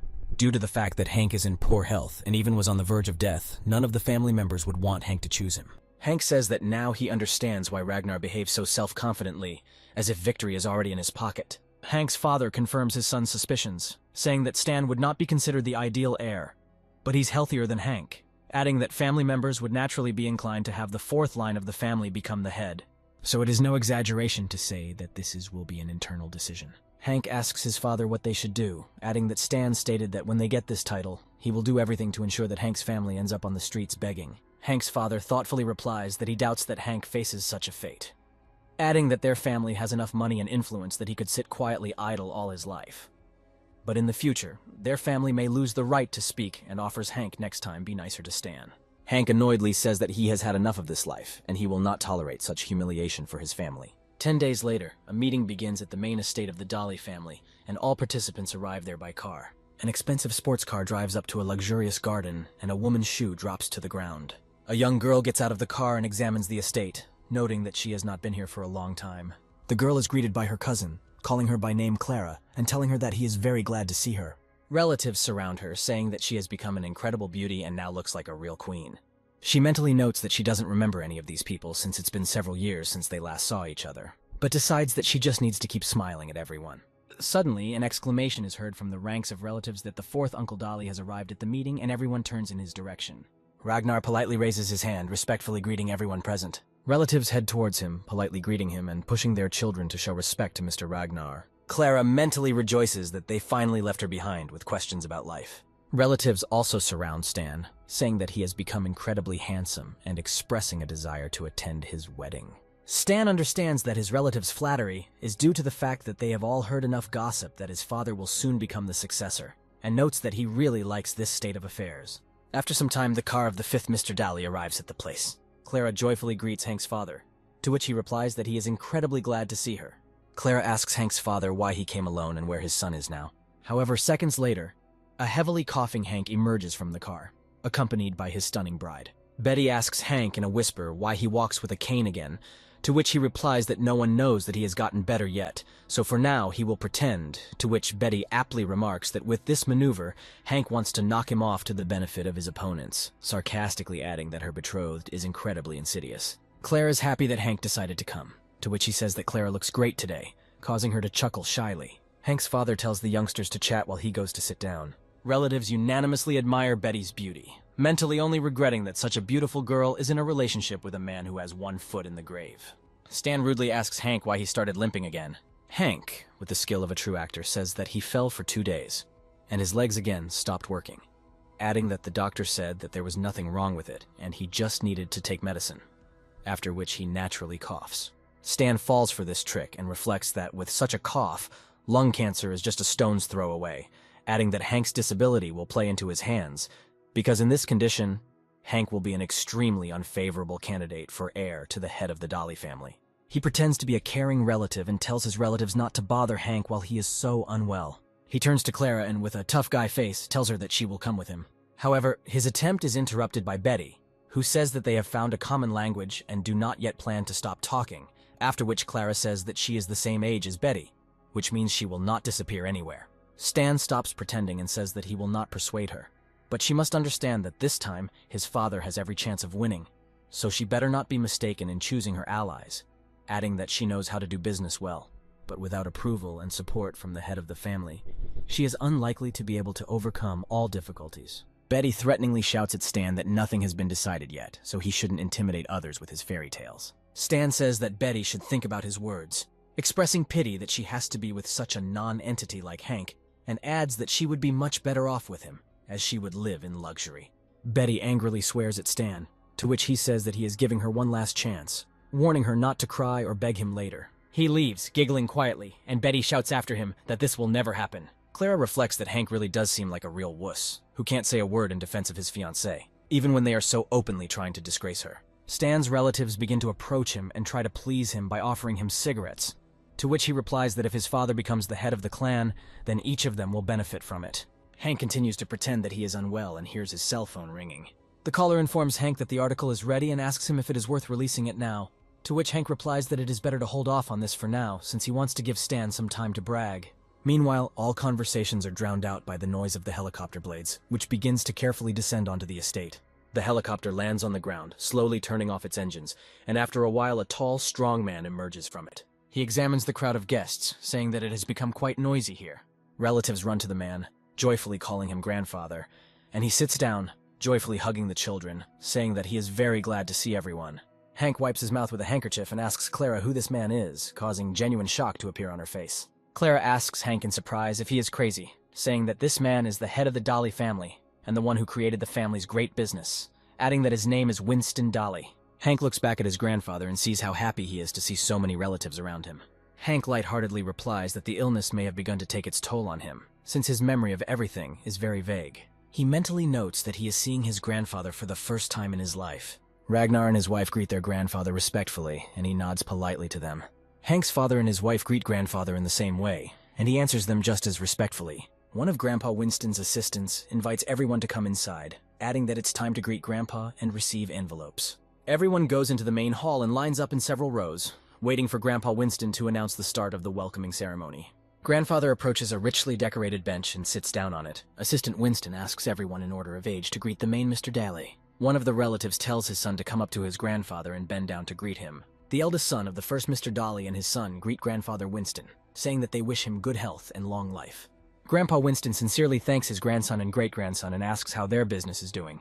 The son of the first Mr. Daly says that despite the death of his father, his family helps them, so his business is doing very well. Grandfather says that support should always be there, and it is the foundation of everything. So as long as the Daly family does everything side by side, they will develop and exist in this world. After which he asks the assistant to give his great-grandson a large, red envelope. The great-grandson sincerely thanks Winston and is surprised at how huge the wallet is. Hank notes that Grandpa Winston is quite kind and seems to place great importance on the unity of the family and all relatives. However, it is still unknown how he feels about Hank, previously suggesting that it is necessary to make a good impression on him anyway. Winston's second son greets him, saying that he brought all the younger ones to greet him, to which his grandfather happily says that the second son very rarely comes to his homeland, which means each of them will receive an envelope. Hank realizes that this must be the same second uncle who lives abroad and does not return to his homeland because he has his own business. Noting that all members of his family have foreign citizenship, so he voluntarily refused to be the heir to the head of the family. One of Winston's sons says that his brother set a good example for him, so he also brought the whole family to greet him, to which Winston replies with pride and respect that this son's family devoted themselves to science, and despite the fact that among them there are no heirs to his original occupation, they are dear to him just like everyone else, and he also hands them an envelope. Stan happily tells his father that now it's finally their turn. Ragnar approaches to pay his respects to Grandfather Winston, but Stan falls to his knees and slavishly greets his grandfather, bowing deeply and repeatedly. Hank and everyone else among those present look at this performance in surprise, not knowing what to say. Grandpa laughs and tells Stan that only children under 10 need to bow, asking him with kind irony whether he really wants to snatch his cousin's envelopes. Stan says that he doesn't need red envelopes, and he just wants to wish him happiness as big as the sea, longevity like the mountains, and boundless luck. Betty tells Hank that this flattery trick will serve as excellent propaganda for the fourth master, to which Hank says that Stan is just showing his attention, believing that it is time for him to show himself too. With that, he bursts out into another loud cough, causing Stan to stop talking and look back. All the other relatives whisper excitedly about Hank coughing like he has lung cancer. Winston's grandfather asks what happened and who got so bad. Hank quietly says that it made him feel bad and continues to cough while Betty holds his hand. Hank falls to the ground theatrically, and Grandpa Winston asks someone to urgently fetch a chair for Hank. Hank says that he hasn't seen his grandfather for a very long time and he missed him very much, adding that every time he thought about their meeting. Winston says that deep down he admires Hank, since he was an obedient child from an early age, but he cannot with a calm heart watch Hank get worse and worse. Hank introduces his fiancée to Grandpa, saying that he brought her here to meet her, after which Betty politely and respectfully greets him. Winston recognizes Betty, saying that he is a comrade in arms with her grandfather, saying that the decision about their wedding was made by them and asks her not to offend Hank, expressing the hope that everything will work out very well for them. To which Betty replies that Hank is very kind to her and, on the contrary, she wants to thank him for this decision. Grandfather Winston says that this is wonderful news, and he is only glad to hear it, asking him to hand over the largest envelope. Hank quietly asks Betty if the pity game or sycophancy worked on Grandpa, to which Betty snorts, saying that no one asked him. Stan looks sadly at the floor, realizing that he was beaten on his own field. Grandfather concludes that he is very happy that all the members of the Daly family can gather together today, adding that he is even more pleased to see his family becoming more and more prosperous, then says that originally it was supposed to be an ordinary family meeting, which is held every 3 years. He says that today every young person who has business acumen but suffers from lack of finances will have a wonderful opportunity to improve his financial situation. According to him, today they will begin the real competition, but before that his assistant will review the personal achievements of each participant. He adds that the whole family helps him determine the winner by voting for the most worthy. Grandfather Winston says that these actions are designed to help newcomers who have encountered temporary difficulties and setbacks, but hope to make progress, and those people whose business is in full swing are not participating in the competition. Grandfather says that the meeting will begin in the afternoon and invites everyone to go to the dining room and be sure to refresh themselves. The grandfather sits surrounded by his sons and joyfully talks with them about life. All relatives chat animatedly and raise toasts to each other. Hank sits with his bride and encourages her to eat and not be shy, because these tables are full of food and cannot be allowed to spoil. Stan looks at Hank and mentally curses him for stealing everyone's attention in front of his grandfather. But now he will find a way to embarrass him in front of everyone. Noticing the waitress walking, he realizes that this opportunity is now right in front of him. He trips the girl and she drops the hot pot, which flies towards Hank. Hank deftly dodges and a pot of very hot soup lands right on his tablemate's face. Screams of incredible pain are heard throughout the dining room. Hank looks anxiously as his neighbor tries to remove the pot of boiling soup. As soon as he manages to do this, he looks around menacingly and asks who did it. The waitress lying on the floor says that she did not do this on purpose, as she tripped. Grandpa and his sons look around at the noise, trying to figure out what happened. The traumatized relative says he doesn't believe her, to which she says she's really sorry. Stan sits in his seat, mentally glad that no one noticed his crime. However, his triumph is interrupted by a child who loudly says that he saw how Stan tripped the waitress. Stan threateningly demands from the child that he stop talking nonsense, otherwise he will beat him right here. The relative shouts menacingly to Stan that he is in trouble now and throws a plate of noodles at him. However, Stan dodges this throw and a plate of noodles flies into his sister's face. She angrily asks him what the hell he's doing, to which he replies that he wasn't aiming at her at all. However, this does not impress her, and she responds to him in the same way by throwing food at him. The food flies at someone else, and a fight breaks out, and the rest of the food starts flying all over the room. The entire hall is filled with the noise of a fight and flying dishes. Hank and Betty sit blankly at their desks, trying to figure out why things have come to this point. Grandfather irritably shouts for everyone to stop this farce, declaring that it is not funny. In response, a boiled crayfish flies into his face, angering him even more. Losing his patience, he lets out a scream, ordering all the guests to stop their nonsense. At the sound of his voice, the walls of the hall shake and the cutlery begins to tremble. Hank notes that it felt like there was some kind of earthquake and notes that the cutlery began to behave rather unusually. However, after a second, everything returns to normal and a deathly silence reigns in the hall. He gets up and says that if the guests don't want to eat, then so be it, and orders everyone to the conference room, while Hank notes that his grandfather is incredibly cool. All participants come to the conference room and sit down, not daring to say anything. Grandpa Winston menacingly asks who started this farce and if anyone wants to explain to him what happened. The relative gets up and says that it's all Bruce's fault, to which she replies that it was Stan who poured hot water on him first. Grandpa Winston asks Stan how to understand this. Stan makes a cowardly excuse by stating that the waiter was walking by and tripped over his foot, claiming that it was an accident. The boy again says that he saw Stan deliberately trip the waitress, to which he again looks at her menacingly, threatening her with violence. The boy's mom tells Stan to watch his words and asks him if he really thinks his brother would want to slander him. Betty says that the dish initially flew at Hank, but he managed to dodge, so it flew into another person. Everyone present begins to whisper that Stan has despised Hank before, so this is not surprising, additionally noting that Stan has no conscience at all. Stan, gritting his teeth, cannot believe his failure and is surprised at how this child was able to see him. Stan's father sternly orders him to apologize to his brother now. Stan, with a pompous face, tells his father that he will not ask for forgiveness from a disabled person, adding that in any case, Ragnar will be the next head of the clan, so he need not be afraid of anyone. Everyone is shocked by such bold words, and everyone again begins to whisper about why such questions are a foregone conclusion. Those present mentally note that if Stan had the nerve to say that out loud, then maybe they should reconsider who they should vote for. Ragnar slams the table menacingly, calling his son a complete idiot.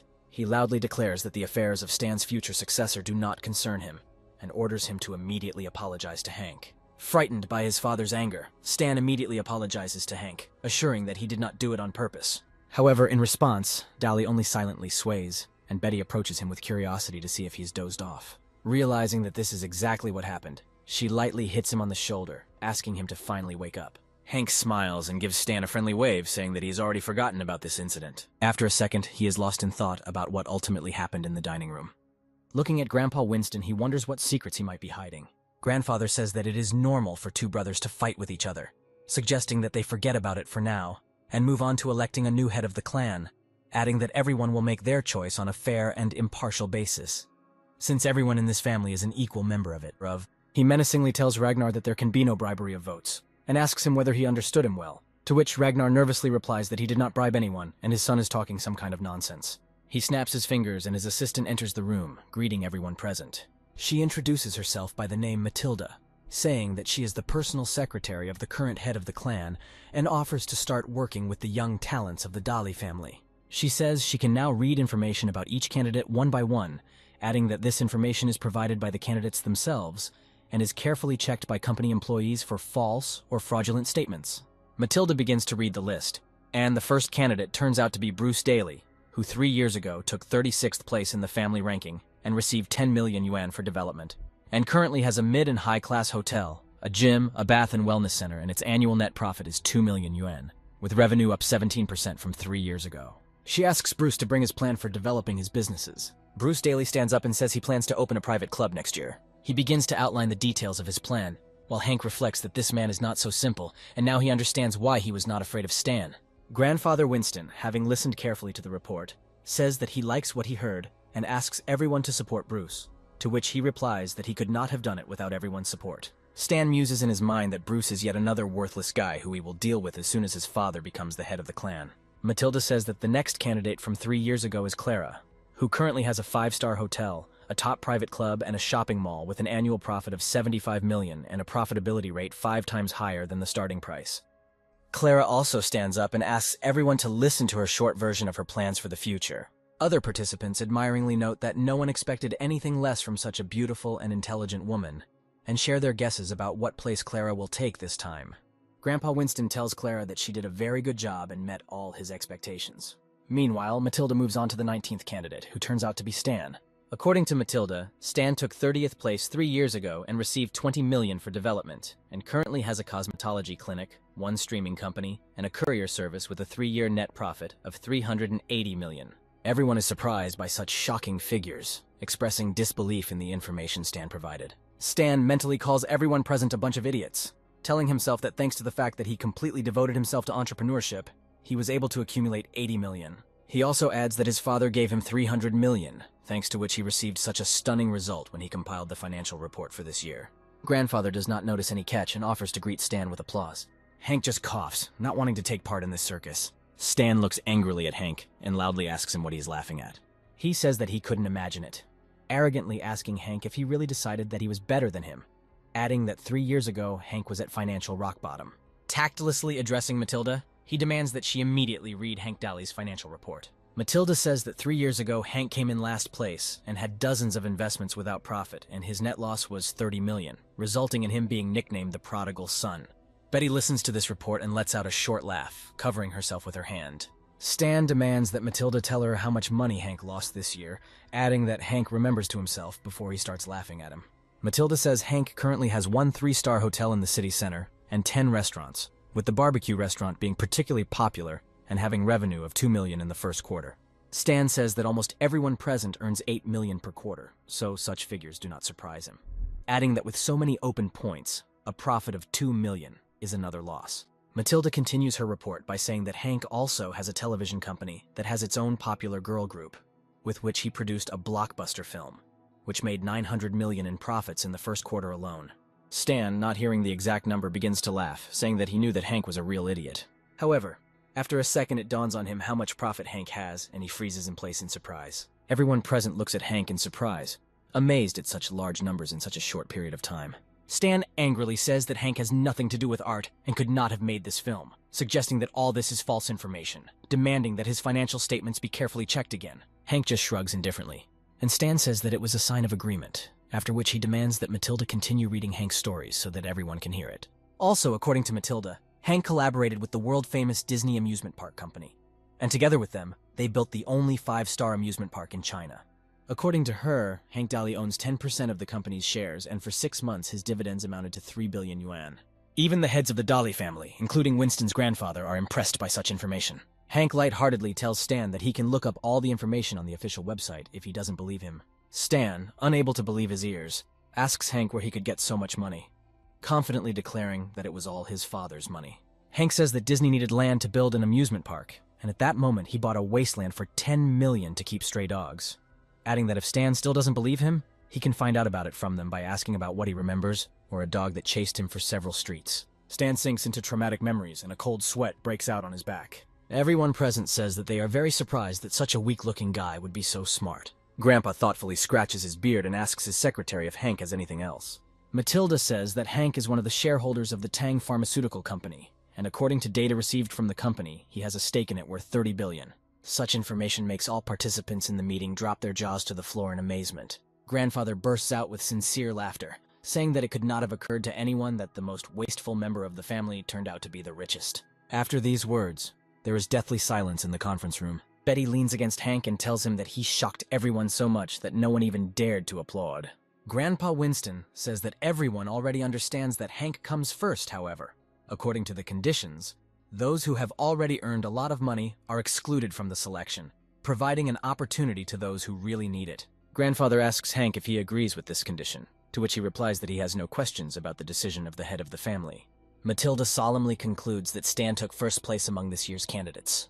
Everyone congratulates Stan, but he mentally notes that he is not particularly pleased with this. Grandfather Winston says that in this case, we can consider this competition over, suggesting that we move on to the search for a receiver. Hank, his father, and Ragnar look at each other and wait for the procedure to begin. Stan solemnly reflects that selecting young talent is a piece of cake, while choosing a successor will be the highlight of the program, because the successor will not only be able to control the family assets and employees, but also cancel or change the rules of the clan at will, and therefore in the moment his father becomes the successor, he will be able to throw out those he doesn't like and leave those who suit him. Grandpa Winston begins his speech by saying that their family started with an ordinary small workshop, and to achieve the current results he tried his best, adding that there is a limit to everything, and now he wants to live the rest of his life in peace.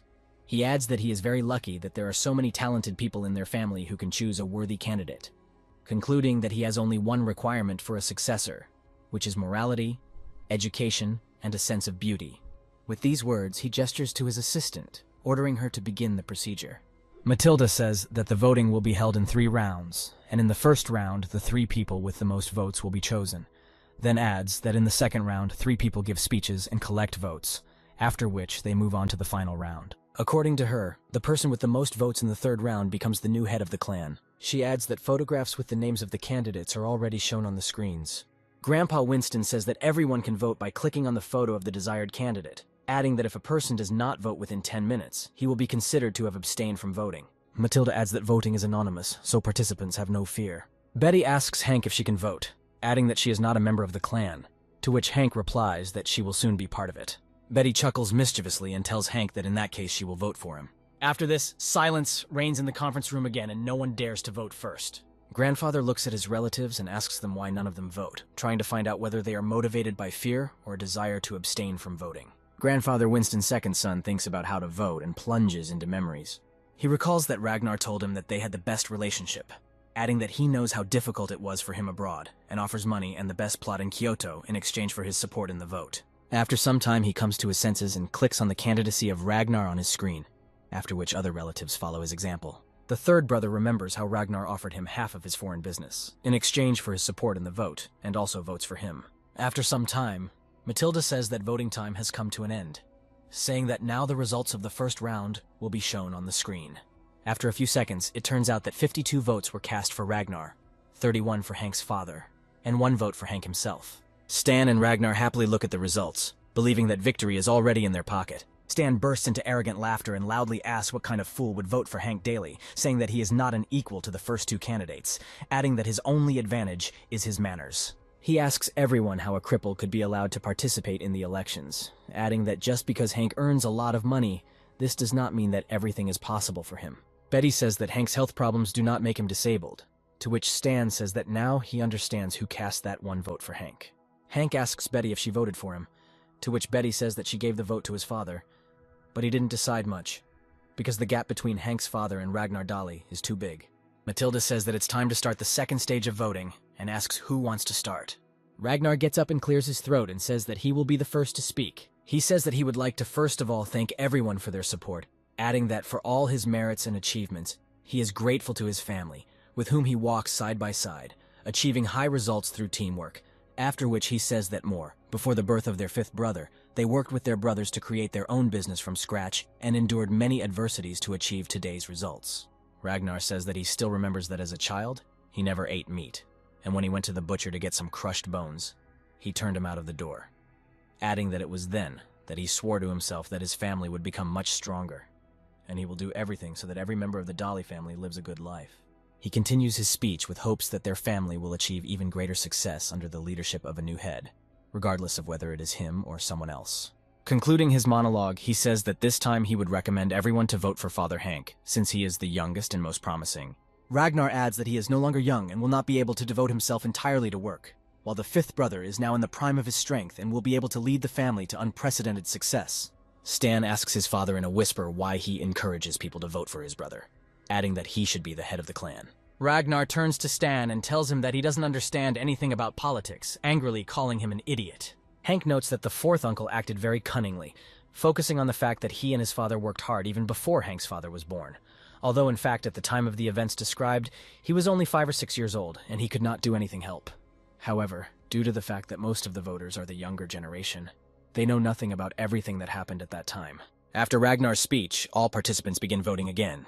As a result of the second vote, the number of votes for Ragnar increased, but for Hank's father, on the contrary, decreased. Grandpa Winston notes that the gap has widened greatly and asks his fifth son if he has anything to say. Hank's father stands up and tells Grandpa Winston that he has something to say. He says that compared to his brother, he is not as competent and smart, and he has no particular desire to lead his family. He adds that in connection with all of the above, he refuses to participate in the election campaign, and the whole room whispers in surprise about what this could mean. Grandpa Winston asks his fifth son if he wants to add anything else. Hank's father says that he is asking that all of his votes be given to his son, Hank, and that he be allowed to run for head of the clan. The grandfather fulfills his son's request and all the votes go to Hank Dolly. Other participants ask in surprise whether such changes are possible, noting, however, that age restrictions have not been written anywhere.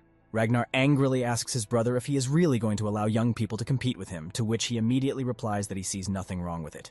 He adds that Hank may be inferior in age to most of those present here, but due to his potential, no one can compare with him, so he praises him, not because he is his son, adding that everyone knows that 6 months ago Hank was lying in a hospital bed, and his life was in the balance, and he knew that he had no way to do anything to recover, while Hank's father and his wife could only pray. He says that then they would do anything to help Hank, even if it threatened them with ruin, after which he adds that suddenly a miracle happened, and Hank not only recovered, but also began to earn money himself, and in just 6 months, he made more money than most of the people here combined. Hank's father ends his speech by saying that from his point of view, it was fate, adding that God gave his son a new life and made him transform, which means he trusts not only him, but also fate. Stan says that this all sounds suspiciously similar to cult motives, adding that no one can guarantee that tomorrow Hank will not get worse and die, leaving the clan without a master. Ragnar says that his attitude towards voting offends him because it forces him to compete with an unequal contender, after which he angrily declares that since he started this game, he will play it by his rules, and transfers his votes to his son Stan. Stan is pleased to thank his father for being so generous to him. The rest of the relatives begin to be indignant at what happened, saying that everything is starting to look like some kind of children's booth. Grandfather, who is also not happy with this situation, says that once the final counting of votes begins, no matter what the result is, nothing can be changed, and expresses the hope that no one will regret it later. Hank's father says that he is confident in his decision, to which Ragnar replies that he has no reason to doubt either. Winston says that although Stan and Hank are too young to be the head of the clan, they both have limitless potential, and if one of them receives support from their elders, then they could be suitable for the role of head. Matilda says that in the second stage of voting the candidates were changed, so it starts again. Stan quickly stands up, saying that he will speak first. He turns to Hank and says that even though he is a well-mannered hard worker, he is nevertheless a cripple and will never be able to get rid of it, adding that if the clan members chose as their leader a crippled man who goes by the nickname of the prodigal son, then this would put the entire Dolly family in an awkward position, while Stan is at least a healthy person, and no one can compare with him in moral intelligence. He continues to dramatize, urging everyone to think for themselves and not choose a crippled person as the head of the clan, ensuring himself secret ridicule from other families. Relatives begin to whisper that Stan's words have some meaning, since Hank really is not the healthiest person and is unlikely to even be able to acquire an heir. With these words, votes for Stan continue to skyrocket. Stan looks angrily at Hank, mentally celebrating his victory, admitting to himself that he did not expect everything to turn out this way, but he was afraid to dream of being the head of the clan. He turns to Clara and mentally anticipates that as soon as he receives this post, he will change the rules and definitely marry her, adding that it's time for these crazy old man's traditions to go to the trash heap. Clara mentally admits that she doesn't know what to do, and asks Hank to do something and justify the only vote she gave him. Grandpa turns to Hank and asks him if he has anything to say in response, but the main character replies that he has nothing to say. Stan says that there is no need to say anything, since the second stage of voting has already been completed, and adds that he is the embodiment of genius, beauty, strength, education, and wealth. He is already starting to celebrate his victory, saying that no one else will vote for Hank, which means his day has finally come. Matilda approaches Winston and says that some shocking news has leaked online. and Grandpa Winston asks to put it on the screen, saying that he really wants to watch it. Matilda switches the TV screen and the relatives are interested in what they want to show them this time. The TV shows a news report that a drunk young gentleman from a wealthy family has gone mad and beaten a man. In it, Stan kicks his grandfather, who sells watermelons, saying that his watermelons taste terrible and he won't pay a penny for them. With these words, with a satisfied face, he begins to shout as loud as possible that he and his father are tactless bastards. Stan, immediately changing his face in shock, asks himself whether he really did such things. Ragnar angrily asks where the video came from, demanding that the PR agency be contacted immediately. Relatives whisper anxiously that such behavior disgraces the Dolly family, noting that nevertheless, black PR is also PR. Meanwhile, Betty appears on the videotape, deciding to go shopping in search of groceries. Stan walks up to Betty and slaps her on the buttocks, catching her off guard. He asks her where Hank went, and not waiting for an answer, says that if after the wedding he cannot satisfy her, she can always turn to him, adding that he will always be ready to please her. Relatives look in shock as Stan openly pesters his brother's fiancée and cannot believe their eyes. Grandpa Winston doesn't say anything and just frowns seriously at Stan.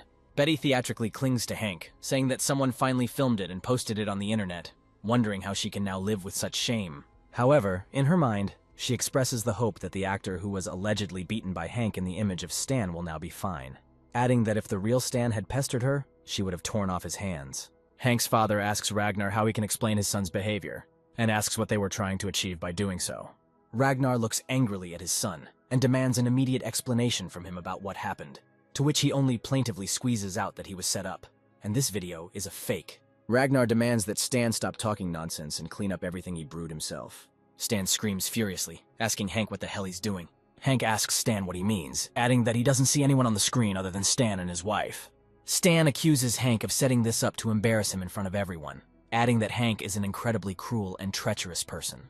Hank says that Stan ordered the hitman and asks him if he doesn't think it's cruel enough. Everyone present is surprised by what they heard, saying that this simply cannot happen. Grandpa Winston looks at Stan sternly and asks him if what Hank said is true. Stan can't say anything in his own defense and only coughs slightly. He tells Hank that he just wanted to spare him the pain of having to move around. With these words, he grabs a chair and says that Hank tried to make sure that he would now die of shame in front of everyone. But now it's his turn to help Hank, adding that the Dolly family only needs one descendant, which will be Stan. He jumps on the table in front of Hank and raises his hand to strike, ignoring his relatives' cries for him to stop doing this weird thing right away. Hank gives Stan a good swing, then grabs his cane, pressing a small button on it. The illusion dissipates, and the cane transforms into a sword cutting through metal. Hank quickly draws his weapon and makes one lightning-fast and sweeping strike. Stan discovers that his chair instantly splits into two parts without reaching the target of the blow. Hank looks at Stan menacingly and says that unfortunately for him, he will not remain the only heir. With that, he lands a few more blows on Stan's clothes. Stan's outerwear is shredded, revealing his suspicious tattoo on his chest. Everyone present notes that this tattoo is very similar to the fascist symbols that were used in the Second World War, adding that such a worldview is inappropriate for the future head of the clan. Stan, unable to say anything in his own defense, falls to the ground, bowing his head. Hank recalls that as soon as he scanned Stan's body, he noticed this tattoo on his body, adding that Stan should not blame him for such treatment, since he was the one who started this mess in the first place. Grandpa Winston orders Stan to be taken away and placed under surveillance, adding that they will only talk once the investigation is complete. Winston turns to Hank, but he wants to immediately clarify that in fact he feels much better, but due to the current circumstances, he had to pretend to be sick in order to confuse some people. Adding that he had no intention of deliberately deceiving his family and friends, therefore, he asks for forgiveness for the misunderstanding. All the other relatives happily say that they have never seen him so healthy and energetic. Clara is happy about what happened, saying that Hank Dolly is an incredibly cool person. Grandpa Winston says he didn't think things would turn out this way, adding that they still need to finish what they started and complete the third round of voting. Matilda says that it is time to hold the last round of voting, the results of which will become the final result of the entire vote. Relatives say that Stan behaved like a real bastard, adding that everything was not resolved in the best way. But it would have been much worse if Stan's character and worldview had been found out before he was elected as the new head. The vote count ends and Hank has the most votes. Matilda announces to Hank that as of today he is the new head of the clan.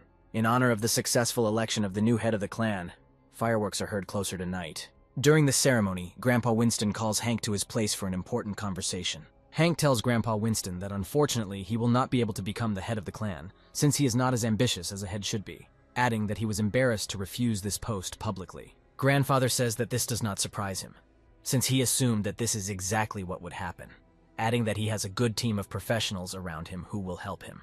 Grandpa Winston says that being the head of the clan could be good for Hank and would be an important stepping stone for his future growth. Hank says that this means more than what Grandpa Winston is talking about now, adding that he is just an ordinary spoiled child who is definitely not worthy of taking the place of the head of the clan.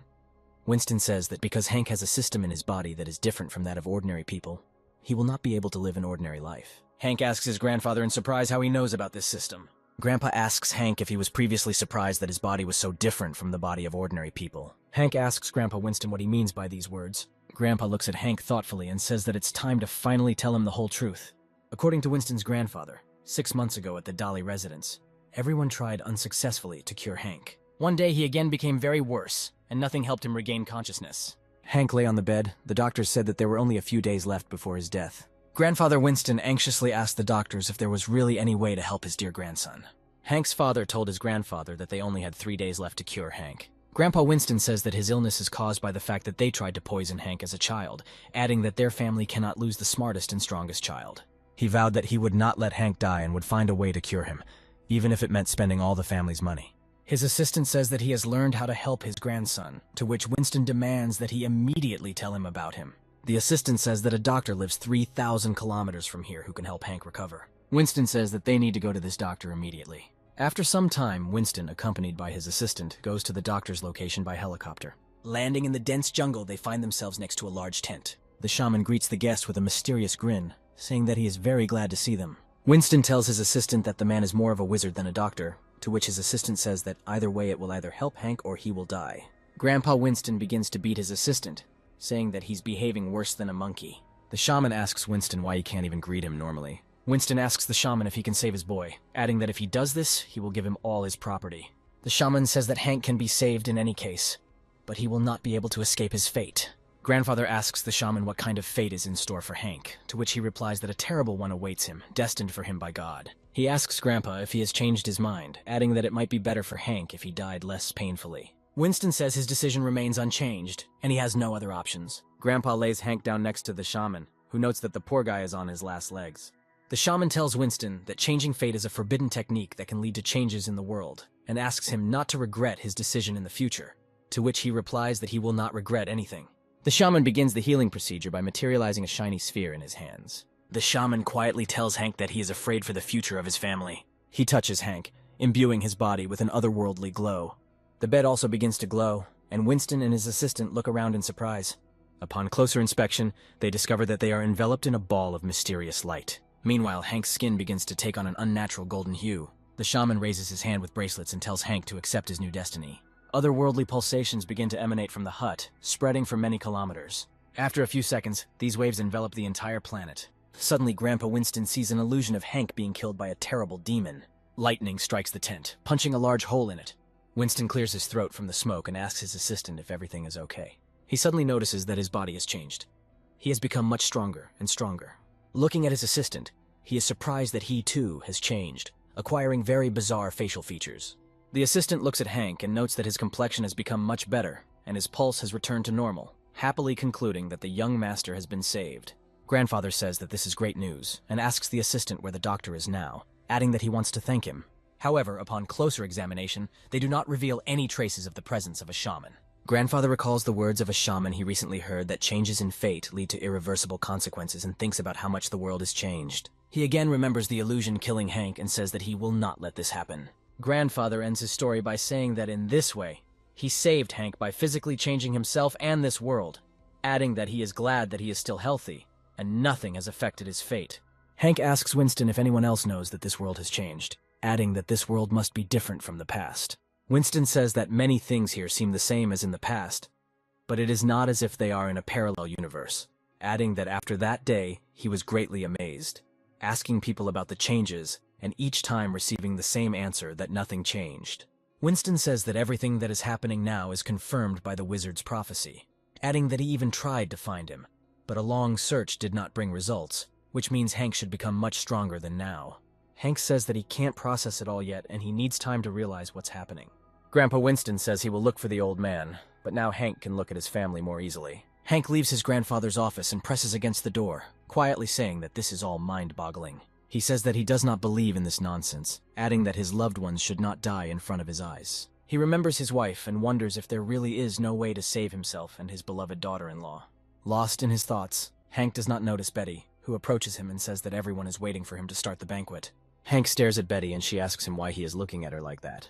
Hank doesn't answer her and walks over to her, hugging her tightly behind her back. Betty asks Hank why he is hugging her, saying that someone might see them. Hank is silent for a while, after which he tells his fiancée that he doesn't want her to die, to which she responds in surprise that everything is fine with her now, and if suddenly something happens, then she believes that Hank will definitely save her. Hank says that he will definitely save her and everyone else, to which Betty replies that she doesn't understand what he's talking about, but will still trust him. Hank grabs his beloved's hand and says that they need to rush to the banquet, to which Betty says that Hank's nerves seem to be off today. Hank wonders why he is acting so strangely, but quickly comes to the conclusion that he needs to become stronger and not waste time. He successfully hosts the banquet with Betty, but his thoughts remain riveted on what his grandfather told him. The main character decides that from today, the real competition with fate for the right to life begins. This evening, Hank performs another system update, but this time his indicators only increase by 1. Hank irritably says that in order to become better, he will have to spend more money.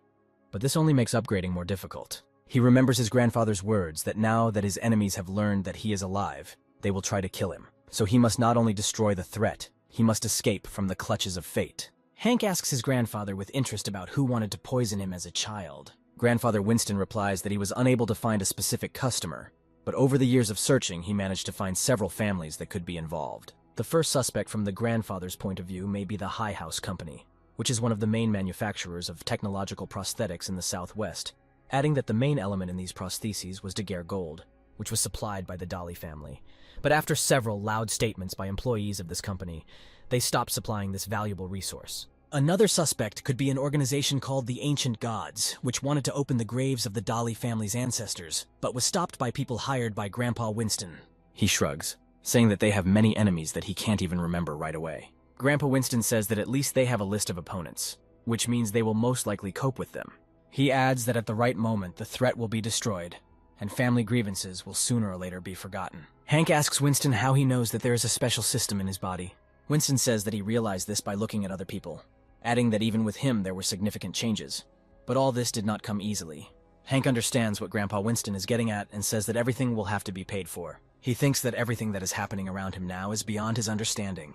A lot of time passes behind these thoughts, and the sun's rays spill onto the main estate of the Dolly family. Hank gets dressed and leaves his room, greeting his parents. Hank's parents ask him how he is feeling, surprised that they slept for an unusually long time this time. Hank hugs his parents and tells them that he loves them very much. Hank's mom says she's very happy to hear this, adding that she never doubted it. Hank's father asks him if he would like to have breakfast, saying that he has to go to his first family meeting today. Hank tells his parents that he is no longer a sick boy who was left out in the cold and is completely confident in his future. He walks down the corridor, entering a large hall, and takes the place of the head of the clan. Everyone greets Hank, calling him Patriarch, to which he says that he is too young for this, and asks from now on to call him Lord. Luo enters the hall, respectfully greeting all participants in the meeting. She introduces herself, saying that she is the young Lord's secretary and asks for forgiveness for any mistakes. Hank says that he also just took office and invites Luo to study with him. Luo says that she will now tell the young master and everyone present about the state of affairs of state assets and the distribution of various industries in the family. She says that at the moment, the Dolly clan has 189 enterprises and 3,000 assets, including in textiles, real estate, electronics, sports, and medicine, as well as other areas throughout the country.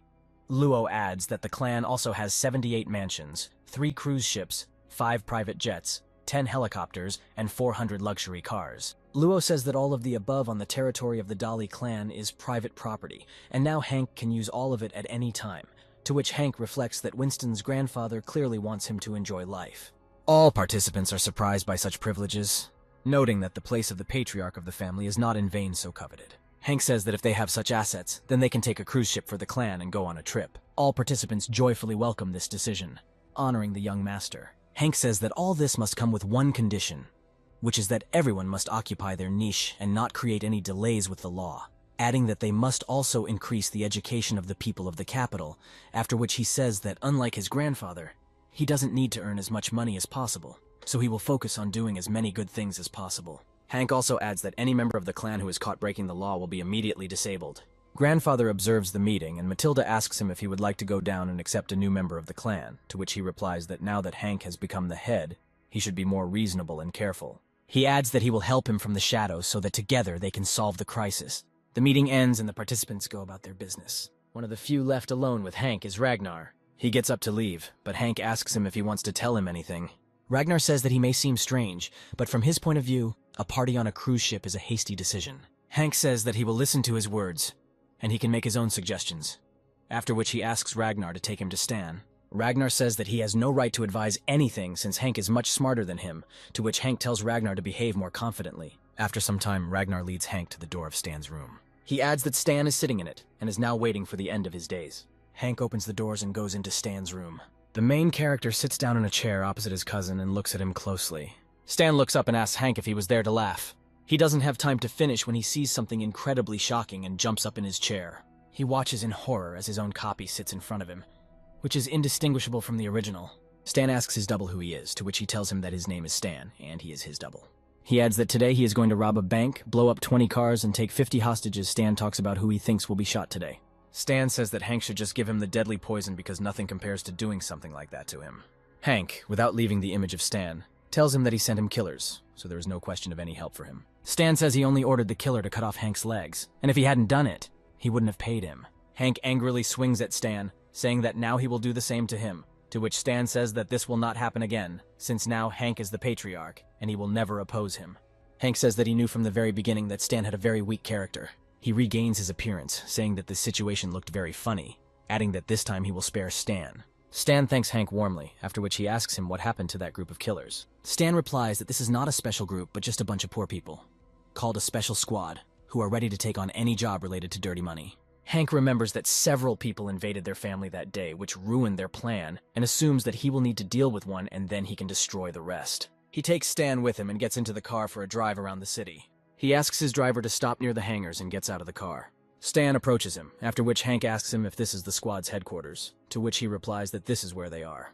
A man runs up to Hank, greeting him and saying that they knew he was coming and immediately sent security. The man says that everyone calls him a multilingual for his talent to speak several languages at the same time, expressing the hope that this will not scare Hank. He adds that he was one of those who wanted to kill him on Stan's orders. Stan hits the polyglot with force, telling him that he is completely out of his mind. Hank moves on while Stan continues to beat out the bad temper and obnoxious killer. Having entered the hangar, he encounters several killers, each of whom has supernatural talents and a unique appearance. A woman with a snake body crawls up to Hank and says that he looks pretty good, which means he will taste very good. She starts laughing, unbraiding her hair, adding that she hasn't warmed up in a while. A second later, she completely turns into a snake and says that if you look closely at Hank, he has really thin skin and tender meat, which means it would be a big mistake to just swallow him. Hank says that the girl inspires fear without any doubt, but fortunately for him, she herself came within striking distance of him. With these words, he takes out his sword and strikes her in the face, leaving a minor wound. The snake screams in pain, surprised that its defenses were broken. A man with stone hands attacks Hank, saying that Hank is clearly tired of life if he behaves so impolitely. The fight is interrupted by Polytongue, saying that they need to stop immediately for the sake of him and the young master. The man stops and asks the polyglot which young master he is talking about. The man says that they may not believe him, but Hank is their boss from this day forward. The killers ask the polyglot in surprise if he is talking nonsense, and their leader appears from the shadows. The men with animalistic features ask Hank where he came from, adding that first he needs to defeat their real master. The stone-handed man and the snake woman happily welcome this decision. The polyglot says that they should not dare to be rude, adding that if they offend the young master, then in the future I will greatly regret it. Hank says that he does not want to solve all matters by force and invites them to listen to him first. He adds that he is well aware that they have tricks up their sleeves and won't listen to a little boy like him, before adding that he does, however, have something they don't. Hank says that he is incredibly rich, emphasizing that they have no idea how big his fortune is. The killers are not impressed by this kind of bravado, and they recommend that he leave while he is still alive. The gang leader says that anything less than $1 million is not money for them and advises him not to push his luck. With these words, he turns into an anthropomorphic wolf and says that if he doesn't get out of here, he will tear him to shreds. One of the killers suggests that the leader take his time and listen to him first. The leader angrily waves away his henchmen, saying that he is in charge here and no one can buy him for money. Other members of the squad express dissatisfaction with such absurd behavior of the leader of the mercenary squad and decide to listen to Hank's proposal. Hank chuckles and gives the command to his assistants to bring money to the hangar. With these words, a van drives into the hangar, an enormous amount of money pouring out of the doors. The snake girl and the stone man joyfully look at such wealth, asking in surprise whether all this really belongs to them now. Hank says that if they all become more respectful to him, then all this finance will go to them, and then asks if they agree to the deal. The mercenary leader decides that he will act more cunningly and simply kill Hank, after which he can take the money. He delivers a powerful blow with his clawed paw, but Hank easily dodges it by moving back. Hank picks up his cane and delivers a powerful blow to the leader in the dog's face. The leader stops briefly to plaintively accuse Hank of animal cruelty. However, a second later he shouts that he will not forgive him for such an insult, and again rushes to attack Hank. Stan and the polyglot screams for someone to stop this mad dog, while Stan mentally notes that the leader of the killers should be more careful. The snake girl suddenly goes over to Hank's side and binds the werewolf's legs with her tail. She drops him to the ground and then says that Hank offers them much more than he does. The stone man attacks his former boss, saying that he is ready to give his life for a lot of money. With the words that he will answer for his rude words, he further strengthens his hands and hits the leader in the gut. He throws the werewolf into the air so that the other members of the squad can deal with him. The cowboy quickly takes out his revolver, taking good aim. He opens aimed fire, completely shooting off the ear of the rebellious mercenary leader. The pterodactyl man quickly flies up to the stunned werewolf, saying that he himself will destroy him. The pterodactyl man hammers the werewolf into the stone floor with a powerful blow. The former leader lay on the ground, clearing his throat and calling his allies a group of traitors who dared to come against him. Looking up, he sees all the mercenaries standing next to Hank Dolly. Hank looks at him reproachfully and asks him if he's finally ready to talk. The werewolf decides not to give up and leaves a smokescreen behind him, saying that he, as a lone wolf, can handle them on his own. Stan falls to the ground in fear as the rest of the mercenary squad rushes to attack. Hank coughs from the smoke as the werewolf moves closer to him. The pterodactyl man says that he cannot find anyone in this smoke, and decides to blow it out with his wings. With these words, he begins to energetically flap his wings, slowly dispersing the smoke. Suddenly, a huge piece of concrete flies towards him from the smoke. The mutant does not have time to dodge, and the concrete block knocks him out, dropping him to the ground. The stone man looks around, saying that throwing a smokescreen wasn't the stupidest idea. Suddenly, from the smoke, he receives a powerful blow to the stomach, losing his balance. The stone man falls to the ground, leaving a large crack due to his weight. He sits up, coughing violently from his injuries and his inability to breathe properly in the smoke. The cowboy covers his face with his cloak and looks around carefully, holding his pistol at the ready. However, he fails to detect the werewolf in advance and approaches him unnoticed, his red eyes glowing. Hearing a rustle at the very last moment, the cowboy sharply turns his hand behind his back, aiming at the werewolf. He mentally tells himself that no one can escape his reaction and cocks the hammer of his revolver. The werewolf says that the smokescreen also has the effect of anesthesia and dizziness, adding that he is finished. With these words, he grabs the cowboy by the leg, preventing him from making a shot. He swings at his victim, telling everyone not to bury themselves because he is still a true alpha. The snake girl clears her throat of smoke, loudly saying that she will kill the damn dog. However, in the smoke and heat of the battle, she does not notice how a cowboy flies in her direction, knocking her off her feet. Hank continues to cough from the acrid smoke, covering himself with a handkerchief. The werewolf approaches Hank and begins to laugh evilly, saying that he should have killed him as a child to reduce his troubles. He says that earlier in his childhood, he suffered a lot as a werewolf, adding that he also had to fight for a foreign country. The werewolf tells Hank that he himself has the right to decide when Hank dies, adding that if he wants, he can kill him right now, get his money, and get rid of the obnoxious traitors. Hank does not answer the werewolf and only gestures to express his disagreement with his position. The werewolf becomes enraged, charging at Hank, screaming that he must be suicidal for acting so arrogantly. However, as soon as the werewolf's clawed paw almost overtakes Hank, he suddenly disappears into smoke. The werewolf screams in anger that he can still feel Hank and asks him how he could disappear right before his eyes. The day before these events, Stella presented Hank with updates to the bracelet, saying that she had now installed new covert scanning capabilities in it, causing pure delight on Hank's face. She adds that in addition to stealth, she added functions for copying characters from films, specifying that a character looks better the more data there is about it.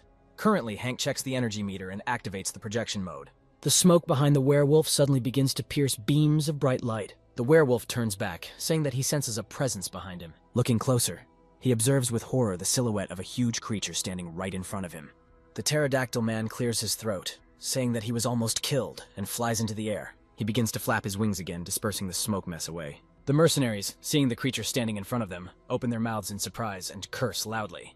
The creature standing in front of them turns out to be a giant monster with 3 eyes and a huge spear. The werewolf does not immediately realize what has happened and turns around, asking where this damned boy went. Seeing a giant monster in front of him, the werewolf also becomes speechless and freezes in place, his eyes bulging. The monster lets out an incredibly loud roar, shaking the ground with sound waves. The mercenaries grab their ears, saying that this sound will make their heads explode.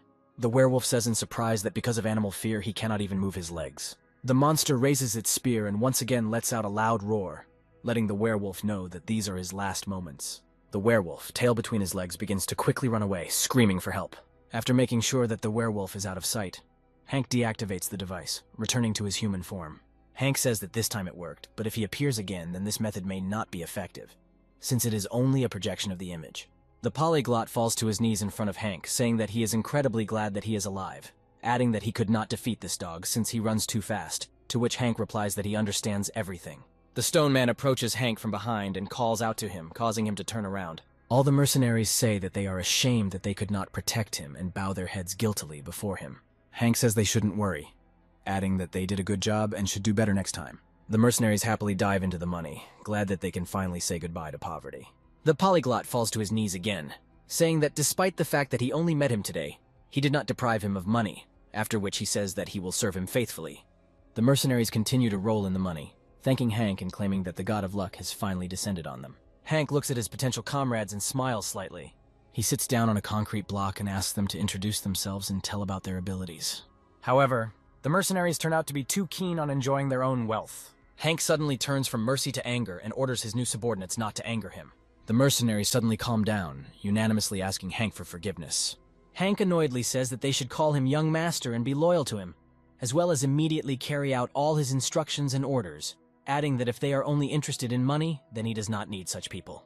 The polyglot, in his usual manner, falls to his knees in front of Hank and asks for Hank's forgiveness, saying that he wants to serve him and do his bidding, adding that none of them dare challenge him. The mercenaries mentally wonder why Hank was so angry at them over such a small thing. However, they all bow before Hank, again asking for forgiveness and saying that they will listen to his orders. Hank says that in that case they should pick up where they left off and asks who wants to introduce themselves first. The stone man introduces himself by the name Jonas, saying that he used to practice hardening ki, and now he is able to strengthen his hands so much that they are in no way inferior in strength to metal. The cowboy introduces the name Arthur, adding that he does not have any special skills, but he can hear the steps of an ant 100 meters away and hit her from this distance. Pterodactyl man says his name is Morgan, and he used to perform in the circus with a pair of false wings, but one day he woke up with a pair of real ones. Hank says he suspects it all happened about 6 months ago. The mercenaries say that everything happened exactly as Hank described, adding that before that, they did not have any abilities. Hank mentally notes that, based on his grandfather's story, some kind of glitch occurred 6 months ago, due to which they became superhumans. He turns to the snake girl and asks her what her name is. The girl introduces herself by the name Sasha, saying that she used to be a snake dancer, but now she has become a real snake girl. Hank notices a cut on Sasha's face and takes out the spray, treating her wound. A second later, Sasha's wound heals and she enthusiastically says that this spray is a real miracle. Hank throws this spray at her, saying that there should be no wounds on the girl's face, adding that she just saved him, so she deserves this treasure. To which Sasha enthusiastically replies that she is very grateful to him. Their acquaintance is interrupted by a strong earthquake and our heroes, with the exception of Sasha, can barely stay on their feet. Meanwhile, on the lake, under the force of this earthquake, ships begin to crash due to strong waves. The source of these waves is a huge monster that has been dozing until today at the bottom of the lake. The mercenaries say they don't remember earthquakes ever happening here. After some time, the tremors slowly subside and the mercenaries decide to find out what it was. Stan decides to check the news and asks Hank to take a look at what he just managed to find. He hands Hank the phone, and he watches the live broadcast from the scene, which shows that abnormal waves have been recorded on Lake Sen, and many ships have been wrecked.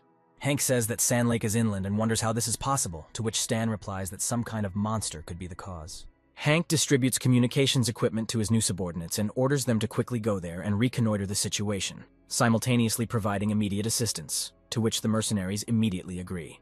After this, he turns to Multilingual, saying that he will need him here, and in the future he can become his trump card, which will allow him to recruit as many people with supernatural abilities as possible. To which he replies that he will do everything in the best possible way. Hank reflects that you can't achieve everything in this world by relying only on yourself, so a capable team can come in handy. Stan says that Hank is a very skilled manipulator, so he believes in his success. Hank says that he can't buy the mercenaries' loyalty, but a little kindness and caring will help him make friends with them, after which he tells Stan to stay here and wait for new information to emerge. Stan asks Hank what he should do, suggesting that he will entrust him with some task. Hank says that Stan understood everything correctly, since he has something special for him, which he will announce a little later. Meanwhile, ship passengers who have fallen into the water beg for help, floundering on the surface. They shout that most of them cannot swim and hope that someone will come to their aid. Rescuers say they only have 2 boats, but there are simply an incredible number of people in the water. One of the victims desperately raises her hand above the water, fearing that in just a few seconds she will go under the water. However, Morgan manages to grab the unfortunate woman, calming her down, saying that they will definitely help everyone in trouble.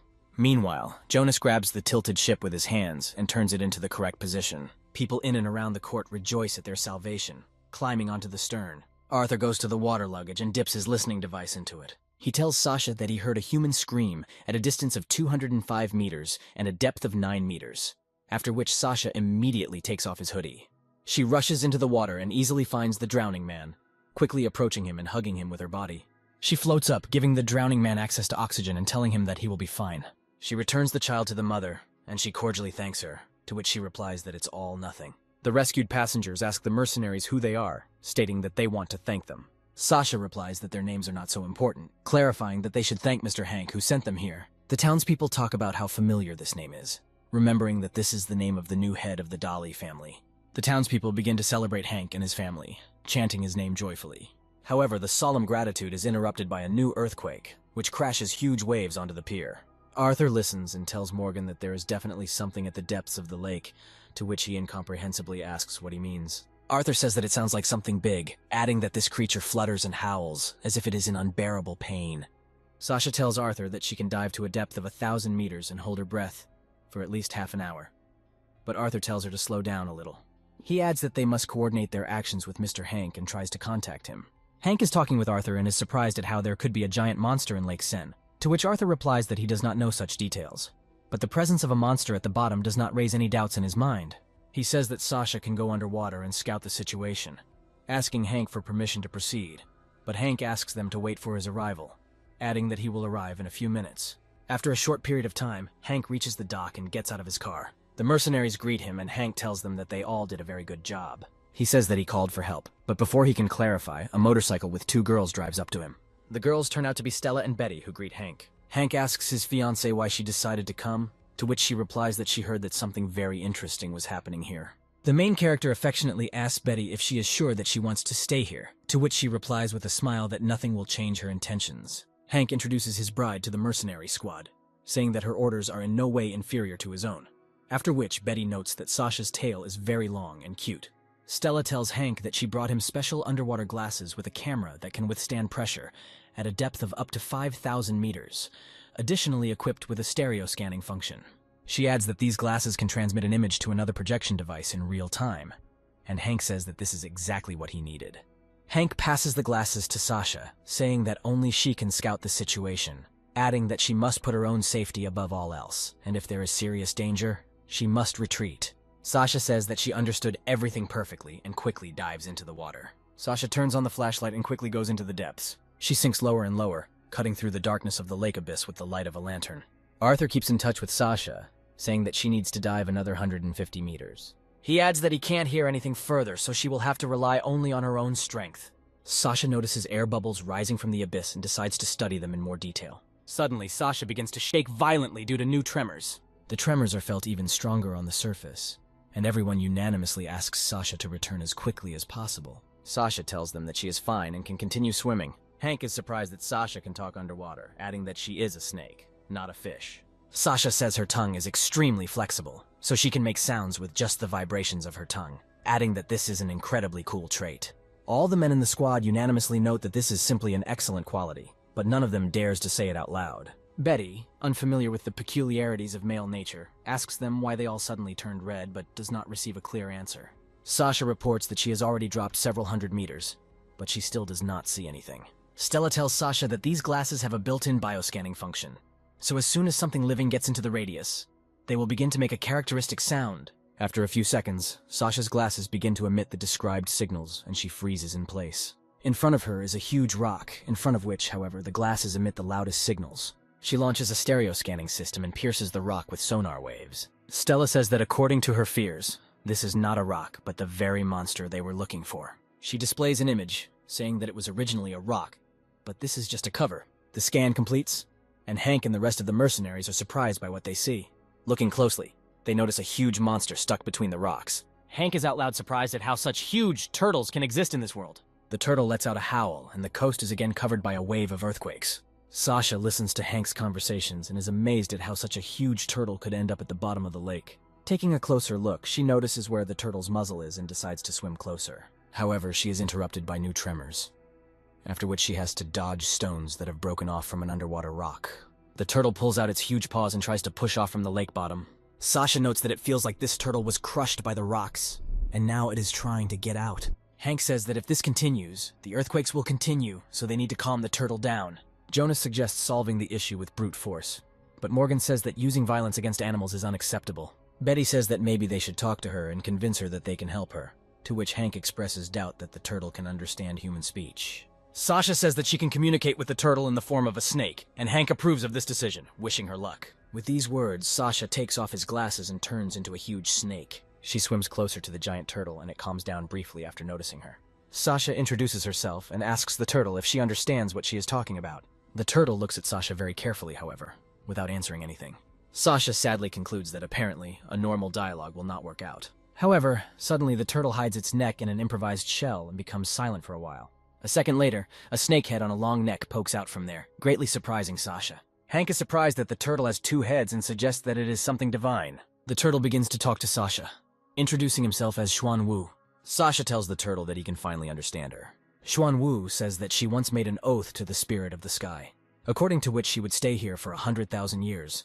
But now that the oath has expired, her body has become fused with the rocks, and she cannot get out. Sasha tells Hank that the turtle introduced himself as Xuan Wu, wondering that animals from ancient myths could exist in this world, after which Hank asks Sasha to tell her that in a few days they will find a way to get her out. Sasha tells Xuan Wu that her master asked her to be a little patient, adding that they will definitely get her out of this trap. Xuan Wu crawls into her shell, saying that she has already waited 100,000 years, so she can wait a few more days. Hank says that now that the monster will not bother them for a while, Sasha can safely return, after which Jonas asks him how they can help the mythical turtle, to which Hank asks him how much an atomic bomb might cost. Betty says that Hank, in his typical manner, rushes from one extreme to another, adding that in this case, along with the mountain, most of the city will be destroyed. Hank approaches Stella with a question about whether she can do something less destructive, to which she sharply responds in the negative, adding that she would not even dare to begin work on such technologies. Hank says that he has no one else to turn to which she replies that there is only one place where they could help. Hank happily asks Stella to tell her where they need to go so that they don't waste a second. Stella turns her head and sadly replies that this place is her family's home. She adds that she is a member of a family of famous inventors called the Gao, which owns the High House Company. Hank says that on her resume, she had a different last name, to which Stella says that it is her mother's last name. Hank says that this last name goes well with her name, adding that it is time for them to move forward.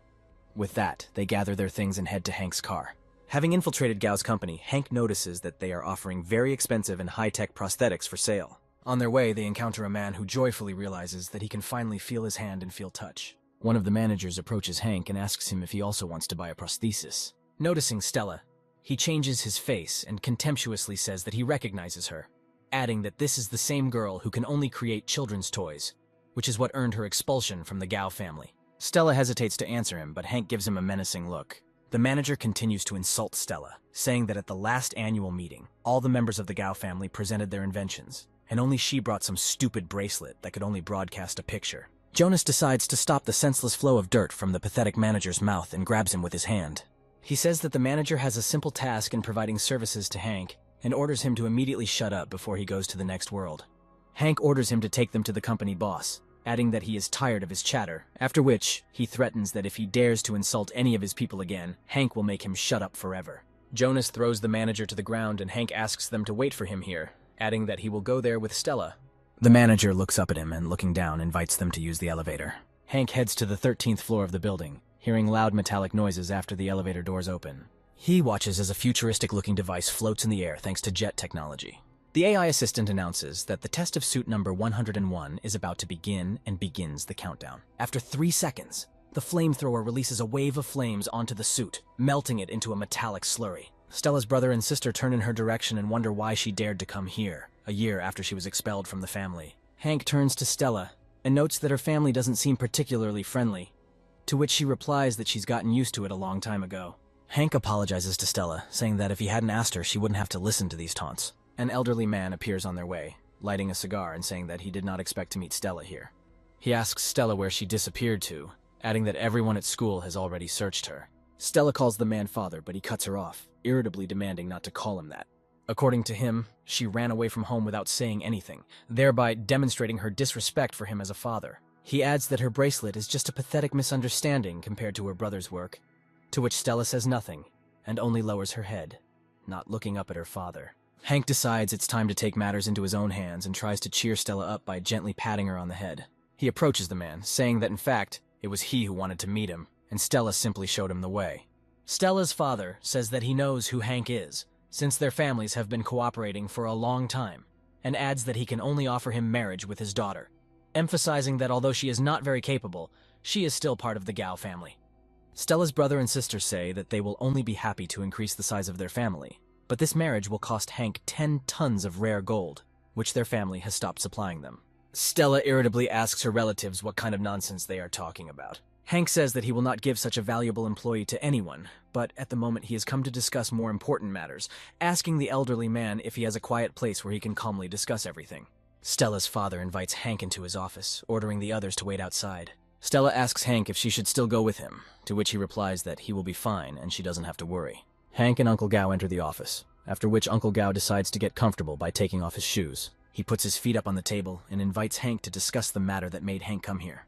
Hank says that he would like to purchase a weapon that can level a mountain and asks if Uncle Gao has something similar. Stella's father says that such a task is only needed for something truly grandiose and warns Hank not to drag his family into this adventure, to which Hank replies that he has not even thought about it. Hank adds that he just wants to know if Uncle Gao has such a weapon, emphasizing that responsibility for the consequences will fall entirely on his shoulders. Stella's father grins and presses a special button on his cybernetic arm.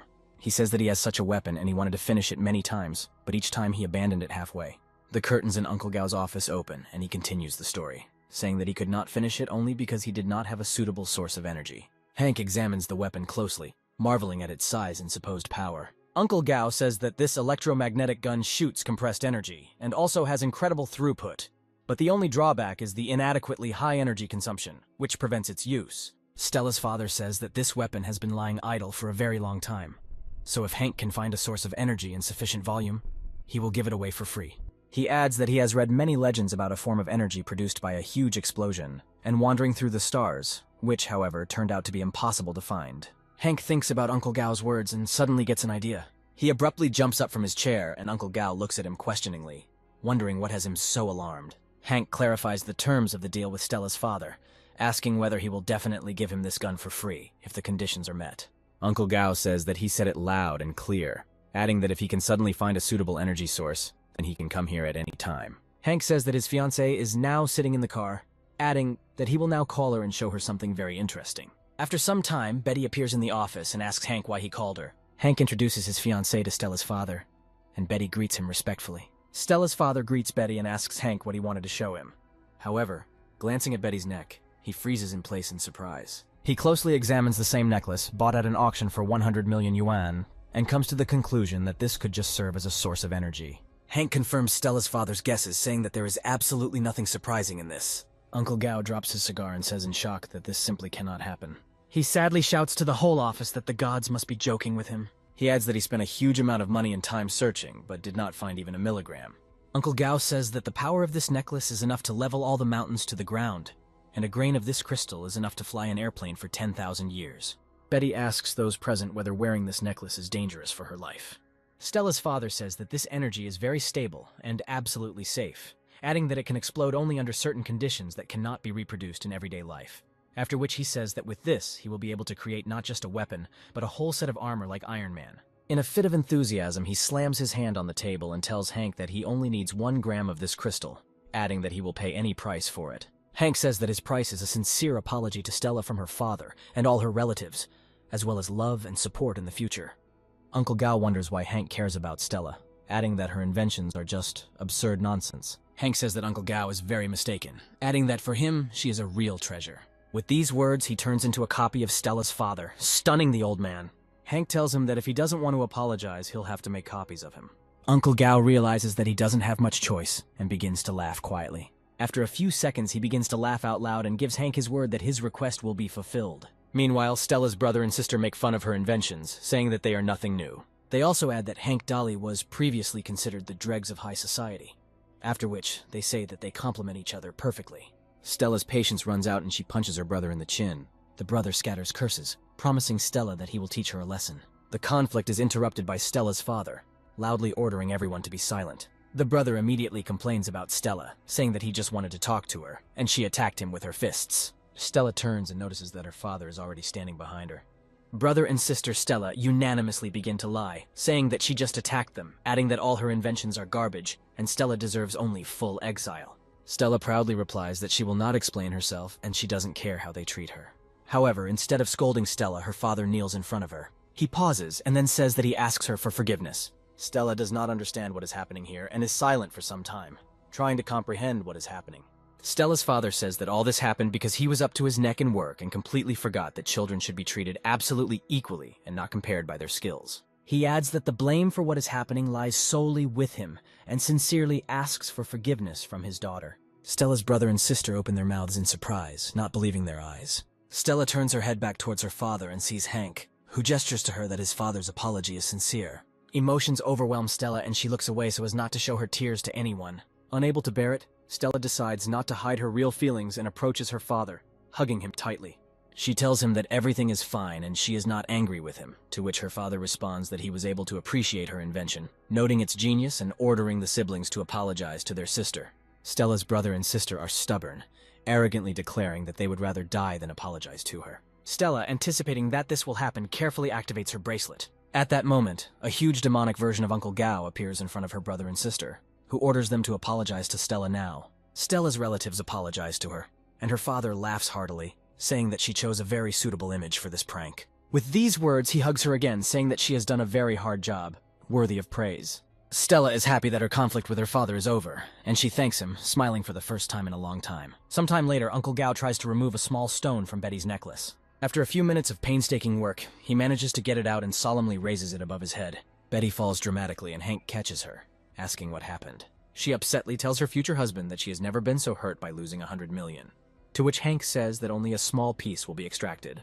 Meanwhile, Stella's father approaches the launcher, holding a charged crystal in his hands. He inserts the crystal into the slot to receive energy sources, activating it. The weapon begins to move, and Uncle Gao says that everything is ready for testing. The uncle adjusts the dashboard, admitting to himself that his childhood dream is about to come true.